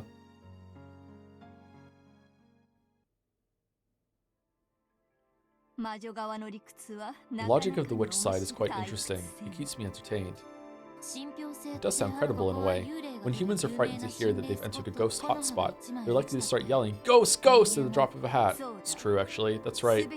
At a fundamental level, all phenomena are neutral, indifferent, and dull. If you want them to be viewed in a certain way, you must first create a suitable environment. All the ghosts in your house wait for the horror movie to be done to finally come and get you. They just sit around lazily just waiting, and then suddenly, oh, tense and scared of the movie that he watched. Go, go, go, go, go. If a person has charisma, people will interpret what they do in a positive way, even when they screw up. I see. I guess in that sense, the Beato's small efforts aren't misguided. If it was just the mansion's locks being undone, everything could be resolved by saying that someone forgot to lock up or there was some kind of prank. However, the rumors of a witch wandering about the mansion night after night slowly began to take shape as the existence of the witch. An environment was established so that, if anything strange happened in the mansion at night, it would all be viewed as the work of the witch. I get it. If you follow that reasoning to an extreme, then what you get is no different from a witch existing in the mansion at night. After the Beatos finished their mischief of unlocking and opening the window, they enjoyed the coolness of the wind and the brightness of the moon, then became gold butterflies and disappeared into the darkness.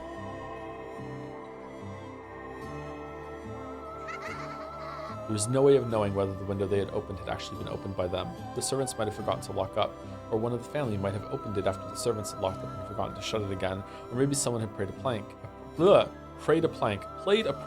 In the same way that none of those possibilities could be denied, it was also impossible to deny the possibility that a witch really had opened a window to enjoy the night breeze.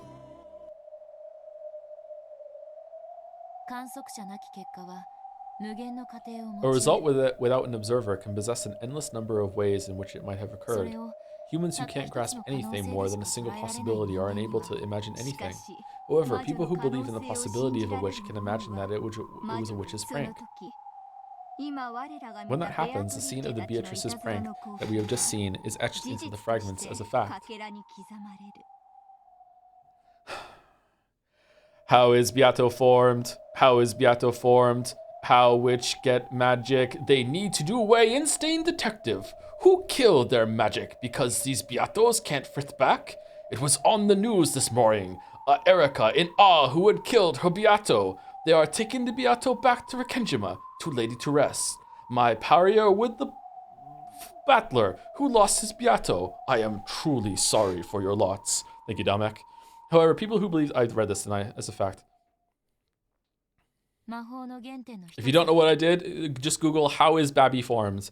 That's one of the foundations of magic, embellishing the process. With just a little magic, even a mass-produced stuffed animal can be reborn as a wonderful, unique stuffed animal filled with a mother's love.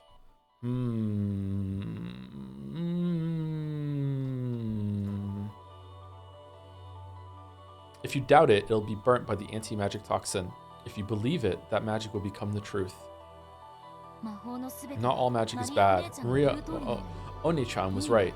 Good magic exists too. It may be necessary for a child of man to possess the power to repel evil magic. However, refusing to burn away and defile love-filled magic is part of how love in the human world works.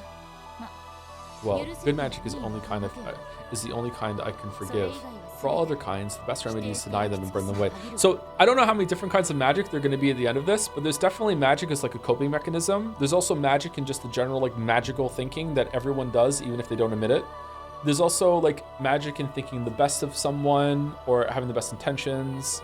Then there's like actual literal magic, which I don't know how that plays into it at all.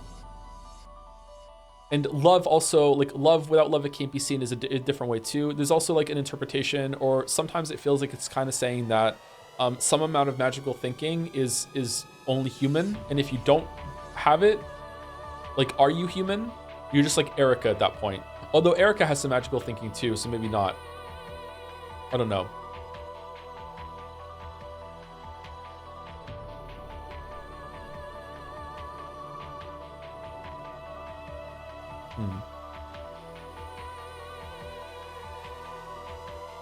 Is it magical thinking also attributing events to miracles? Yeah, it's also seeing patterns that aren't there or making them yourself. That's under the general umbrella of magical thinking. Magical thinking is very common. I really do truly believe that everyone does it to some extent. Even to some people who steadfastly say like, no, I don't. I'm completely rational, completely logical. I think there is some amount of magical thinking that you do, maybe if you don't even realize it. I would be really shocked if there wasn't even just a little crumb somewhere about that. I think it's only human.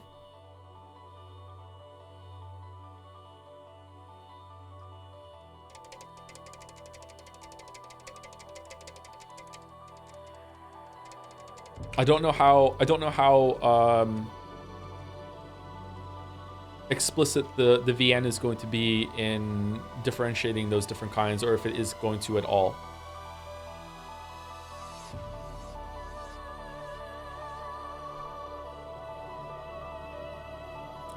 Would you say that magical thinking is also misremembering something that happened?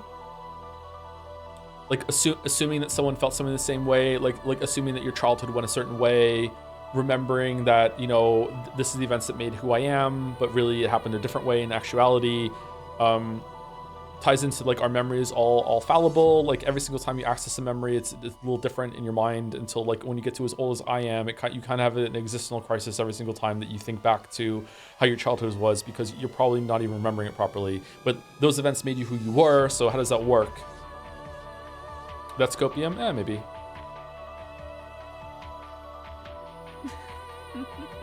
A typical answer for a child of man.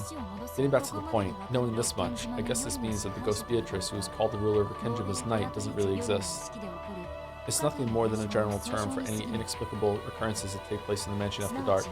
In other words, Mari, Beatrice isn't the name of a person, it's the name of a phenomenon. If anything bizarre happens, it all becomes the work of the Golden Witch. That environment in which a witch could exist is what Beatrice is. Which witch? That keeps building on itself until we reach 1986. This is the veil that the true culprit is hiding behind.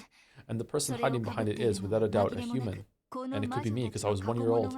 Perhaps that holds true at this point in the witch's tale of the past. However, I doubt you can use that argument alone to fight all the way through 1986, don't you?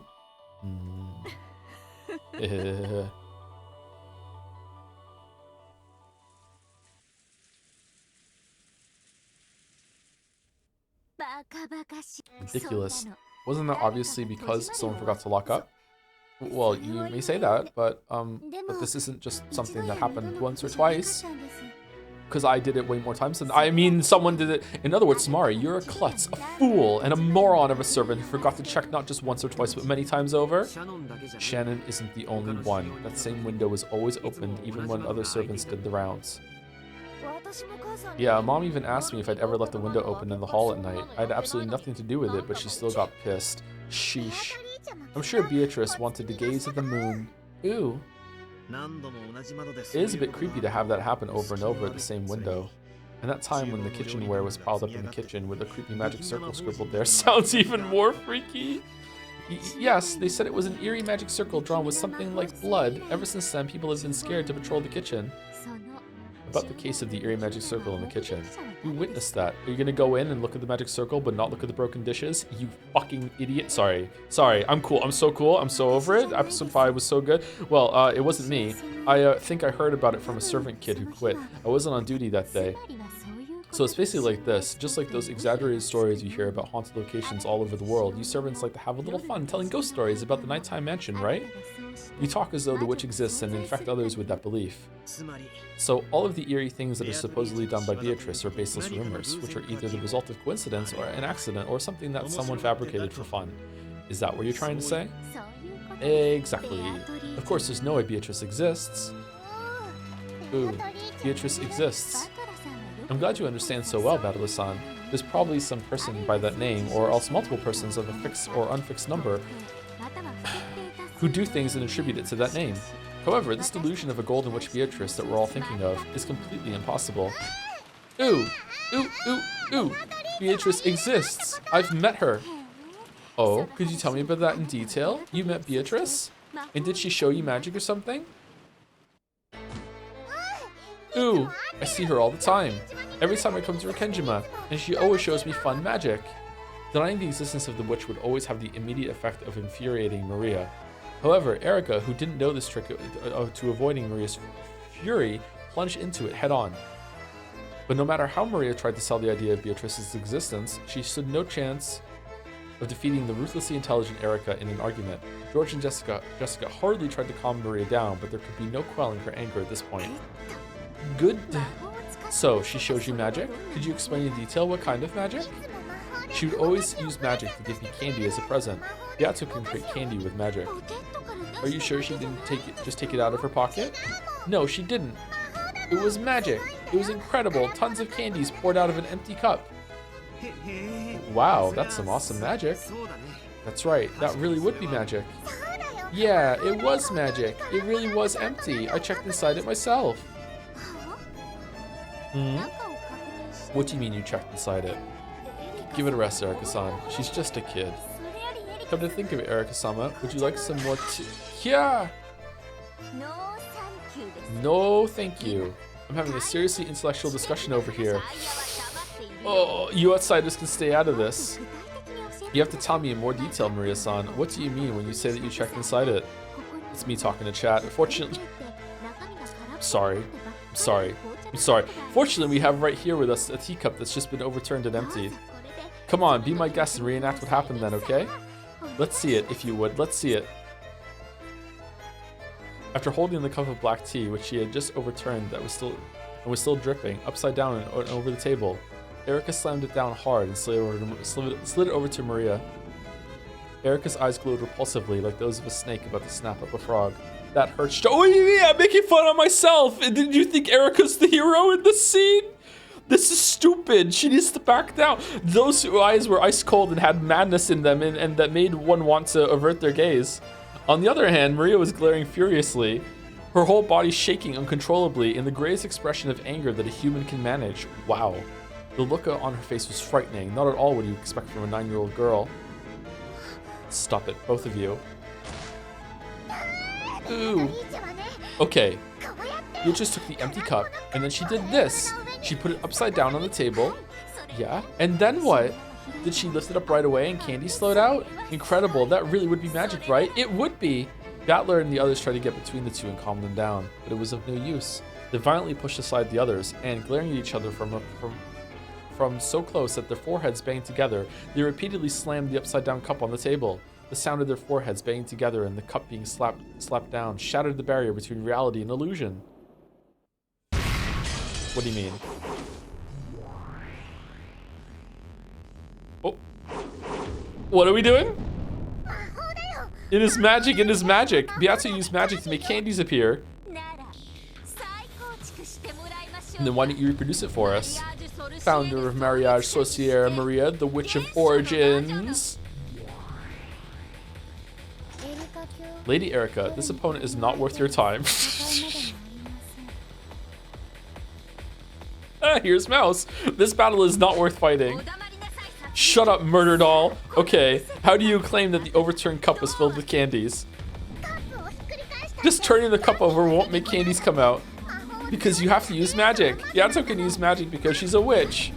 Oh yes, magic she used. Oh whoa, big Erica. She used magic. How did she use magic?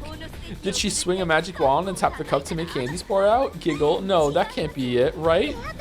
Beato is a witch, so she uses magic. Magic happens when you say an incantation and cause a miracle. You can't use the magic that makes candy unless you say the incantation. Oh sure, understood. Good. Good. Very good. Let's see this incantation. Let's see this magic. Come on, what kind of incantation would a witch use? What kind? Come, try and picture it. The inside of the cup is filled with candies. Try and picture such a wonder. Oh, and then what? Look, inside the cup is filled with candy. Mia grasped the overturned cup so tightly that it nearly cracked, and slowly lifted it up.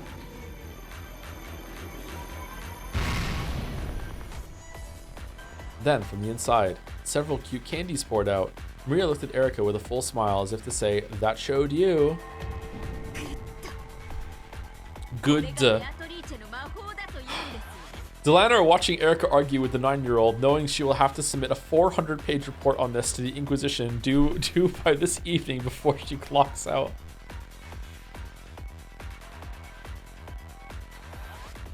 Die the death! And so, and is this what you like to call Beatrice's magic, is it? Delano! Beat her to death. Oh, shit! As you wish. I won't let anyone deny Beato's magic, because magic is magic. Magic is impossible. You might be telling a lie about something that never happened.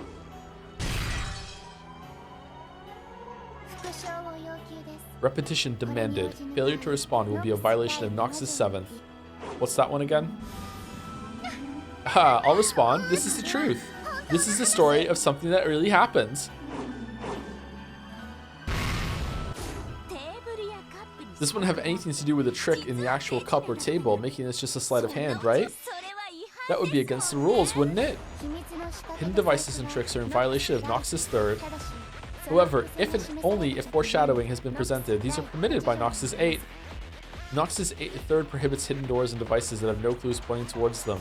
However, by presenting foreshadowing and clues that point toward the existence of said devices, Nox's 8th allows them to be used. Oh man, Ryukishi got a lot of feedback about episode 5, huh? Alright. That's an important addendum. Okay, yep, alright. Fuck me. Alright, there were no tricks like that. It was just an ordinary table and an ordinary cup. So it was magic, not sleight of hand. Understood. By Nox's 9th, we acknowledge that Lady Maria witnessed magic.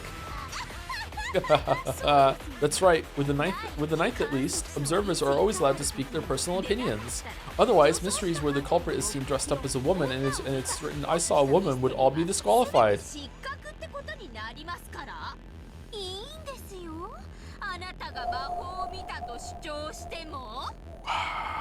Sure, that's fine. Claim that you saw magic all you want. All truths are nothing more than claims. So I'll make a different claim and see straight through yours to the truth.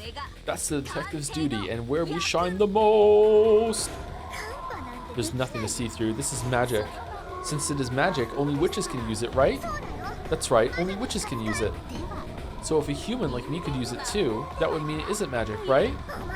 You can't use it. Only Beato can use magic. Good. Then why don't I show you? I'll make candy appear from out of this empty cup. If you think you can, just try. Impossible, impossible, useless, useless. There's no way a human can do it. My god, that expression on Erica's face. Then please, please, please just relax and watch. Here we have an empty cup. Is that okay? It is, isn't it? Then we turn it over on the table like this.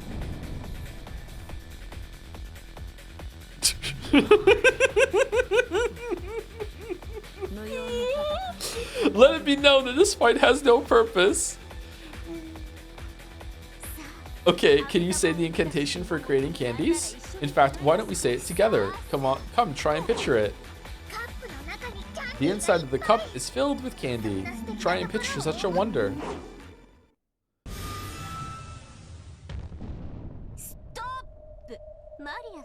Maria-san, why did you close your eyes when you said the incantation? Why not witness the miracle of magic? Humans are polluted by the anti-magic toxin. If a lowly human saw it, the miracle of magic would be wiped out of existence. That's why the rules say that lowly humans have to close their eyes when using magic. I see, I see. Okay, I understand the protocol for humans to follow when magic's being used. In other words, Sumari, not once have you ever witnessed the moment that magic happened. Isn't that right? Look, it's done now. Please, try and lift up the cup, okay? After all, I've used magic to make candies appear. There's no way someone who makes fun of witches could use candy magic. Then, if it actually does work, it'd be pretty amazing, huh? After glaring at Erica with the utmost of malice, Maria slowly stretched her hand out toward the overturned cup. There was no way that Erica, someone who made fun of witches like this, could ever use magic. There was no way that there'd be candy there. So, how's it look inside? No candy. And there lay a single candy with a cute wrapper. See? This is magic, right? Erica smiled gently. A look of disbelieving shock rose to Maria's eyes, along with envy for this person who could use the same magic as Beato. And then she said, "Are you Beato?" Erica, you can use magic too? See, it's magic, isn't it? What I did there. Yeah. So in other words, Sumari. Erica smiled pleasantly. She and Maria had finally reached a deep understanding. Of course it isn't. While you had your eyes closed, I just lifted the cup and tossed the candy in. You call that magic? It's just a third-rate trick. Yeah. There's my blue truth as a detective. Now, as the witch of truth, here's my red truth. Your so-called candy magic is nothing more than a sleight of hand. Just a sleight of hand that the fake witch calling herself Beatrice or whatever claimed was magic. I mean, seriously, did you really get fooled by such a stupid parlor trick? Any magic related by your perspective can't be trusted at all. Everything you ever thought was magic was just a trick that you didn't get. There's no way that was magic. There's no way magic exists.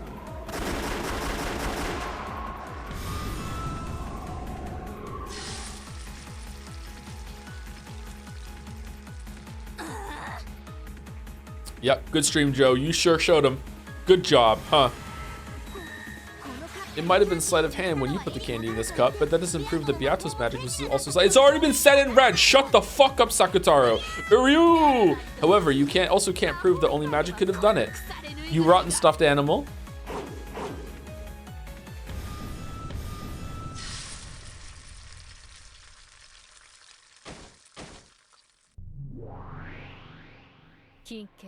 Please, allow me to speak. In red. This is a waste of time. No, this is a meaningless battle. You goddamn scraps of paper. Why'd you have to butt in at the good part? That isn't enough. Lady Maria has been shown that the candy cup magic could possibly be a trick that she misunderstood to be magic. Therefore, her claim that it was magic is dismissed. However, it might really have been magic when Maria saw it. Just because it can be done by sleight of hand doesn't disprove magic. Well done, Lady Erica. Congratulations on crushing Lady Maria's illusion of the witch. Oh. An illusion of the witch occurs when someone tries to force the acknowledgement of magic by claiming that a thing would be impossible without it. It's how witches launch an attack. If someone's able to successfully argue back and show that it would be possible without magic, the illusion of the witch is defeated and the witch must retreat. The magic Maria claimed to have seen could have been a trick, so it was unqualified to be acknowledged as magic. However, that was only the result of this battle. It was still too early to bring the fight into the domain of denying Beatrice, the witch, and the magic that Maria believed in. However, battles always end instantly when your opponent surrenders. Erica had wanted to hit Maria with everything at once, defiling the witch and magic she believed in, and crushing it without a fragment of compassion. Just one more step, and I'd have been able to take a heart as innocent as the smooth sand just after a wave is pulled back, and tear it to bits. Scran? What a shame. This isn't fun anymore. This isn't any fun anymore. Are you satisfied now? Ouch. Ow, ow, ow, ow. Erica grumpily punched Delander's arm that had been restraining her. However, that cold, hard marble-like arm just made Erica's hand hurt. Diplomatic immunity? This battle is over. Allow me to speak. Diplomatic immunity accepted. The Senate will hear of this. Know that this fight is childish. Did you say something? She did not. Let us withdraw. Lady Maria is no enemy of yours, Lady Erica. There is no need to pay any attention to small fry such as this. Humph. You're right. How childish of me, tearing a kid's dreams apart. That's me looking at the bottom of the box of McDonald's fries. I'm really sorry, okay? I apologize for my momentary lack of elegance. Giggle, giggle. Let's go. Erica and the others turned their backs on Maria, who was still crouching down limply.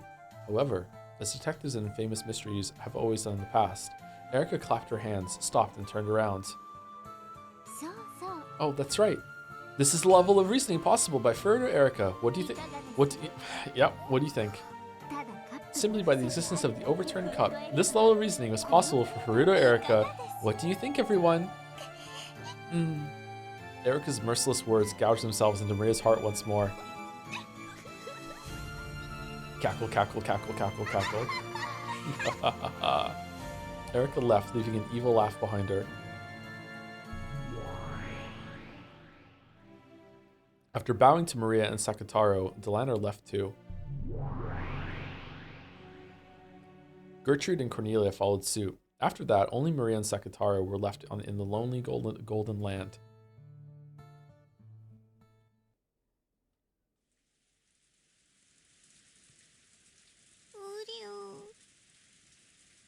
Ryu. Yato is a witch. Ryu! Yato is a witch. It was magic. It was magic. It was magic. Yato used magic to give you candy. You don't need to doubt that. Ryu! Please believe in Beato. You know that magic can't bear fruit unless you believe. Ooh. Wah! Surrounded by an ice-cold drizzle that had started falling at some point, Maria cried quietly. Trying to at least protect her from the rain, Sekataro used his large sleeves to cover Maria's head and stayed there by her side.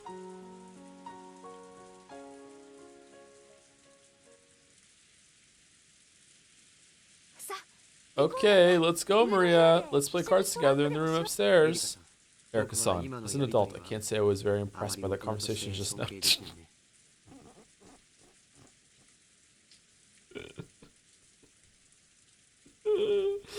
You're so cringe, bro. Holy fuck. My apologies. I'm still just a kid after all. Hick, hick. After seeing that wonderful candy magic brutally insulted by Erica, Maria had been crying nonstop. Sigh. I started noticing it as soon as the after dinner quiz party. But your personality really is screwed up. Do you think this is fun? Do you like tearing a little kid's dreams apart? Please stop, Bandle-sama. Please, for my sake, don't push any further here. Please. She's gonna do me next. Shannon, who had been looking flustered, bowed her head deeply and implored Battler to stop. George, who didn't want Shannon pressured, fell in line.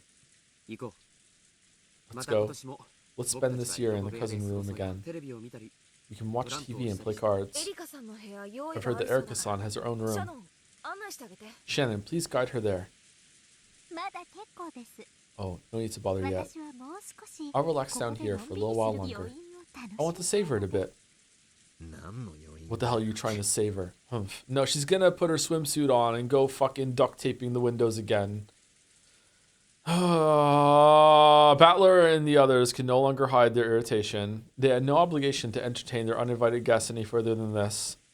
Erica herself understood perfectly well that no place would welcome a detective. Battler and the others wanted to leave, and Erica wanted to stay. Neither had any desire to stop the other. Jessica urged Maria, who was still crying, to come along. Then, Maria stopped and spun around.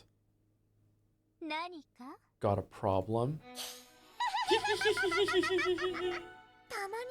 They do exist here and there. Humans who are practically lumps of the toxin and don't believe in magic. There were lots of boys like you in my class. They don't believe in witches or magic or miracles or happiness. You can't become a witch if you let the toxin of people like that burn you to ashes. I may not look it, but I'm Beatrice's disciple. I'm the apprentice witch of origins. Maria, who had been crying quietly a second ago, seemed to have been transformed into an entirely different person. She laughed, no, cackled eerily. Bandle's group stiffened up. I forgot that she could do this, and I really still do not like this. Bandle's group stiffened up at the sudden change, but Erica was watching calmly. Then she smiled and gave a small nod in response. Good. You've got some guts. Good night, Miss Maria. Let's fight in a more challenging game next time. Sure, let's. It's a promise. Hee hee hee hee hee. You stopped that too, Maria? Come on, let's go. What about you, Shannon Chang? Come with us if you want to play cards. Come on, join us for at least one round. It'll cheer you up. Then just for a bit. Shannon couldn't remain in this suffocating lounge any longer either. In part apologetic and in part trying to escape, she followed after Bandle's group. After that, Erica was the only one left in the lounge. Still wearing a thin smile, she tapped the glass with her finger. There was a light chink, a surprisingly boring sound. Even so, Erica wore a thin smile as though pleased. Oh, sorry to keep you waiting. I was just in the bath. Oh, where is everyone? You just missed them. They went up to the second floor. I'm the one who called you here.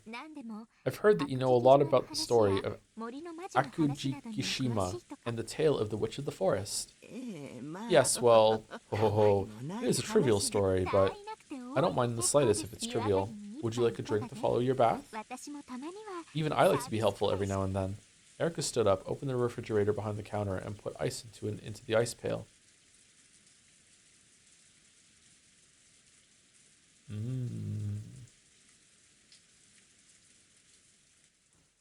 What's this all about? Am I done? Is this the end? The Lovers.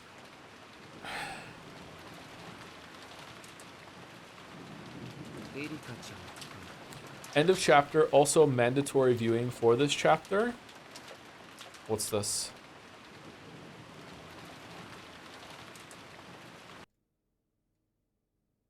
Oh, hold on one second.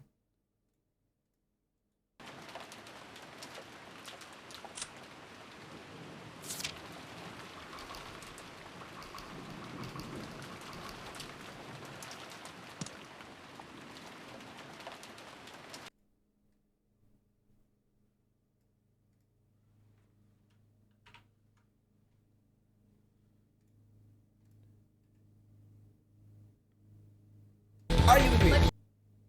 Whoa. Okay, that's loud.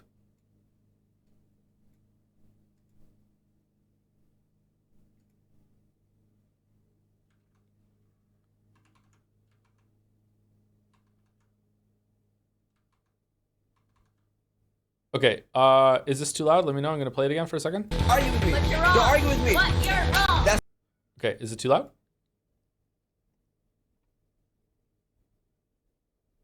It's loud? It's a bit loud? Okay.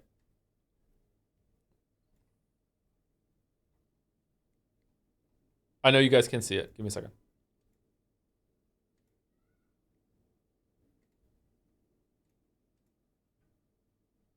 Are you with me? But you're wrong. Don't argue with me. But you're wrong. That's why you're the slowest in your class. That's bro. why you don't have a girlfriend.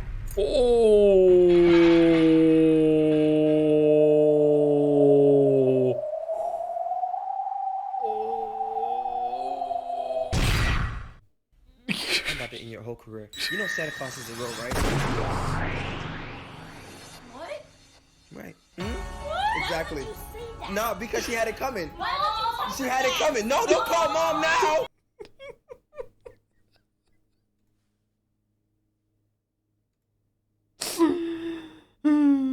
Okay. Wow. Wow. Damn. Damn. All right. Who are we rating? Who's live?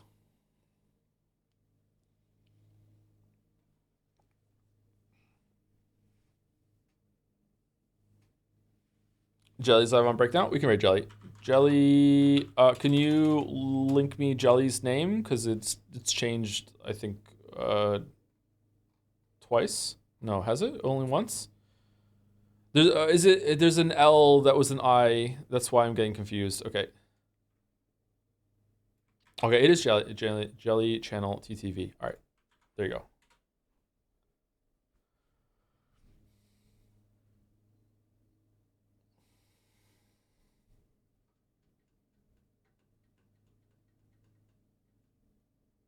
Jelly having a field day with all this. You can get Jelly talking about Umineko. Jelly is enjoying it more than I am in terms of the mystery side. I think we're still enjoying it the same when it comes to the overarching story, but like I'm more checked out on the mystery than he is.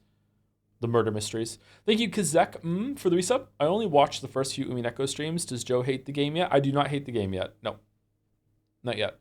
Baldur's Gate tomorrow? Yeah, Baldur's Gate 3 tomorrow.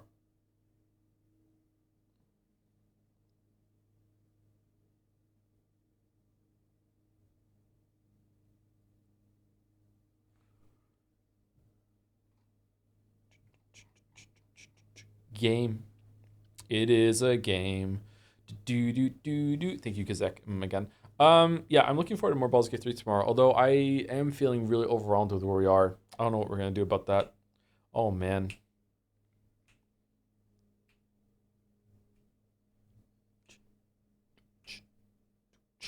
Okay, rate's going through. See you later, everyone. Have a good one.